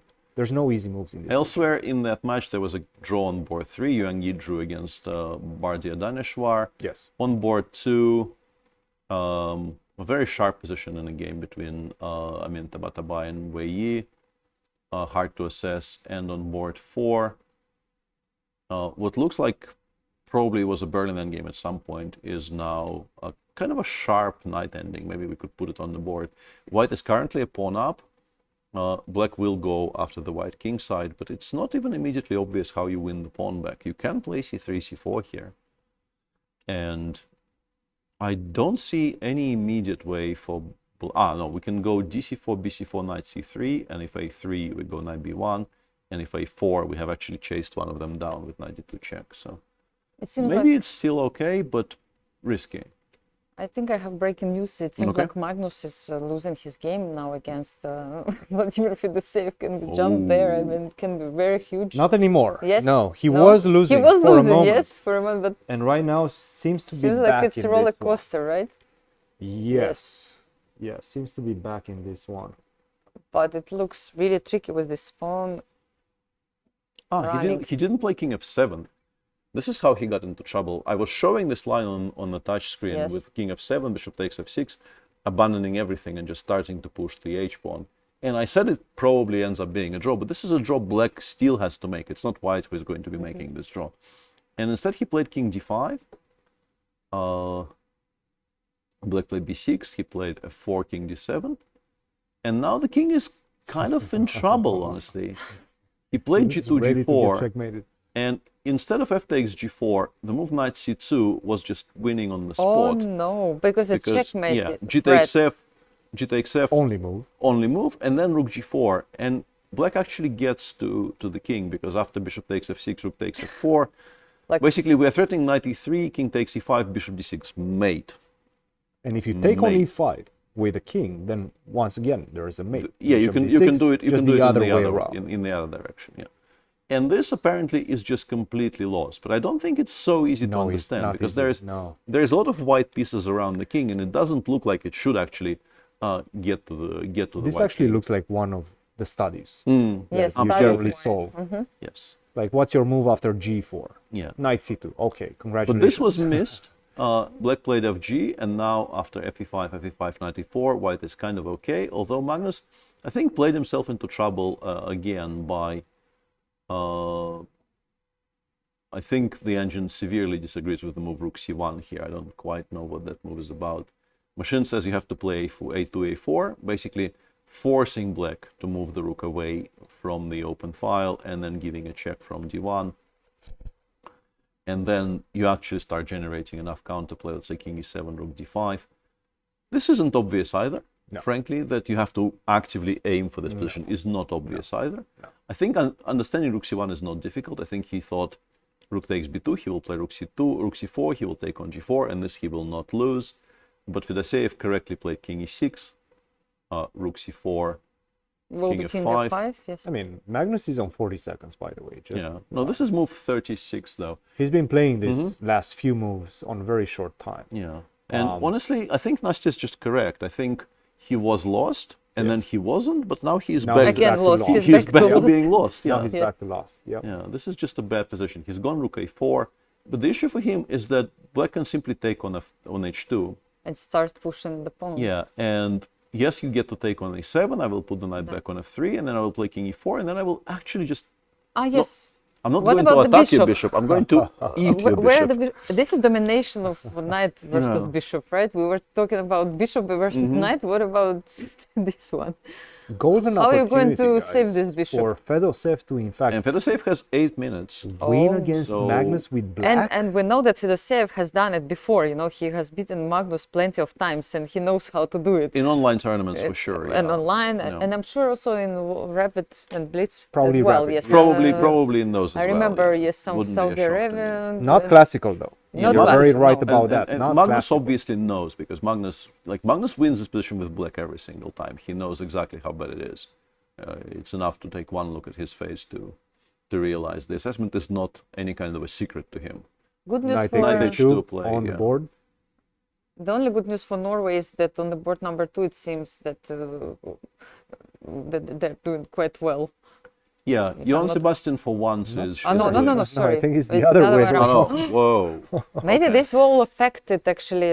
Yes, the They don't general mood. They don't have a single good position actually. Oh. They're busted on board 2. Aryan Tari made a draw on board 3. This match could be over in the next 5 minutes. Yeah. right? Yes. Well, And let's- Aryan was actually at some point quite a bit better, but did not find the continuation I was showing, and the game ended in a draw on move 30 in a very level position. And yeah, Magnus is in a lot of trouble there. Magnus actually has taken on h2, I think, which is a very striking decision. It feels like those pawns are just queening. Yeah. Oh well. This looks completely lost. Rook takes a7. And the pawns are just running, right? Yeah, First but of we all, you take, can take we the take pawn on on b2, b2, right? And the issue is, if all else fails, we will just trade g for a at some point, and it will still be winning, because the king is absolutely not where it's supposed to be. This honestly seems to be a very, very trivial conversion from here to Would for be nice Fedoseev. to see also Fedoseev This from is his move side. if it's 39 possible. right now. After rook takes a7, still 2 moves for Fedoseev. Not a problem, time-wise, for him. A problem for Magnus. This one is looking good for Team Slovenia, which in fact would be a huge, huge Gonna be a surprise. huge surprise. And I have another news. World champion Dingley Ren, for the Is now moment, is winning. Wow. At least I don't know what will happen in this game, but he is winning right now. And this is what he needs. Let's check that. So Let's what check happened that, there? yes. After F4? After f4, black I think correctly played king d5. I think this was Yes. what was indicated. Fe5, knight takes e5, b6, and he did not play knight takes d3 here. The move the engine makes here is knight d3, rook e8, b takes e7, and simply king takes c4. And there is, you can try getting the rook all the way to b8, but And I think this is what he was worried about. Rook to Yes, b1. this is- right? this is just Rook so B1, yes. beautiful. And Rook what? b1, we go king d5, and if you play rook b8, it's Yes. a perpetual. Oh, really? Okay, this is easy to miss because you don't go It's king a h3, right? perpetual. You don't go king h3. Yes, because of. Is king d5 the only move that actually Yes. makes this perpetual, that keeps him in the game? No, you can also, even something like g7, g5 is not losing. But the Yes. point of king d5 is, if you play rook c8 here, white will play bishop d6. So by playing king d5, we're saying, if you do nothing, I will play rook c8 and I will start playing for a win. Not easy. No. It's not easy. Yes, of course. Instead, black played bishop b8, and now after after b7, rook cd8. Knight e5 is not the strongest, but it's plenty good enough. Rook takes e5, and okay, he took on e5 here, still winning though. Looks like Prague has made a draw. Yes, it's a draw. Yeah, this is a major save for Team India. That was the board they could have lost. Arjun definitely will not lose his position. I don't think there's a single chance of that. Sindarov there, very disappointed. He wasn't winning at any point, but he showed very, very exciting, interesting new idea. It was very precise, pinpoint precision preparation against Prague's repertoire specifically. Very good preparation. And you always feel that when you don't win games like this, you feel like you've let down you've let down side a little bit. So this Three is more moves for the world champion to make Yeah. time control. And the way to win here is Yes. actually the pawn on b7 is so strong. You should perhaps invest like one move into making sure that you secure these Has he weaknesses. played it? No, not yet. He's played bishop c1, which is, I He's trying guess, to go still for bishop he's f4, trying to obviously. win by force, which I'm. Bishop before rook a8. Yes. Yeah, I guess the always king like runs to c6. Mm-hmm. What if rook a8? King c6. Yes. Rook, rook 8 no longer wins. You Yes, have to yes, play yes. king f3, king c6, rook just play b1. slow, Rook b1. Yes. Rook b1. Yeah. And then eventually still you have to play h4, h5. King or something. b5, rook a5. Yeah, he's played is on the board. he's played rook a5 check. They should still be King somewhat c6, winning. rook takes f5, I guess is his point. And then black will play rook d7. And this is no longer anything. Wow. Oh. This is what he does. This is no longer This anything. is fully what he does. He sort of he went he for a did play safe it. way of playing it, but And what he this misplayed gives it away again. this gives away so much of your rook d7 instantly played by Rahamov. Of course, you're not going to give up on g7. This is heartbreaking once again. Oh, yes. So there was this moment when world champion finally got really like decisive advantage, which hasn't happened for a long time, and he just misplayed it by a couple of moves in trying trouble. What's happening in Arjun? Let's quickly see what's happening in that one again. The only game remaining in the India versus Uzbekistan let's maybe take a look clash. at what's happening on the big screen there, because there has to be a lot of pressure on those players. They're down to very, very little time. Yes, actually, it seems like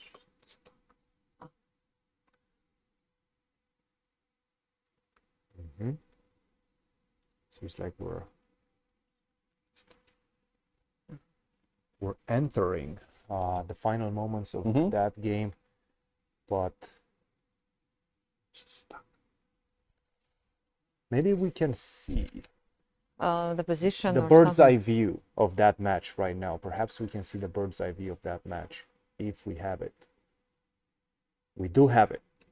But no, that is the China versus Iran, unfortunately. So, hang on a second. Let me. India.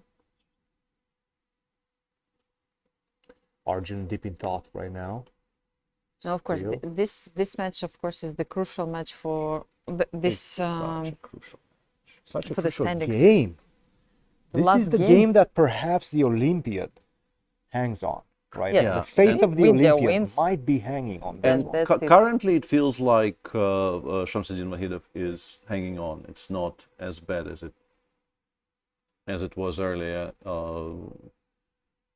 Arjun is down to a minute, but the position has become a lot simpler to play, so it's maybe not that much of an issue. But I still don't see black winning this position. The bishop is just so strong in these types of structures that it is very, very hard for me to imagine Arjun being in any kind of trouble. But the way the situation in the Olympiad as a whole in the open section is, I think Shamsuddin is very, very incentivized to just continue playing forever, even though it's not an obvious thing to do, to play an equal position for a win against Arjun Erigaisi, who is on like 27.95 live rating and is on 7.5 out of 8 here.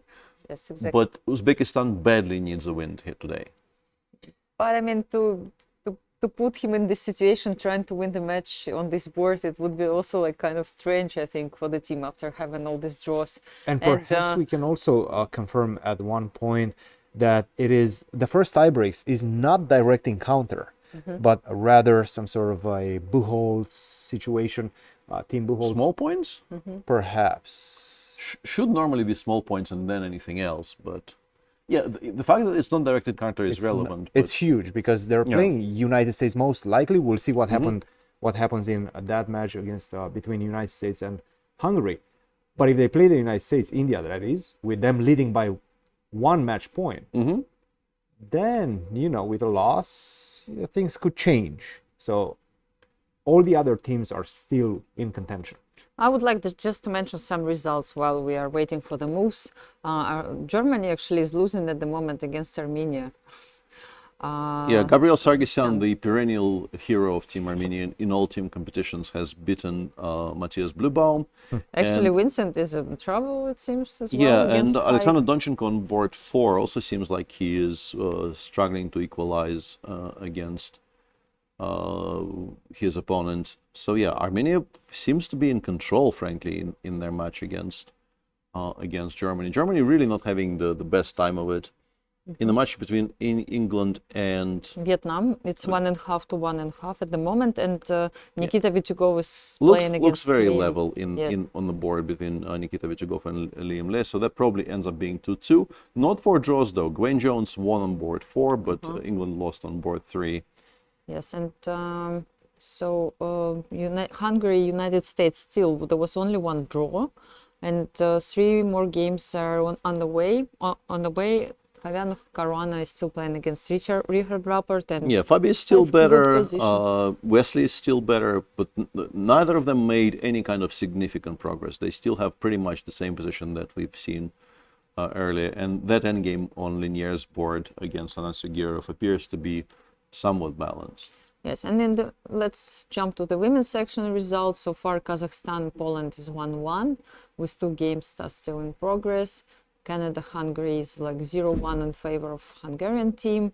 Armenia is leading in the match against Ukraine, where we can see live results on our screen. Armenia is 1.5 to half. Is it women's section? Yep. Yes, exactly. As we mentioned before, France against Georgia. Georgia is leading for the moment. Who managed to win? Bella Khatanashvili beat Natasha Benbema, and China, Turkey is only 1 draw. And yeah, still to 3 games imagine in China progress. playing so low. They were flying Yes. so high in the first 4 rounds, nobody could really get any points off them, and now you have to scroll quite a bit to get to the match of the Chinese women, which is honestly quite a shock. And England, Germany, also another match, important match in the women's section. Germany is leading right now 2-1. Our friend Jovan Kahuska made the draw today against Elizabeth Petz. I can see this, but they lost on the last board. Yes,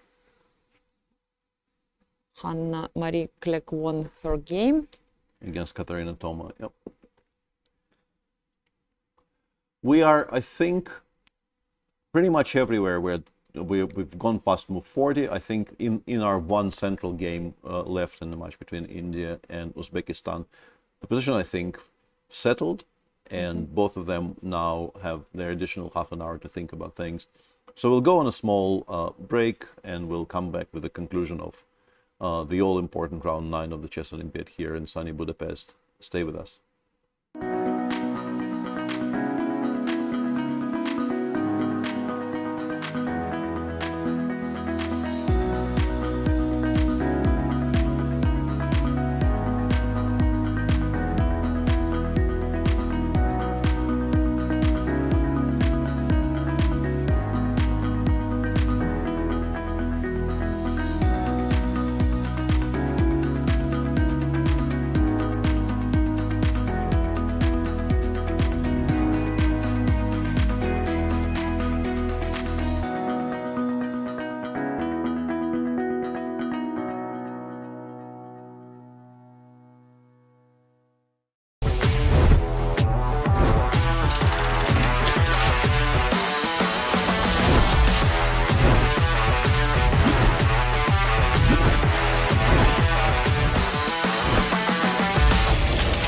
Welcome to 100 Endgames You Must Know.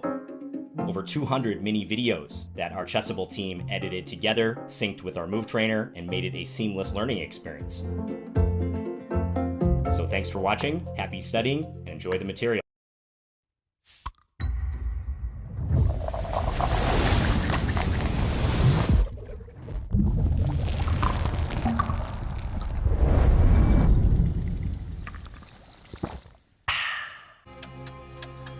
In the heart of Europe lies Budapest, a city known for its bridges that connect its rich past with the future.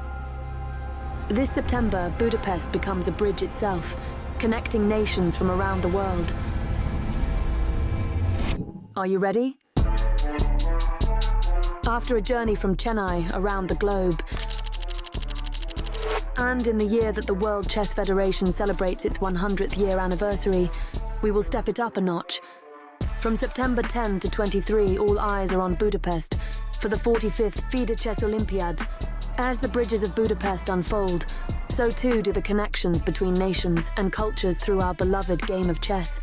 More than 1,800 players will represent their country in the most prestigious chess event in the world. Watch live or join us in Budapest for the 45th FIDE Chess Olympiad and be part of the game that connects us all.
are here at the start of round 6 of the 45th FIDE Olympiad with this really cool globe here asking players who they're playing against and whether they can point those countries out on the map. Let's see how they do. Who are you playing against today? I'm playing against Chinese Taipei. Do you think you can point them out on the map? Yes, I think so. Hello. Who are you playing against today? Against Luxembourg. I think it's here. Taipei. Wow, that was quick. Is it even on the map? Ah, it's here. Not too far from us. Anamaya, hi, first of all. We're playing Uzbekistan. I think she's called Nadir Janova. Can you point Uzbekistan out on the map? Ooh, it helps that I was just there, you know? Who are you playing against today? Denmark. Can you point them out on this map? Here. I can try. Somewhere here. There we go. Oh, that was quick. No, it was not that far. Here. Who are you playing against today? Eritrea. We are playing against Jordan. Guyana. We're playing against Romania. Argentina. And I'm playing with the World Junior Champion. My country? Jordan. Jordan. Is around Oman. Okay, there we go. Who's here? I think it's nearby. I think in this zone. Area. Yes, in Middle East. Yeah. Great. And can you point out Hungary on the map? Hungary, yeah. Ooh. It's something. It's obviously in Europe. Hungary out on the map. Well, Yeah. this one is going to be rather easy. Right here. Yeah, very easy. Yeah, just next to it, here. Oh, wow. Here, that. So here we have Europe. Before flying here, oh, there it is. There we go. Before flying here, I went to check and I still can't find it. And then where is...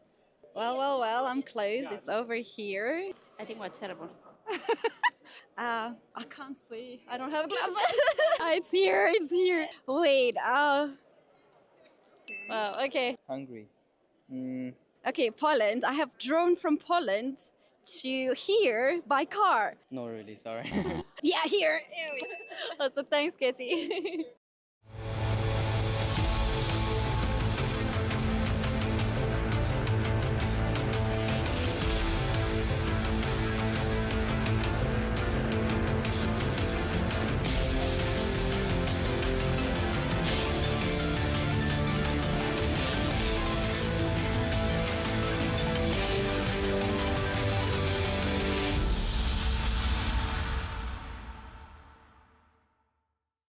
And we are back Absolutely with the final are. moments of round 9. A lot of things actually have happened while on break. Before we went on break as well, maybe we should update with the moves of that crucial game. Yeah, we missed a very important moment there in the game between Arjun Erigaisi and Shamsuddin Vahidov.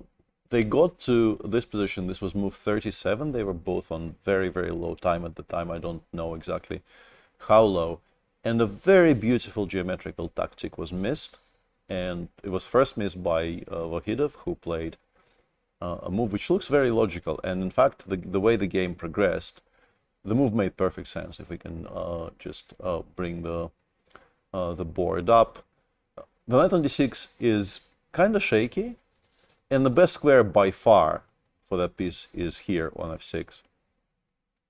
But unfortunately for black, the move knight e8 loses on the spot to bishop takes f7, a move I'm sure Arjun considered, but then queen takes f7, and next move we will play knight f6, and what's the point? c7 is always protected, but you can play either queen d2 or queen d4, provoke knight f6, and then play queen d8 check, and black gets torn apart. This is a really nice geometric yeah. motif. You don't see this very often. I wonder how much time Arjun had at this point. I would assume he was playing on increment. Yeah, I would assume like he landed here with like 35 seconds on the clock. Both of the players were playing on increment, and we apologize for not showing you the moves. We had some problems with the relay, but we're back. We are back, and bishop f7 wasn't played, rook e3, instead queen g8, and now the knight gets over to the f6 square, and once it gets to f6, the bishop has to depart, and as we will see in the game, the bishop goes back to f3, and black is just completely fine now. They repeated, and now Arjun actually took this trade and played bishop e2. Honestly, who is better? If anyone is better, it's black. to be honest, because it's just going to be very, very difficult with the pawns. He played it, by the way. Yeah, he played a5. A5 is a good kind of a quality, solid move here. Arjun will have to play a little bit carefully, but on the other hand, there really isn't, there are no weaknesses. And I guess the move bishop e2 hints at the idea of, for instance, doing something like this. You give a check, you lure the king to d6, and then you play rook g3. And rook g8 doesn't really feel like it's going to, strike too much fear in the hearts of your opponents, misplacing a rook this way. And if you play g7, g6, it gives me this pendulum swing maneuver. Well, basically, I can make sure that your king does not infiltrate via c5, b4, a3. Absolutely, yeah. Which would be game over pretty much if you can get there. But on the other hand, yeah, exactly. If you, for instance, if you imagine the black king already on c5 and white not having started any counterplay yet, you start feeling kind of awkward. Oh, yes. Because, ideas of just going after the a2 pawn or perhaps improving the position of the knight on f6 and then pushing on the king's side. As I said, it's pretty clear that with the structure the way it is, only black can be better, but I'm pretty sure Arjun understands he needs to be careful here, and he will be. Let's jump to the women's section, because we do have only one game pending in match number 1 between Poland and I'm trying to remember Kazakhstan. I think. Yeah. 3 draws on the first 3 boards. Bibisara Asabayeva drew against Alina Kashlinskaya. Mira Kamalidenova, who I think at some point had a very good... She was completely winning. A very good Maybe position. We can actually show that. Let's take a look at that.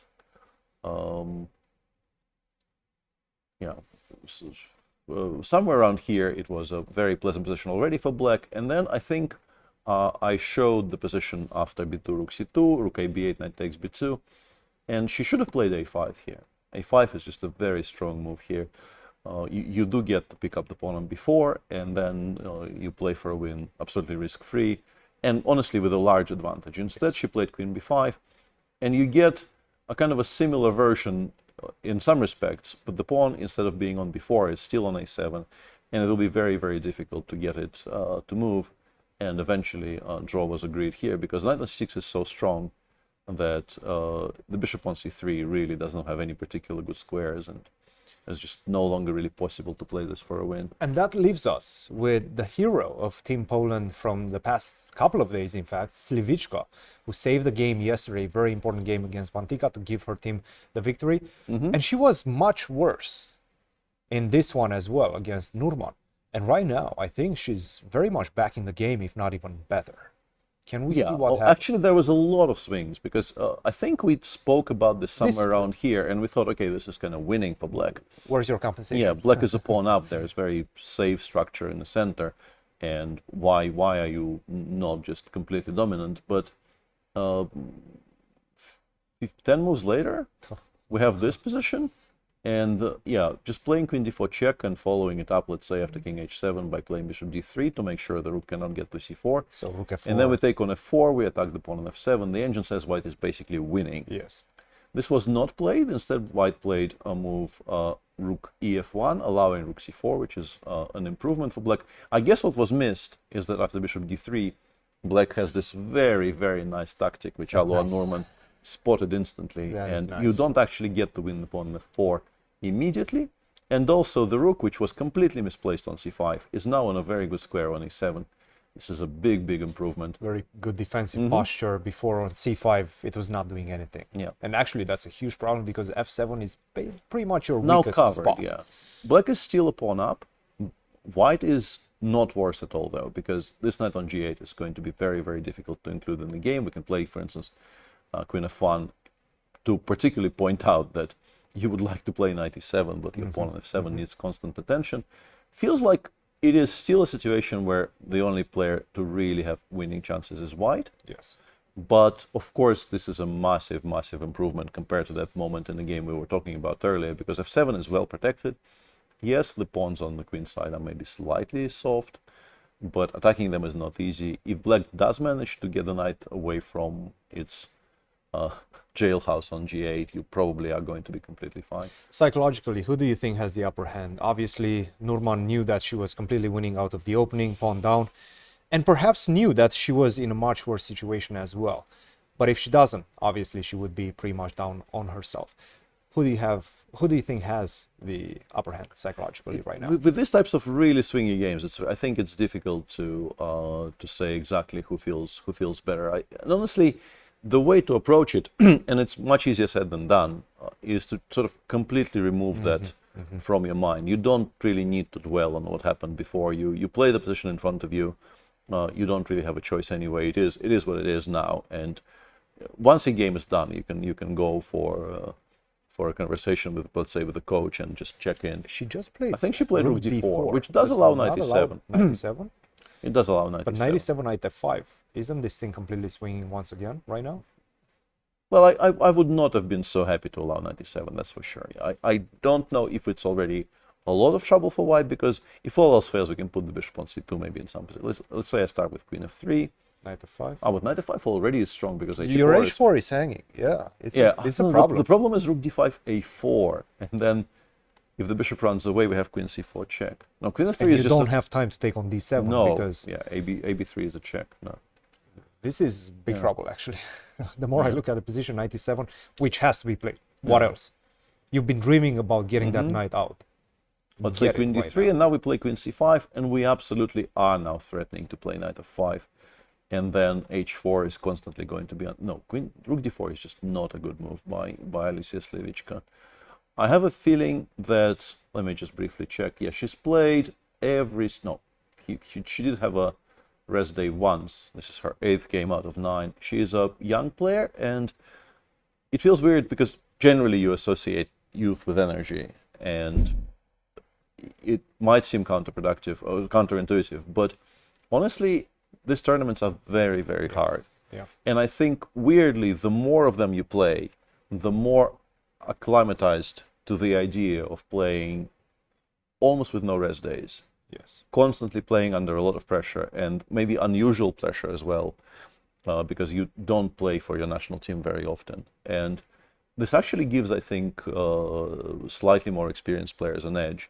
And there we have somebody who is, I mean, both of them are very young. Yes. But I think it might actually be becoming a bit of a factor, because we see mistakes we haven't really been seeing from her in the earlier rounds.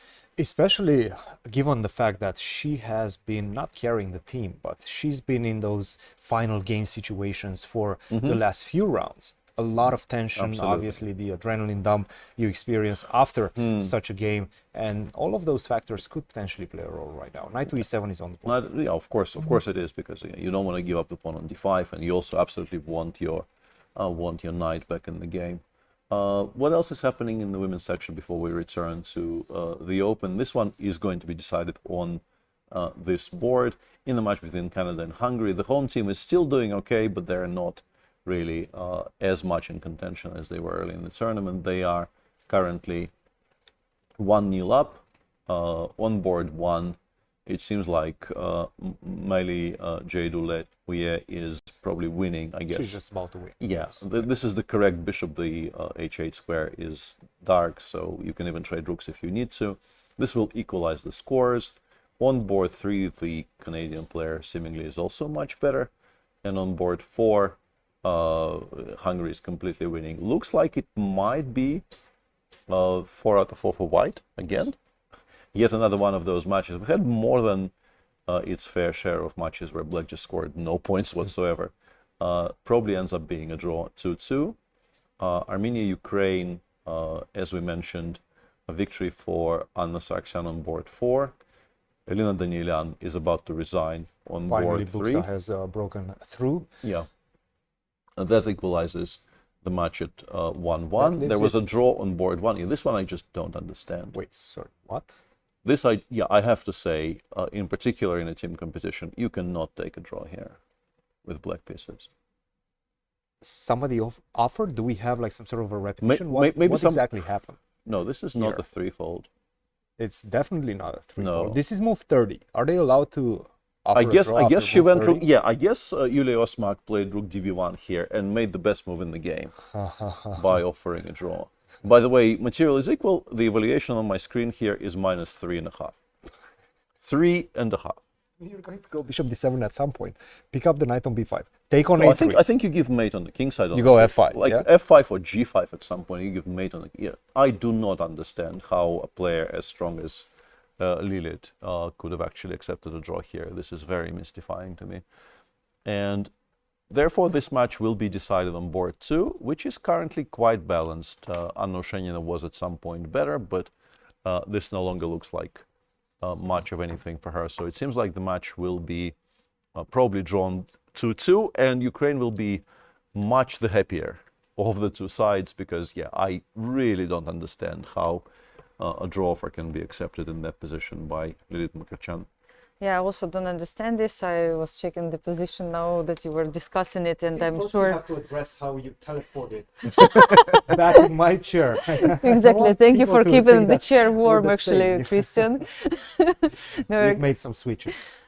while we you do. guys weren't watching. Yeah, thanks for the magic of television. Now I'm here, and yeah, we've been to the plane venue, and yeah, tension, you can feel it. What news? The news are that Magnus looks like quite calm. I think he kind of accepted the fact that the position doesn't look pretty great. I can see that Alexander Grishuk looks tense. Although as always, maybe always, yes. yeah. Vladimir Kramnik is walking around, probably not so focused anymore on his match right now. I've seen Maurice Ashley. It was great to catch up with him. And Maurice is there. Okay. yes, Maurice is there. Yes, in the venue. Big news for his fans. We'd love to see that. Yeah. Yes, Say hi maybe to we'll him at catch some him point. somewhere. Yeah, you can see Magnus. Actually, 100 people are around his board. We can see actually Faustino Oro now, Yeah, also on the screen. Yes, checking on his probably one of the favorite players. Yeah, you have to assume so. Yeah, and the way Fedoseev is winning this position is maybe not the way I would have chosen to win it, but it's still completely fine. You still have to It's still good enough. calculate maybe one variation somewhere, but he is just in time. Maybe we can, yeah, exactly.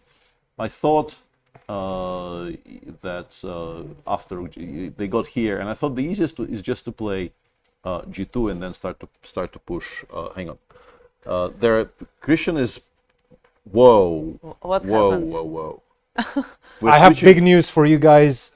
Match deciding news, perhaps. Lenier Dominguez right now is winning against Anand Sujirov after this huge blunder by the Hungarian player. Knight to e3, king takes b4 was already played. Now your knights are basically out of play. You have to take on c5, and now you have to go knight to f4. If you do take the pawn on h4, you're not catching the b pawn. Finally, he took You're this not pawn. catching the b pawn And before. right now. I'm not 100% sure what he missed, but this is easy stuff. And if He you go also knight thought f4, for about 20 minutes to make that move. And if you yeah, go knight f4, and I think this is perhaps the key, is I'm just simply going to kill both of your knights with my bishop to e4. You're not approaching the b pawns anytime soon. Not knight c2, not knight d3, not knight f5 either, or knight to e6. This is in fact losing right now for Sinan Sugirov, and Lenier Dominguez might be giving Team USA the decisive game of the round. What's happening on the other boards, guys? Yeah, let's briefly check in with the with this match. We know there's a draw on board 4. Bledura drew against Levon Aronian. On board 1, we still have exactly. Oh no, Fabi actually chose. This is a lot of changes on this board. There used to be a pawn on h4. The last time I looked at this position, there used to be a pawn on h4, but white had a pawn on d3. So Fabi, in the last few moves, decided to push for the d3, d4 very, very forcefully without defending on h4. In fact, the engine says taking it was a bit of a mistake, and Richard had to play knight g7.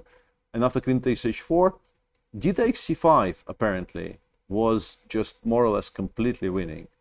But this was not played by Fabi. After rook takes d2, c takes b6, sorry, rook takes d2 first, of course, to reintroduce the threat of queen takes f7. I guess maybe he thought black can take on g3, queen takes f7, and king a6, with ideas of queen e1, queen h4, and a perpetual. But yeah, this is very, very difficult to see from afar. Rook d2, e2 in this position covers e3, covers e1, and suddenly Black realizes there are no pieces which can protect the rook on c6. On e6, if you play knight g7, I guess queen c7 is just an immediate mate. Wow. We create a threat really of nice. taking on b6, and then after. Okay. Okay. This oh, is so difficult. This is okay. Queen c8, king a7, and the engine goes queen d8, and says, you are still completely paralyzed. I will, by taking on a5, force you to the b file, and once rook b2 lands on the board, you are going to get mated. Could we just take the knight? I mean, just out of curiosity, instead of doing this, I mean, some human stuff. Yeah, could queen we takes just g7 is still winning. So just to be sure, because I mean, this variation is really not easy to find. No, Just with queen d8. No, I thought it was simpler. I thought by playing queen c7, queen c8, I'm actually already forcing the king to the b file, but I'm not, and you have to see queen d8. No. Anyway, a massive miss. D takes c5 was very strong. Instead, knight f5 was played, and now after queen d8, you will not get that chance back. Rook d3. He is still, obviously the plan was not to play d4, d5 here, because then after the rook moving away, you have killed off basically your entire attack, and black will be able to block, put something on d6 and block. Fabi is playing rook d3 with the intention of taking on c5 anyway, but obviously this works a lot better when the queen is not on c7. Black can play queen c7 now, dc5, rook takes d3, oops, sorry. Rook takes d3, c takes b6, we take with the actually king is stronger than queen, weirdly. And then c6, c5. This is still better for white. If we still had our pawn on h4, I would say this is winning. With the pawn on h4 gone, it's less clear, but it's still quite a pleasant position for white to play. Obviously, we have all of these squares to aim for, trying to maybe double on the d file and get to the d7 square. Very important game, and I guess Fabi feels that, in particular, before that really strange blunder by Sanand Sugirov, it looked like the match might be kind of level, and Fabi felt he absolutely is obliged to play as sharply for a win as possible. Maybe now he will. There's no winning games, right? He understands Wesley is better, sure, but he doesn't know for sure he's going to win this one. Now, if he waits for a few more moves in this game, I have a feeling he's going to get to the realization that if they make a draw, he's going. Well, he can't put the pawn back on h4 though. He kind of burned some bridges there. No, I mean in Fabi's game. Oh yes. No, Renier is now completely winning, and I still do not understand how you play the move that Sugirov played. How do you catch this pawn is the question. Yeah, before king f6 played, and you can actually play b5, king takes g5, and then b4, yeah. And keep going. b6. Unbelievable. Keep just going. Like that, You're not getting back anytime soon. Bishop to e4. Knight to e7. I mean, you're not touching any of the important squares. d7 is very important. How do you get there? You're not getting there. It shows once again how knights are struggling to fight against passed pawns. It's a bit unexplainable how he actually went for this line. if we return to that position, he could have just taken on c5, king takes c5, knight takes h4, king takes before we put the knight on f5. And compared to the game, you're like 3 tempi out. Yes. This is still dangerous. After, let's say, king c5 here, you might have to play quite precisely. Yes. But you can, for instance, you can go knight f2 and start threatening the knight d3 check. And this does look like a draw. And the one he got in the game really no longer looks anything like a draw at all. b5 is on the board. b5 played Lanier very much understands that he's just simply way faster. There's no way to catch that b pawn. Honestly, it this feels game like is almost over. Yeah, Fabi, I think, kind of wants his position back, because now he would just offer a draw. Yes. And that's it. That is no longer an option. He is still better. It's not like he ruined his position beyond all recognition. But the way the match has progressed, I think he would very much like to get his h-pawn back on the board. And we're watching seeing Magnus. a positive potential for Team USA. India has been really blasting through the competition. Their tie breaks are amazing. USA needs to win with a high score in order to be able to catch up. This is a good chance for them right now. Wesley So is better. Fabi is better with a very complex position. But anything can happen. He can win that game. Team USA right now can win 3.5 if they get everything done. And that would be a huge win that would help them with their tie breaks as well. And we see there is Magnus signing the score sheet, and it seems the game is over. Magnus Carlsen loses the game. Clearly very unhappy because and he also loses, the Team Norway loses. Yes. A massive victory for Vladimir Fedoseev. Congratulates to him. First victory in classical game against former world champion. You don't beat Magnus Carlsen very often, especially not with black. No. Yes, no. exactly. Yeah, and Satiris is actually making a very good point there. Normally, if we look at this position, this should be a g8 square. This is a d7 pawn, this is a b6 pawn, this is an h2 pawn, and it's probably a draw. Yes. But as a matter of fact, this is on e2, this is on g3. If you play rook e7, I will play g3, g2, and I will queen one of them next move, so Magnus resigns. Yeah, you don't outplay Magnus in endgames very, very often. I would suggest that some of it was due to the fact that Magnus felt obliged to play sharply for a win. He knew that they're in tremendous trouble on board 2. Absolutely. Turned out to be true. Johann Sebastian Christensen did end up losing, so Magnus did need to win to save the match. But still, taking nothing away from the achievement of Vladimir Fedoseev beating the world number 1. I think everybody's going to start playing the Svidler Nakamura variation. Yes, let's call it from now on Svidler Nakamura. Right? Guys, big developments. Actually, Richie Rapport took on d4. I just want to say that Dingliren actually made a draw already. It's official that China made the draw on the board number 1. But good news for Chinese team, VE seems like winning on the board number 2 right now. He's winning, yeah. Yes. Yeah, he's winning right now.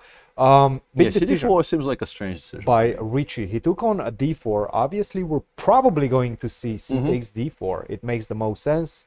Not only that you're correcting your pawns on this side, but you're also opening the avenue for potentially the rook to go to b3 and press. c4, c5 is a threat as well c4, in c5. many positions. Yeah. Things are opening up towards the king. That might be a problem. Yeah, I don't like this decision. I don't like the decision. I don't understand it, to be honest. It feels... What's the continuation? Because c5, if you allow me to go b5, you're supposed to play. It looks like you're supposed to play c5, but you're in trouble. c5, d takes c5. Actually, not d5. Yeah, we're never closing the position here. Yes. We're always aiming to open files. dc5, rook d3. We go rook takes d3. Queen c7. We take on b6. Yes. Or actually, even maybe not taking on b6 and going rook d5, queen dc5, and then some move. Queen to e1, queen to d1. Yeah. It seems you're the one keeping the pressure. The king is extremely unsafe on a7. The knight, if you move it anywhere around, I'm going to jump with my knight to d6, and that's going to, in fact, deliver most likely devastating consequences if my knight lands on b5. This one is looking good for Fabiano right now. Richie has already played c6, c5, so at least he played c takes d4 with the right intention. It still isn't great. He objectively should not have done that, but at least the follow-up is the best move in the position. Elsewhere in the match, as we mentioned, the b pawn is just unstoppable in the game between Linier Dominguez and Sinan Sugirov. He played b5, yes. Yeah, he played b5. Black played king e7. But if you're not even taking the knight on g5, you really have absolutely no chance to save this position. The b pawn is just going to be way too strong. Shall we check the live results or have you checked them before? Recently, just to update our viewers. No, I don't think we've had this on the screen in a while. That would be nice. It's just to have a look that India is tied with Uzbekistan, has the same amount of points, and one more game is in progress. USA made only one draw so far, but currently looking very nice. Yes, very good. Yes, at the moment China 1-1. Again, Wei has big chances to win the game on the board number 2. Norway lost the match 1-3. Magnus Carlsen lost on the board 1. Armenia 1.5 actually. There. Yes, they against have Germany. Other good positions, yeah. Yes, and I checked this match. I saw Jan Gustafsson reading really huge book, showing no interest to the match anymore. Judging from the way he was, reading the book, he probably understood that the match is over already for Germany. Today has not been a good day for Team Germany. They will lose. They potentially will lose quite big actually, because they're in trouble on other boards as well. Yeah. Draw between England and Vietnam with victories for, I think, the black pieces on boards 3 and 4. Yeah, maybe we should check Ukrainian match, because I saw 2 games in progress. Alexander Bilyavsky was there. Vasily Ivanchuk just made a draw actually right now. So Georgia against Ukraine. Yeah, Anton Korobov beat Badur Jabava, two people who actually know each other extremely well. Yes. At least used to be close friends. Probably are still close friends, and it's never particularly nice to play against people you like. At least I find it kind of difficult. But Of course. no such problems for Anton Korobov today, winning what seemed like a very nice game with white. Vasil Ivanchuk made a draw against Luka Paichadze. Looked like a kind of an even-ish endgame. On board one, Andrei Volokitin is seemingly better, the engine says, against Nikolozy Kacharava. I guess because we can give this check. The king has to actually go in the corner because otherwise you lose the rook to the skewer. So you have to play king b6. You have to play king b7, and then I put the rook on f6. And if you have to switch to very passive defense with rook d7, you're just going to be, I can play h4, h5, maybe start digging at your king side, and there's just no counterplay. I can also try maybe going knight c6, knight e5 in some position. It's good news for knight. And on board 4, Volodymyr Nishchuk is completely winning. Yes, he's winning 2 passers, yes, are coming. Yeah, this is just not a difficult position to win at all. The king, you play before b3, and then you include the king in the game, and then white resigns pretty much. There's not much to talk about. So Ukraine will win today, and quite big potentially. They could win 3.5, yeah. And there we see Pansulaya resigning. Already, yes, and Alexander Belyavsky is standing. Actually, it means that Ukraine will have, like, I think 15 points, if I'm not mistaken. So they will jump up definitely in the standings, and will try to participate in the fight for the medals in the last 2 rounds. What else? Where else we should go? There's one board left in the match between Turkey and Spain, with Alexei Shirov trying to defend a difficult-looking position against Mustafa Yilmaz. But if there's no immediate mate for white, I guess black makes a draw, because the best you can hope for is rook and bishop versus rook. And with the f4 pawn gone, I don't see how white gives mate, because you can run towards the f6 square. Seems like Alexei probably saves this. And if he does, it's going to be a 2-2 draw with no decisive games, actually, all 4 games being drawn. Yes, so it seems like only the US has all 3 boards. Oh, yeah, yes. yeah. Their match is still very much in progress. Yeah. In China, Iran, we had a draw already on board 1. Parham does end up saving that game against Ding Liren, which he kind of should have lost, frankly. And there are 2 games running. Amin Tabatabai is completely winning, seemingly. Sorry, no. Wei Yi is completely winning against Amin yes, Tabatabai. exactly. I think Amin had really great position, but something happened. Something, yes, yeah. Many things went wrong in this game. for Amin here. And on the final board, this is an endgame between Poyei Dani and Busenji, which should be a draw, I assume. Somehow all of this simplifies, and black should be quite comfortably making a draw here. Nice composition that this king cannot take this knight, yes, guarding the pawn. Yeah, if you play knight e5, black can simply play king g5, even knight takes e6, king takes g4, and then start moving the king towards the pawns. You can, if you want, pick up the pawn on a2, but then after knight e2... of course, you don't exchange, yes, the knights. d5, king e5, at some point I will start creating a lot of play against this pawn pair. With the king on, if there was a white king on d4 here instead of a black king on e5, you probably are going to end up losing this with black. But with the king so close to the pawns and the white king so far away, eventually I think we will create enough counterplay. And yeah, the engine says it's just very, very level. Where do we go? Yeah, good question. Maybe actually, what I was checking this ending with Arjun. They moved actually to this ending with rook and bishop, yes, against knight and rook, and he eventually played this move h4, not allowing g5 immediately. But as you mentioned, Peter, black found the counterplay by pushing g5. So, like, no danger, right, for black in this position. No, pieces are coming off, and now the pawn on b4 has been threatened, and I guess before b5 is still a draw, but the way the computer holds this is by playing king g3, very simply, knight takes b4, king g4, and you have to either allow rook e7 takes f7, or you have to allow king takes g5. And with more and more material coming off the board, like, nobody really is going to win this. It just looks completely drawn, sorry. He has played b5. It's not a mistake, but like I would have maybe preferred not to. Maybe we should check some live results in women's section to understand where we can go and check which matches are still in progress. It's 1.5 to 1.5 Kazakhstan-Poland. One of the key matches 1-1 Canada, Hungary. USA drew with India 2-2. Big clash, of course, today.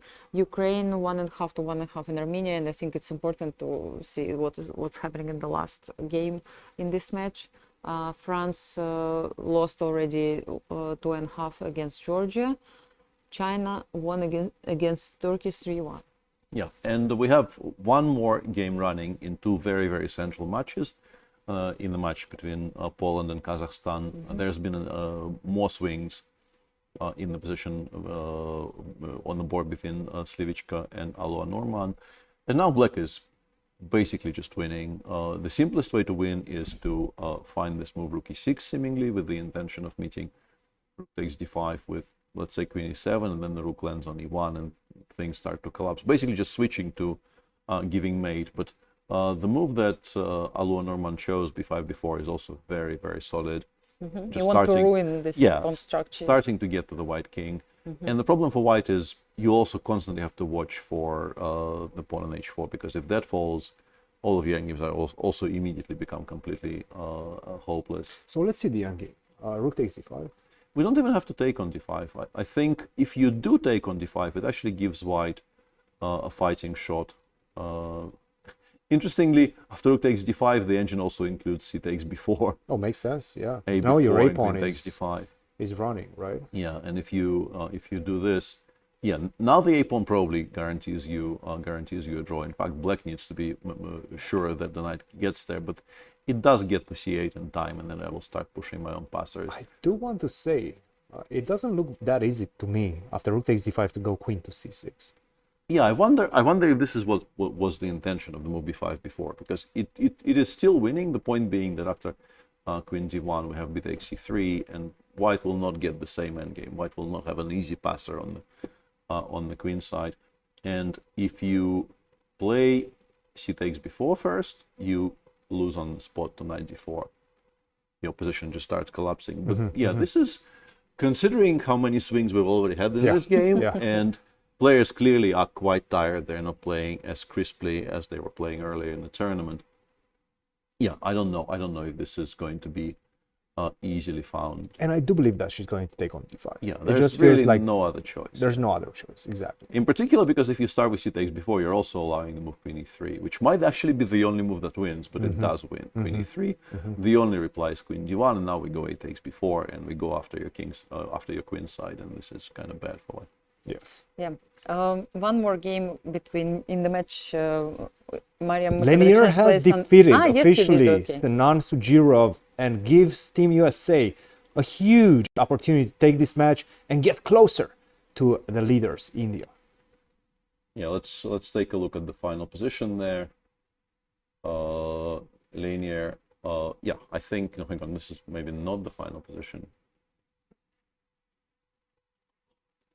This is the final position. So Sanan realized correctly that if he takes the knight, the b-pawn just queens. He tried to bring his king closer to the pawn, but then knight e6, knight g4, b7 check, king b8, and after king b6, it's just amazing how completely hopeless this is, because these knights just never get to anywhere near the action, and knight c5 with ideas of knight d7 and knight a6 is completely unstoppable.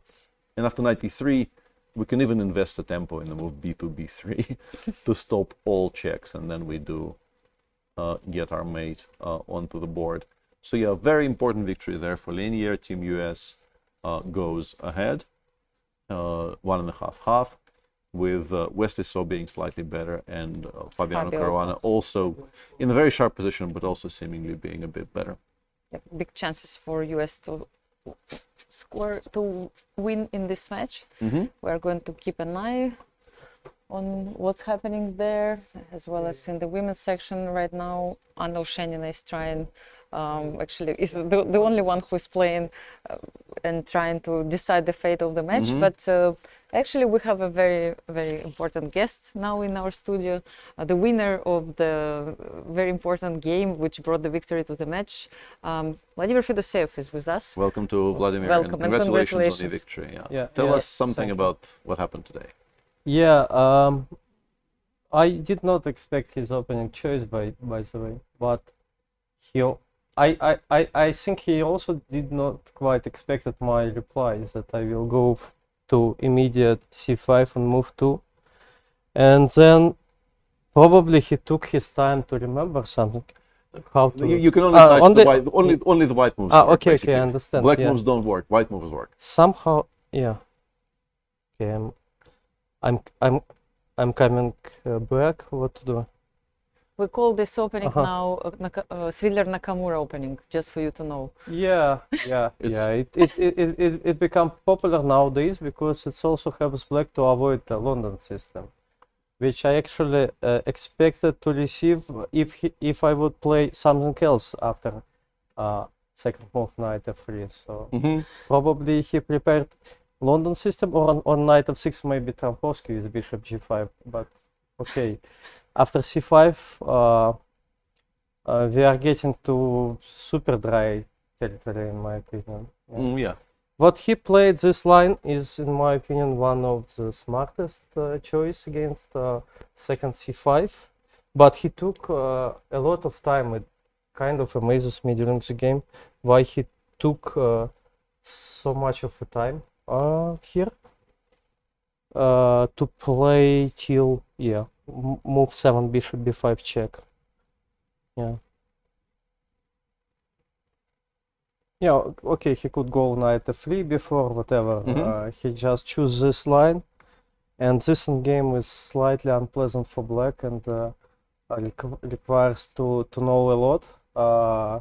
In other cases, black can be under pressure, in my opinion. So here, yeah, I was already not sure. Do I remember anything, or I do not remember anything what I'm doing here? Yeah, but okay. The good thing that I researched middle game. Okay, is it middle game or end game already? I don't know, but I researched it quite deep. So in the game, what do you mean? Till which moment you knew? Let's say. Yeah. Okay. The position. No, I don't know actually, but most likely I get out of book after move 10 knight f5. Yeah, but like in middle game, here I knew that I can take play h4 and then rook h5, rook g5 is a counterplay, and sometimes like position VLC5 I will have eventually g6 move. So so. It was last thing I didn't need to think of during the game. Yeah, maybe. Yeah, but where does this game turn? I have a feeling that you kind of surprised with how the game went. Yeah, I'm super surprised that eventually I won this position. I did not expect that at all. Yeah. So what was the turning moment, like which like you felt that something is really going wrong and he did something for him? For him. Yeah, I think maybe once he entered king e6 and then he didn't play king f7 and went king d5. At this moment, Can you show it? Yeah. Yes. We will soon come to the critical moment. So here he gambles with bishop h4 and king d5. I saw it, and I thought, okay, if he gambles like this, what I can do? I already went with rook to g5. I think we're missing your face is kind of, the camera is over there, and we would like to see, like, finally the smile is there, and we want to see the smile. Come on. But yeah, it's super hard to smile after such a game. You don't simply no emotions after such a long run. Yeah. Yeah, king e6, I was not sure. I thought if he plays like bishop f2, king d7, g4, h4, he is in risk-free position, and I still need to make some moves, maybe f4, whatever. I also liked my position, but I thought at least he is not in. So, for instance, bishop f2 here, yeah. Yes, just bishop. No, yeah, this works actually. Yeah. This works. Yeah. Okay. Yeah. And g4, h4, anything. Yeah. No, it's not possible for me to create any threats against his king on d5. then it's perfectly placed. What I said. Yeah. Yeah, maybe G4 and H4. Yeah. So in long run in endgame he can try to push maybe for something like G4. Yeah. Computer shows it's equal, but I was not sure. In my opinion, it's risk-free for white, and also I will need to prove something. I will need to play some concrete moves. So I thought he will play like this, but he decided to enter this line. I had here knight d4. Rook g7. Yeah, rook g7 is very beautiful. Yeah. Wow. But I thought he simply blundered bishop c5, so I was super optimistic. I didn't try to figure out what is going on, and of course I blundered his response rook h1. In fact, he could even play rook c1 and knight d5. Yeah, that is, I think, difficult to understand. Rook h1 is 5. Yeah, but this one, rook c1, knight d5, I thought I'm already in risk-free zone. In fact, maybe not. So, okay, he went rook h1. Here I understood that I probably did not calculate it enough. Yeah, and after knight d4, yeah, you have to I play thought king he f7. should enter this line to play king f7, rook g2, bishop f6, knight f3, h4, and maybe he found here bishop f3 and decided that it works for black, because bishop f3, h5, bishop h6, if it's working, white might lose the game. But problem is on bishop f3 there is knight d5 and knight e7. Knight e7, knight takes f5, yeah. Yes. So he can continue like this, so he should enter king f7, but he pulls back king d5. Yeah, I played b6. What else? Yeah. f4 I actually didn't like for him, but maybe there are hard to make decision already, and he was under a time pressure, as we can see. Something like 8 minutes against 27. So finally time advantage works to my side. Yeah, and there was a very beautiful line. I think two moves later, maybe you had a very beautiful continuation, which we. You want to like f4 king d7, yeah, and f5 rook g4. This one. Or yeah, there was some position where you. I was not sure if rook g4 here is working. I was really trying to figure out is it working or not, because I can try to checkmate him right away. Yes, like c2, yeah, something like that. So he need to go e6. I didn't saw this move. On the second line, I saw like bishop e1, knight c2, and then e6, king e7. I'm better, and I will grab some material. Knight b4 is a checkmate threat still, but e6 I didn't saw, because here it looks like a checkmate already. But and also I can play this move. Yeah, this was my hope. In fact, g3, a6, knight d4. This is how he hides from chess. Oh my god! Yeah, yes. that is quite something. It's impossible for me to see, but maybe for him not. I don't know. But for me, it's impossible. So maybe for him it's also super difficult if he did not play like this. So he instead of yeah, I need to pull back. Just push g4. Yeah, you can. White moves work. Yeah. Yeah. And here after g4 there was a very beautiful continuation, which I guess. Yes, I could win on the spot, yeah. But what was this? What was the move?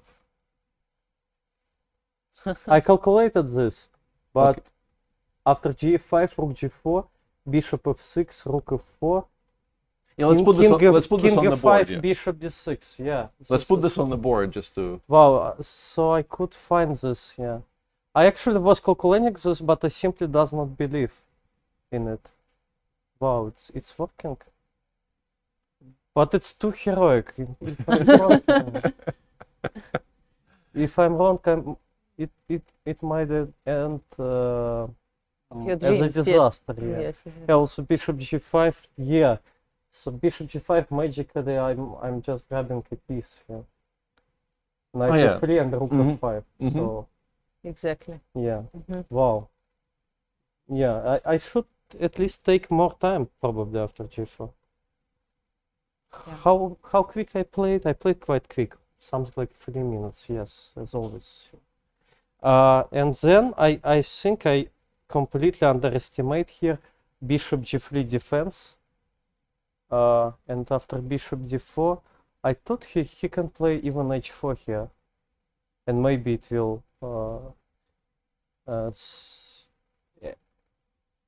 end the game. But I found that bishop b2, h5, rook h6. I can try a4. A4 is yeah. Also, so you think that xc5 was a big mistake, yeah? Yeah, I thought knight c5 is not a good move for him, because now it's so easy to play for me, and then he probably should go to some yeah, let's see. He played bishop g3. Arjun recommends bishop f2 and king e4. Wow. It's been a very long game, and every move something is happening. So he can defend. He can defend like this. Wow. Bishop of. I didn't saw this also. Yeah. Bishop g3 check. Yeah. Yeah, and this is maybe the last moment where he still could have maybe saved the game with perfect play, because after rook c1, king e6, I think you're completely winning. Yeah, I'm agree. After rook c1, king e6, rook c4, king f5, there is only one thing to see, like rook a4, knight h2, rook a7, knight f3, and this bishop is making his position lost. Yeah. So in general, how's your Olympiad going? How is the feeling for playing for Slovenia, and how's the team doing? Impressions? At this moment, we are doing well in my. Okay. There's a camera? Yeah, there's a camera there. Yeah. Yes. Okay. At this moment, we are doing well. We took down Norway 3-1 today, thanks to this victory and victory of Anton Demchenko. So I did not expect this Olympiad going this well for us, but at this moment of a tournament, I'm proud of our capacity to play at this level and gaining points against such a big team as Norway. You're on 15 out of 18 now, yeah? I think. No, we are at 14 now. 14, yes, out of 18, but for our team, it's quite a result. No, of course, yeah. And you're now in a fight for medals, I guess, if you play well in the last couple of rounds. So it's highly unlikely for us, in my opinion. But if we will be able to finish in top 10, I will be super happy. Yeah. I think it will be all very, the very best good of luck. result for All us. the best of luck for Vladimir, who just beat Magnus Carlsen. Great achievement. I think first time in a classical chess, if we are not mistaken, right? Of course, you are not mistaken. It's rare example that somebody beats him with black pieces. Yeah, absolutely. All the best of luck for Vladimir. And now we switch for the interview with Begim Tokhirjonova, the representative of US women's team, who won a crucial game today against Vaishali. And she spoke with Anna Burtasova. We'll come back to you shortly after this interview. Well, Begim Tokhirjonova is the hero of the Team USA because she won her game against Vaishali on the first board and is bringing the first score for USA. So how do you feel, first of all? I'm actually a little bit relieved because I didn't play that well at this part. So I'm glad that I showed up in a very important game. Yeah, and it seems like this game was going really well for you. So why do you think this was so smooth? I had a feeling she was playing with the black pieces, but mirrored of the fact she had to win. I think their strategy was like, because they're like, you know, higher rated on the first two boards. So I think their strategy was to win. So that's why she overpushed. I don't see any other reason why she would overpush. And overall, how do you assess so far the results of Team USA? I think they're doing great. Of course, we didn't have to lose a match that we did. Unfortunately, I thought the match was lost. That's why I just overpushed my position, which was totally equal. Mm-hmm. And if I made a draw, maybe it would be, you know, a draw. But it's hard to tell. But so far, we're doing well, and hopefully we'll catch up with the leaders and then beat them eventually. Yeah, so basically, I think first of all, you're standing very good in today's match, and then you probably need to win the other two. Yes. To fight for the medals. Definitely. So, do you feel you can do this? Definitely. Our girls are great, very strong, especially our new addition, Alice Lee. She's young, very motivated, and you know, the team spirit is great, and we are here to fight, and we can do it, definitely. Before the tournament, did you have any special preparation or team building experience together? Yeah, you know, we know the girls, like we know each other, so the girls kind of get along well, but we also had a training camp with our team coach and captains, which was very nice. So we got to know each other more, but in general, this team is very good in a sense that, you know, we align well, we understand, and we know what kind of player we are, so we trust each other a lot. Yeah, I saw the other two girls when I was scouting for you exiting the playing hall, and I told them your result. They were so over the top happy. Yes, we are always happy for each other, and we are here to support, and you know, we are pushing each other, not only like in a sense of like psychological preparation, but chess preparation. We are there to help each other whenever we need. Yeah, that's impressive. Because not so many teams are actually preparing together for the games. Which is important, I think. Yeah, absolutely. Could you show me a little bit of your game today? Maybe there's just the key moments, because it looked like you had a really smooth and interesting game, actually, because it almost ended in mate. Yeah, honestly, I don't know why she didn't play d4. I think after bishop d2, she could just like simply play d4. Equalize the position. No, simplify. Simplify, because she has to do it. She didn't do, and then the move she made after bishop c3. My position is just so pleasant. She has this d5 pawn, which is gonna be a weakness forever. But I understand that she is trying to checkmate me with queen g5. I was like, okay, how is she gonna do that? But I think her trick was like after a4 rook d8. She expected me to play a5, after which she could like take on e3, I guess. I thought maybe she's trying to do something like that. Even this is not good.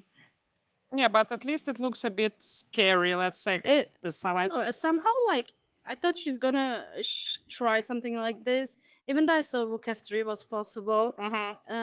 But I was like, okay, let's not give her any chances and play knight d4, which is, I think, in my opinion, objectively is a good move, because I already understood that she's not gonna simplify the position. So after that, she just overpushed, and then she just blundered that queen h5 takes bishop queen d4. It's just double attack. Yeah, on g7 and on a7. Yeah. Yeah. But it's interesting how you said that you understood that she is not going to simplify. So this is some psychological understanding of your opponent. So which role it plays in the chess game? I think it makes you feel better, because you know that you can try to improve your position, and every time they get a chance to equalize, they're not going to do that. Especially with black, it's important to equalize first and try afterwards, but I feel like their team strategy didn't align with the position. And sometimes, and you could use this in this game. Yeah, and I kind of felt before the round that the weight is on her, not on me. So you can see from most that it definitely kind of, you know, didn't help her. So can you agree with Judith Polgar, who says that chess is 30 to 40% psychology? Yes, I'm always agree. I always agree with her. She's one of my favorite players. So yeah, she's right. Well, thanks a lot. And I guess just from this position, everything else was just converting the advantage. Yeah, definitely. I think she just tried to beat me even after rook d6, but you know, that's not to beat someone who can calculate. Well, thank you very much. Thanks.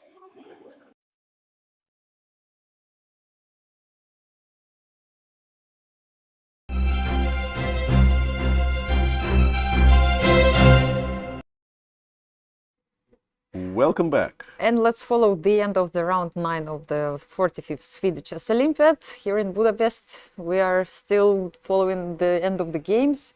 Fabiano Caruana is still playing, right? The last game in the match, Hungary-United States, and United States is leading. Yeah, but I think we do have a kind of a conclusion, or at least I feel confident in saying that we know how the game between Alicia Slivichka and Alwa Norman will end. So we begin with the women's section. That game featured more swings than a than a very swingy thing. Whatever you what you come up with on that one. That's a tricky one. Yeah, a session of mistakes PLO, whatever. I don't know. Black is now 2 pawns up. H4 is constantly hanging. You are going to win this position, I think. This is currently the position on the board. White is currently not getting mated, but there's no counterplay. Black is 2 up. Alwa Norman should win from here. And on that note, we should go back to that finished. Yes. The game between Erigaisi and it says draw on my screen. has finished. Yes, it's finished. Was not drawn a moment ago. We know that it was still being played a moment ago. And actually, on the break, we were discussing between ourselves that this is, of course, still completely fine for White objectively, but I don't quite understand why we needed to subject ourselves to being driven all the way back to the back rank. But here, Arjun did find this forcing sequence, trading more things on the queen side. And I guess with the move c4, c5, he offered a draw, which was accepted, meaning that 2-2 in the match. And who was no decisive right? games. And who was right about the outcome of the match? About the predictions? Did you say draw? I said draw. Convincingly won by Anastasiya. Anastasiya winning at everything. Whatever winning I'm participating. Maybe I should go to life. casino. Sorry, I shouldn't say this, obviously, but you're lucky. You are lucky. That's for sure, especially maybe it's in the last time, maybe few it's time. days, it seems like. No, but in all seriousness, huge result towards the outcome of the Olympiad, towards the last few rounds, right? Because we only have a couple left, and there is a big result most likely pending, and that is the victory of the United States. We believe right now that they have a tremendous shot at clinching their match against Hungary. It's 2-1 right now, with a crucial victory by Dominguez against Sugirov. And right now, Wesley Saw eventually decided not to press. I guess he waited for Linier to win, and then thought there is no particular reason for me to create risks for Black. And also, obviously, if he had a clear-cut winning plan, he would have gone for it. But there's no immediate plan in this very close position in the French. And now the only game the one running out of time is the problem. He had 5 minutes against 11 minutes. How is Fabiano versus Richie Rapport right now? Well, Fabi has 5 pawns and Richie has 3. Yes. That's where we begin. That's the good news. That is the good news. But for Fabi. But his pawns are very, very weak. So somewhat surprisingly, maybe the engine doesn't even give White a particularly big advantage in this position. Maybe because e4 is hanging. Yeah, e4 is hanging, the knight on f1 is a huge c5 move is strong here, because after queen takes c5, you can actually simplify with queen b2, queen b6. And both queen takes b6 is playable, but you can also maybe try to push the black queen to poor squares by attacking queen e6. Yeah, queen e6. It does feel like it should hold, though. Yeah. Honestly, it does feel like it should hold. Yeah. White runs 0 risks, of course. You can play, now you can maybe go back to b2 and try queen e5. But overall, this looks like Richard should probably not lose this. To be honest, at this point, what they do, you're Fabiano Caruana, you're clinching the match. If you find the perpetual, you try to find the perpetual, right? Yeah. I think he honestly, with the knight on f1 and the king on g1, black is never going to create a threat. So I think as Fabi, you feel very safe knowing that it would take an absolute miracle for you to be in any kind of danger of losing. He's gone queen d8 instead of c5. Very fine. A minute against 2. So I guess maybe we can stay here, because this is the important game in the open section left. Everything else is more or less done. We can maybe update our viewers on the results. And I do believe this is a very difficult position right now, and decision for Richie, because he needs to give up the f7 pawn right now by playing knight takes c4, which is not easy. It truly isn't easy. And you have to start running with it. Yeah, and then you activate your king b4, king takes c4, obviously. The knight on f1 is stuck. That's the key idea behind it. It's very, very unusual for a queen and knight versus queen and knight endgame for the side being 2 pawns up, with us even having the move. For that not to be a better position. But could I ask a question though? What do you do after queen b7? I think queen b4.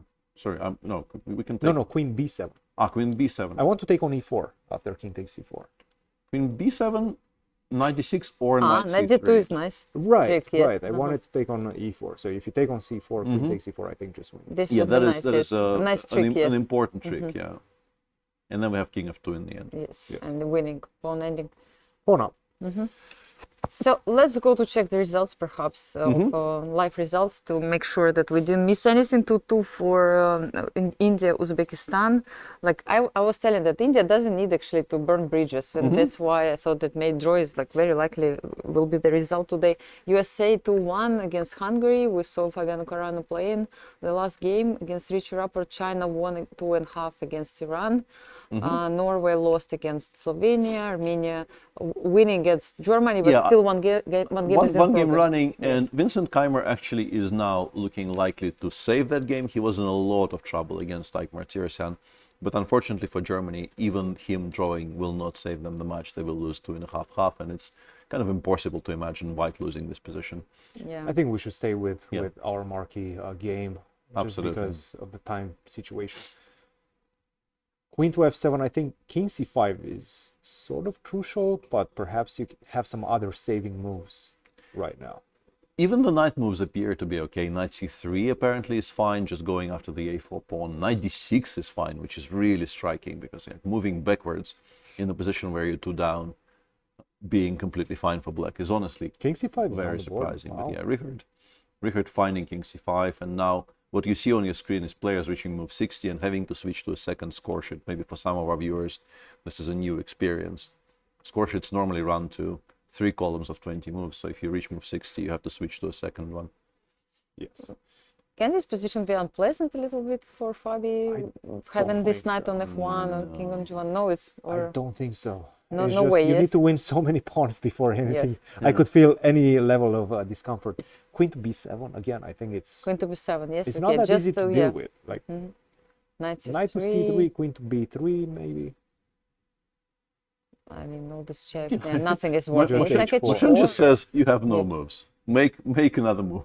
It's the knight on f1. Yes, It's it is, not playing it is an very active much. role. Yes, right this now. is what I'm trying to say, a little bit like you... It's awkward. But honestly, you can just start shuffling. Like, there's nothing particularly wrong with just playing king h1 here and then king f1, king g1 back. And at some point, maybe I'll play knight to d2. For example, if you make a random move right now, I think knight d2 might actually be some sort of a threat. Also, Fabi doesn't have that much of time, like 50 seconds Yeah, against and here, interestingly, it is still a draw, but it is now a draw with only the move queen g3. Yeah. Switching to giving this perpetual only 1 g3 squares. But yeah, queen g7 followed by queen g3 is a bit random. You can maybe even make an immediate draw with h3 here, gh, queen f5, and you switch to direct counterplay against the king on h1. But yeah, white is not really running, never running in any risks, danger, yes. yeah. The only risk is if somehow Fabi does not know the score and thinks he needs to win. No, he should but of course he knows the score. Of course he knows the score. Bishop queen b7, and Richard instantly goes knight c3. So Richard, I think, is ready for a very draw. much on point here. Yeah, playing quite well. Yeah. Okay. Yes, so I think it's going to be a Nicely draw done. very, very Queen soon. to b3 is... I mean, you don't want to lose that a pawn. That's one thing It's that currently you don't not want to do. hanging, though, because we do have queen b5. Queen b5. Yeah. The next move black makes, if you do nothing, I guess, is king takes c4, actually. Because we're not worried about knight d2 check. We will continue going forward. I have a question. Whom do you think India is going to play next round? Like, what's happening? Yes. Like, that's actually... This is what I was thinking. But US or not? But who else? Don't know. I don't think Let there's me anybody see the else. result. Maybe there is no one. No, yes, if we see maybe I can open the standings in front of me. Yes, and we can see they played against China already. Armenia will be... Hang on. Armenia is the beating US will have more points, I guess. I believe US will have the most points, the closest points. Well, yeah, here are the standings, and US, if they win, will go to 15. And Iran lost. Iran lost. Yes, and yeah, China. Nobody else. Yeah, nobody else. China has already played. They already yes. played. So it's US. Wow, we're going to have actually very interesting match tomorrow. Of course. It's not over. It's not over yet. never over. I mean, US simply can win one match and Just play king replace f2. India on the first place. Yes, You so play king f2, but after queen f5, he wants to go to e1. And after queen d3, it starts getting awkward. Really don't like this king. Yeah. Yeah, you can still go back though, Yes. because, but yeah, But going this back, is not- going back involves giving up the knight on f1. No. You this still is- have a perpetual, but I'm starting to sense disaster, and I really don't like it. King Yeah. f2 is starting to feel awkward. yeah, I don't know why we allowed this. Yeah, queen f5 played quite clearly by the hand movement there, and yeah, Fabi is now going to reassess some things. So king e1, queen d3. You're still Where's okay. the saving race? You're still okay. You can play queen b2, and you're not actually losing. But it gets very, like, for instance, after king c6, you're kind of out of moves because you do not want to play queen d2 and run into this. no. This check. Yeah. So actually, finding 10 moves, seconds, yeah. by the way, Uh-oh. on Fabi's 8, clock. 7. No, this is He not, has to make a he's move. gone king e1.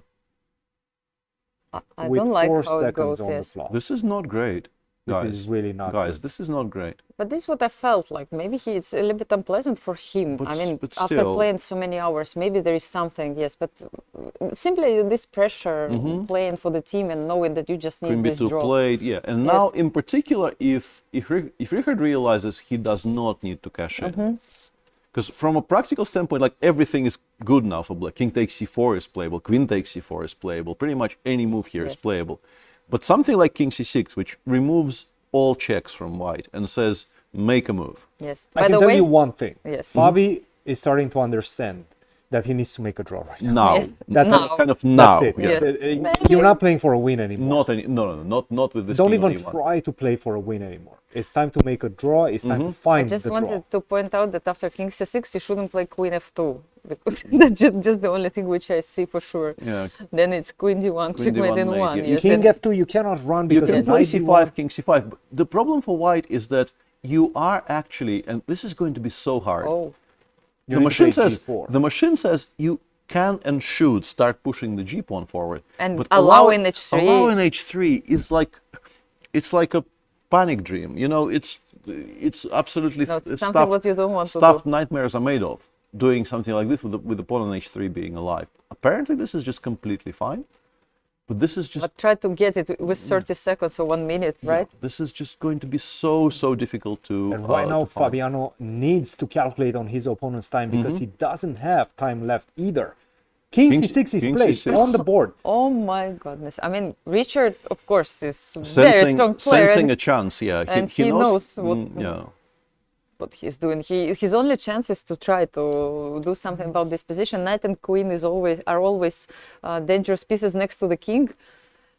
And he's trying to use it. Yeah, and his team is losing, so this is maybe the first time in the last 50 moves there are winning chances for him, and he is obviously not going to let go of them very easily. No, king f2 was an absolutely irresponsible decision Yeah, by Fabi. I think he missed queen f5. I think so. Yeah, I think he thought it doesn't spoil anything, so why not? Yeah. I think he probably thought that he can go king g1, and then he kind of panicked. Knight to e2, you lose the knight. Where is the perpetual?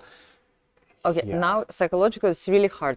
He needs to switch from, I mean, having 12 really good seconds. position to defending the position, which was like Has really played good g4, for him. by the way. He had played. No, That's he a, played e4. Oh, he played e4. He Yes. played Ah. e4. Okay. which Now he is, I think, a bit.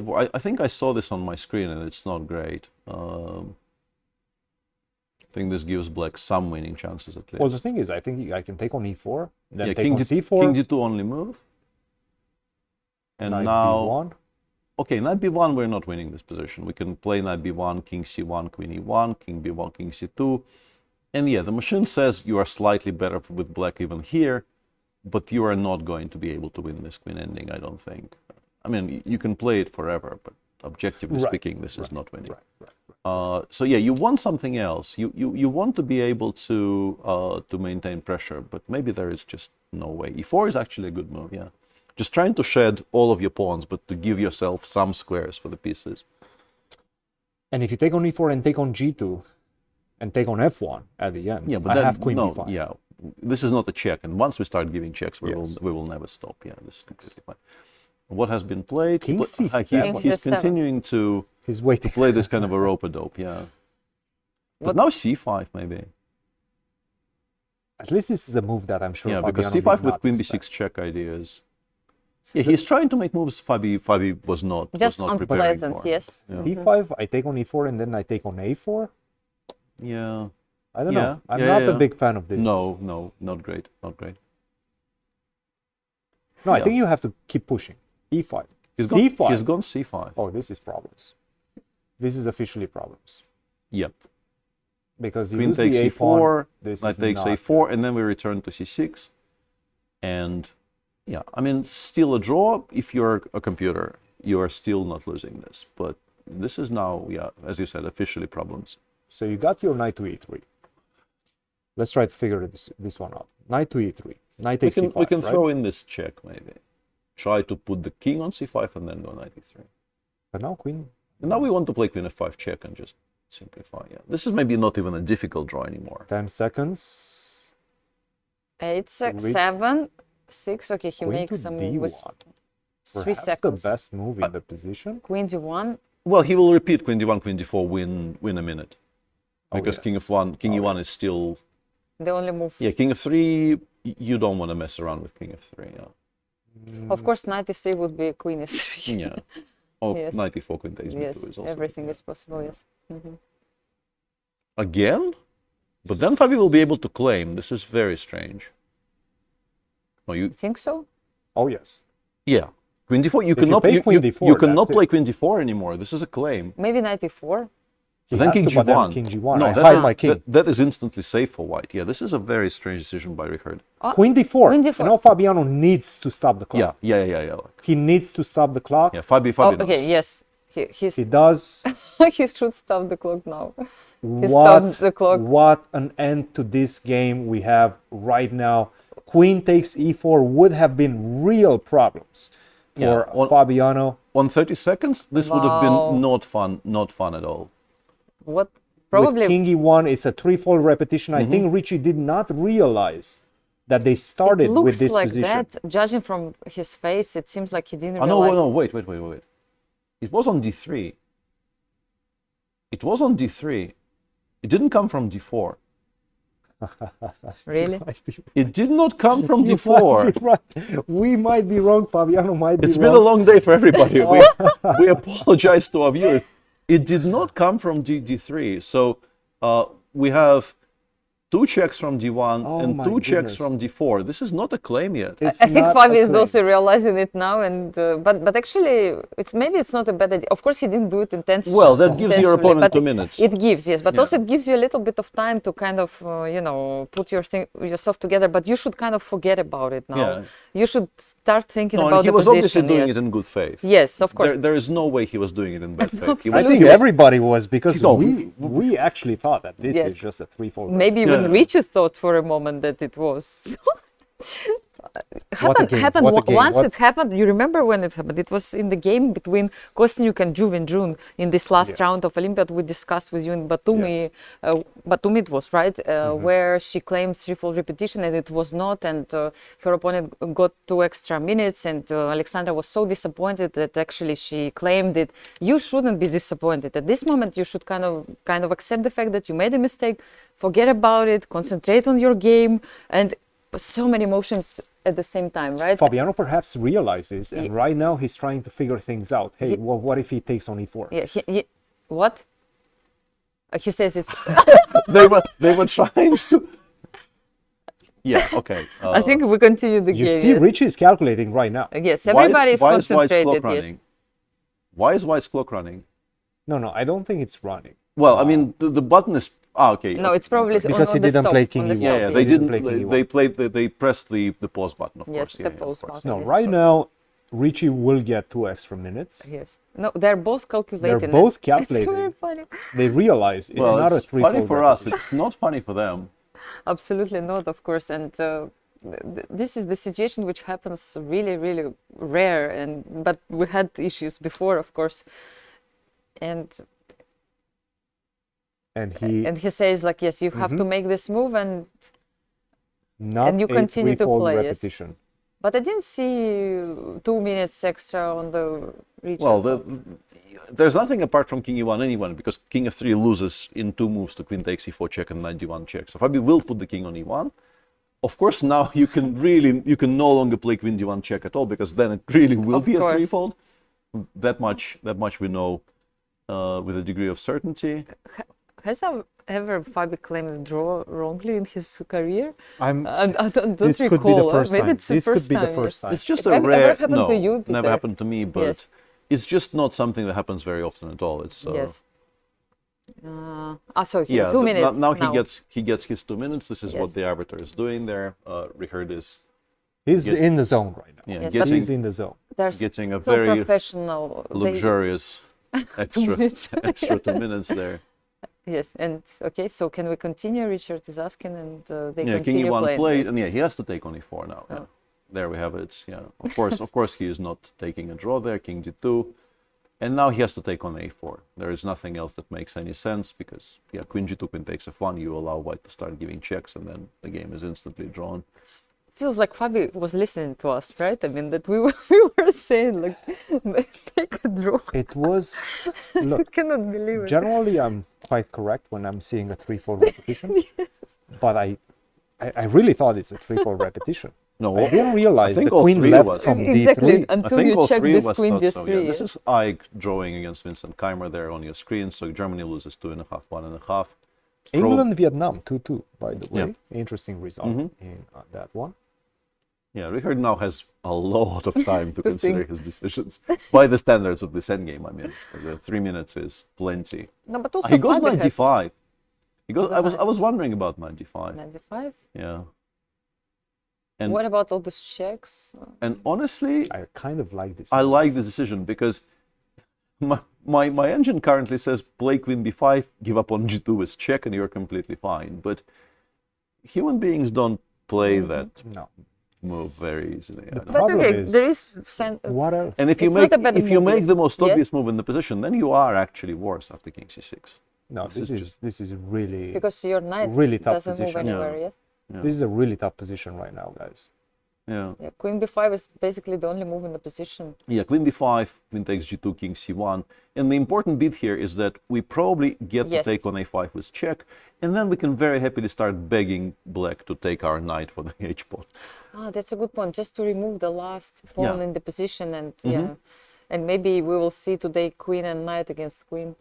Well, it will be played out if it appears on the board, but to begin with, Fabi needs to play queen b5. Queen b5 is giving up the g2 pawn with check is hard. Not very human intuitive. nature. Not very intuitive at all. No.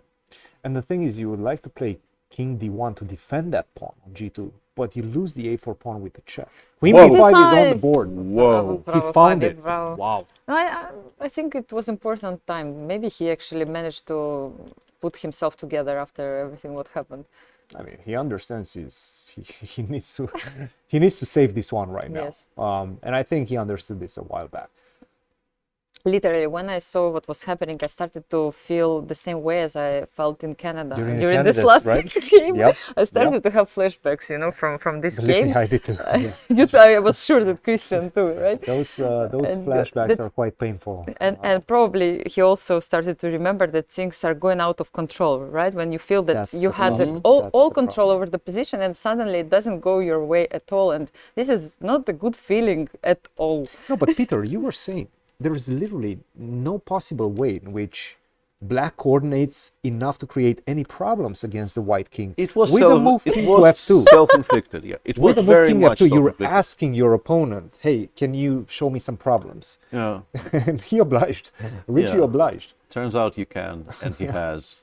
But queen b5, I am so impressed. He did have, like, at least with all the repetitions, Fabi got up to, I think maybe even above 2 minutes. Yes. And that gave him time to kind of prevent himself from panicking. But to me, knight d5 was an unexpected move. Yeah, knight takes a4 was. Knight takes a4 made the most sense to me. Probably the better practical choice. And No, but perhaps the better practical choice. But knight d5 is not the move you expect, so perhaps you didn't have enough time to think about it. And then to find queen b5, that's quite impressive. Still, maybe this game is still Richard going. didn't see queen b5. why do you think if it's difficult for Fabi to find this move, it's easy to find it for Richie? Maybe he didn't see this queen b5 because he thought queen g2 is was check. So same argument can go the other way around. How do we keep the game going right now? Yeah. For it's a good question. Well, I think you make the two most obvious moves, and then you run with the king, and you ask white to make moves like queen b5. We go towards the e-file somehow. But the issue is, I'm not even sure we're losing if we play a5 here.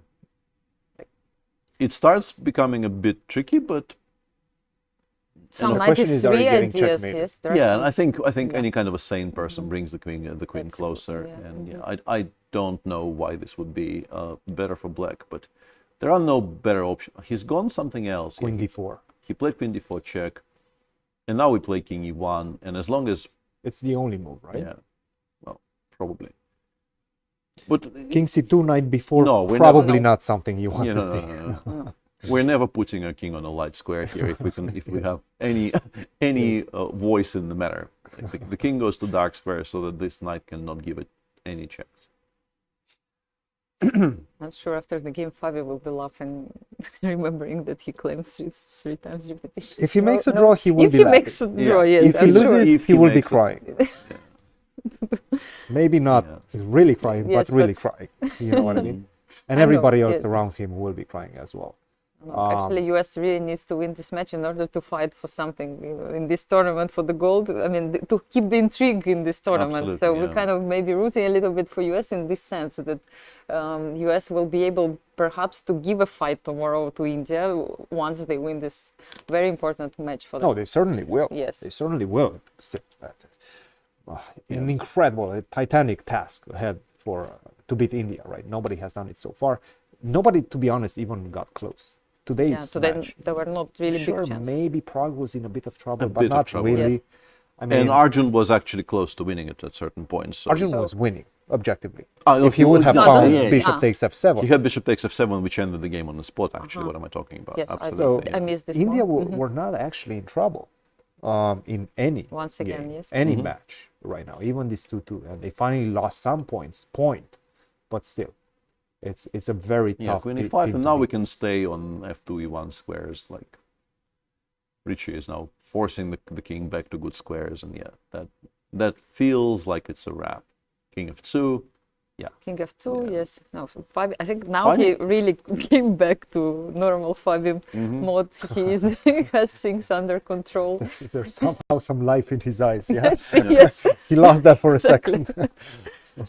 But I really like the way they approach this situation. Like, it's so professional. Like, you have to really talk to yourself and tell to yourself, like, finished. I don't care. Like, threefold repetition, I made a mistake. I have to forget about it, concentrate on the position. And this is the most important task right now. If I will let my emotions go away, you just can lose the game. Like Queen b5 right? was a monumental. Yes, so, and it's a draw. And it's a draw. Yes, monumental find. Yes. With, I believe, about 10 seconds on his clock. Yes. Queen to b5 to play that move, leave the g2 pawn unattended.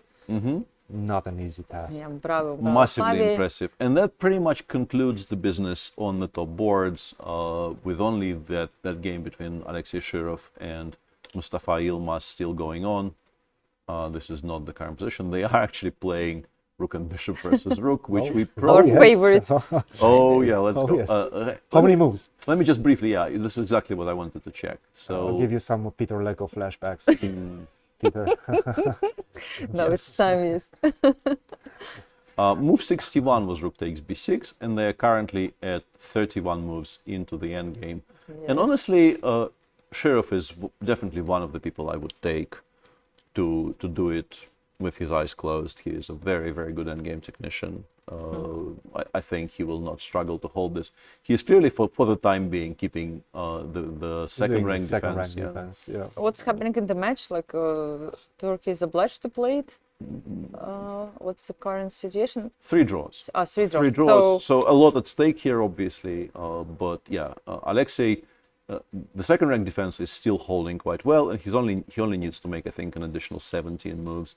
So we will sort of continue rounding out the show while we keep an eye on this. It's not long to go, I don't think. Let's see what's happening in the ladies section. Yes. I think maybe give everybody an update Yeah, Alua Norman did end up winning that game against Alicia Slivichka. It maybe has taken a bit longer than she would have liked, but she did get there very, very confidently. So Kazakhstan beats Poland, and that means that Kazakhstan is on 16 out of 18. And with India, what happened to India in the end? Let me check. Yes, so there we have it. Yeah, India drew today. So Kazakhstan is in sole lead, by the way. Kazakhstan leading the Olympiad with 2 rounds to go, which is by a point really from impressive. India. Yes. Beating Poland, really was Ukraine, not an easy task. Ukraine, Armenia being a draw is also heavily in favor of Kazakhstan because they would like all the matches to be drawn, basically.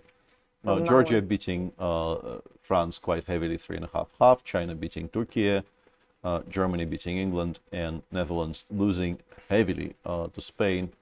But yeah, a massive, massive result up top there for the Kazakhstan women beating Poland, who yesterday defeated India in this all-important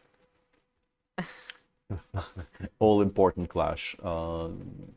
Very interesting 2 rounds ahead of us. Oh yes. In both sections, but in particular in the women's section, which looks extremely open right now with Kazakhstan on top and India. They probably haven't. Have they played Georgia? Kazakhstan has not played. Kazakhstan less so, but India. Who does India have has left? played Georgia. I want to say they Yeah, have they played played, Georgia, yes. and they have beaten Georgia. So they will actually have to go quite deep in search of opponents, because it looks like for Team India they have played most of the top teams. They're still absolutely not out of it, because Team Kazakhstan, strong as they are, will still have to play against a lot of very, very powerful teams. I expect they still have to play China, for instance. Correct. China is coming back. China is coming back. Yeah, China It's has. actually interesting that Kazakhstan is the first position with 16, then India with 15 only in second place, sole second place. And then China, Armenia, Poland, Spain, and wow, that's a big tie. At the moment, it's really That huge. is a massive tie on 14 out of 18. Teams, something like that. Very difficult to predict the pairings for tomorrow, so we will not even try to do that. In open section, though, we can take a look predict. at the open Yes. section as Yes. well. Results. See the results. Yeah. Yes. Once again, India. India finally drops a point. India is on 17 out of 18. US with that victory over Hungary will be on 15, as is Uzbekistan, I believe, right? So that's a tie for second. China is maybe also on 15. Yes, I will open in a second for you. No. No, sorry for open. Hang on a second. We will get that for you. Yes, so we have India with 17, United States, Uzbekistan, as you and said, China on 15, and then a group of teams on 14, including Slovenia, Ukraine, Hungary, Armenia, and Serbia. India have played, honestly, a vast majority of these teams. I'm not sure. India might be playing Slovenia tomorrow. No. They're playing the US. What am I talking about? Yes. India's playing against I am losing my mind here. Probably Uzbekistan also has. Has Uzbekistan played China? No. So then they probably play China. Yes, that looks. Then we have a fantastic day tomorrow. Oh, we have the top 4 teams playing against each other. Finally, the proper clash at the top of the open section. Of course, India is in a comfortable situation, a full match point ahead of everybody else. But now that they finally, gave the tournament some hope by dropping a point, the US will be incredibly well motivated to try and beat them, and then it's the only thing. And then it's anybody's game. And then it's anybody's game. In the game, yes. And in our Rook and Bishop versus Rook, it seems like Alexei Shirov, who has a decent amount of time to think, is now choosing between basically nothing loses here. You can even play a very strange-looking move like King of Fate, because the whole point of the second-rank defense is that you always have this motif of giving up the rook for stalemate. So King of Fate, you have to go King d6 if you want it. I guess this is why he hasn't played it yet, because King d6. And then we go Rook b7 and we switch to g7. But this is how you sometimes get turned around. I think this is sort of how I got turned around, and then I got into a losing position against Fabi in that Canada's game in Moscow 2016. Yeah.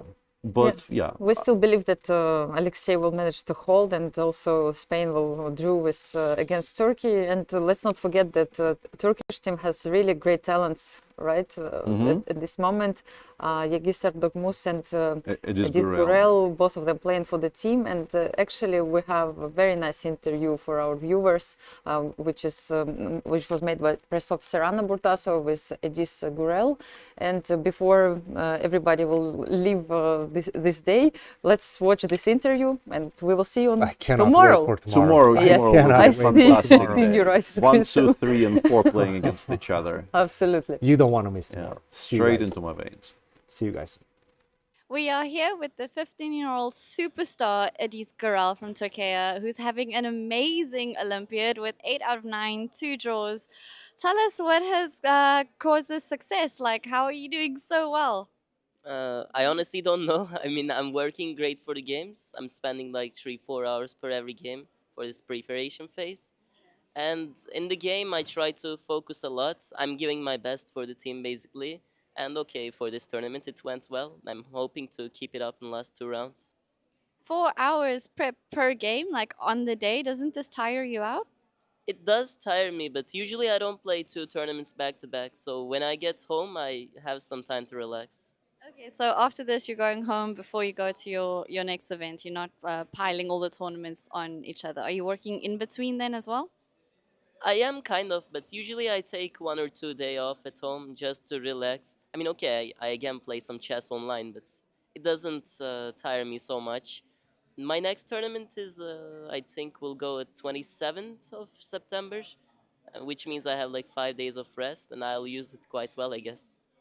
You're doing really well individually, heading for the medal, which is a possibility at this stage. How is the team doing? Well, team is doing quite good, I think. We're not doing super well before this free day, but after the free day, we won 2 matches in a row. Now I'm hoping we can beat Spain. I'm not sure guys are still playing. Everybody's giving their best. I'm very happy. And for this medal, okay, I mean, I'm just giving my best. We'll see at the end what happens. What did you do on your free day? Because obviously something worked if you guys came back a lot stronger. Well, I don't know about other guys, but we went out. I mean, I think went out at 10 a.m. Then we came back at 4 p.m. Okay, we came back because I was very hungry. But before that, we just visited some nice buildings. We went to this. I don't know what its name was actually. I forgot. I mean, in Turkish they call it Parlamento building. Oh, the beautiful one, yeah. Yeah, exactly. Okay, we went there. Then we wanted to get to this Yuri Polgar's simultaneous actually, but I was very hungry, so we had to get back. Hungry. And tell me, how are you finding Budapest so far? You said you explored a little bit. Have you experienced some culture, some of the food? Well, I think it's a very nice place. I'm having a great time in Budapest. It's great if we won't have to swim because there's some flood going around. But I'm just hoping to enjoy my time here. Have you learned any Hungarian words while here? Well, unfortunately, no.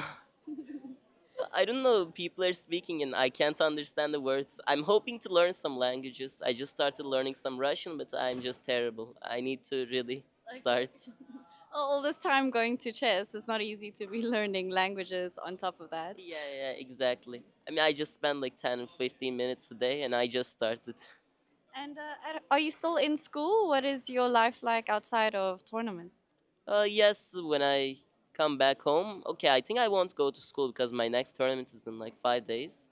But after that, I'm hoping to start school because my school actually started like 20 days ago. And I didn't even get to see my class. I'm in 10th grade. I'm going to a high school. Yeah. Well, school is quite hard, but I'm trying to give my best. Yeah, I mean, balancing chess and going to school is not easy. So when you skip classes, you come back, catch up, you just write the exams. Yeah, I mean, teachers are helping me a lot. Some catching up with some units, or even my classmates are helping me a lot. So. And of course, your teammate next to you, Yagas, is also a really young superstar. Do you guys work together at all? Not really, but we talk a bit, and I'm obviously proud of having Yaz in my team. He's like the biggest talent in the world now. And I mean, we're both doing great so far. Let's see if we can keep it up. Well, good luck with the rest of the Olympiad, and hope you and the team keep going. Well, thanks a lot. 2023 saw the start of a battle. Now, witness the next move. This is Chess Amplified. Every move is a statement. Every sacrifice, a strategy. And every win, a declaration of power. 6 teams, 6 icons, 24 superstars, 6 prodigies. The world's biggest mind game, Global Chess League, coming soon.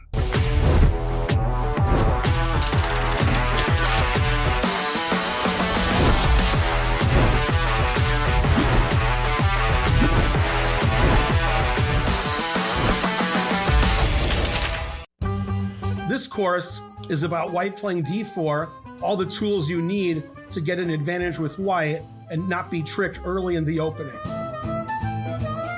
Now it has a really long, complicated name that I'm gonna mispronounce now, so you can make fun of me.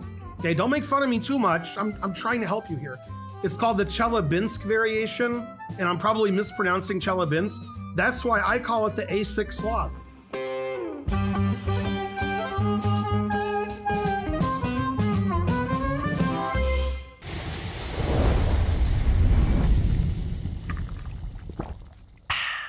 Waves are off, his clock is ticking. How will he respond to Econom's first move while ready to win?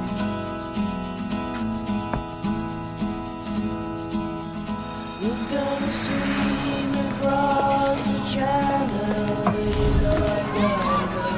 I'm a strong swimmer. Who's gonna swim across the channel? Why did you wonder? You say lighthouse. Am I right, boy? Am I right? Why did you wonder?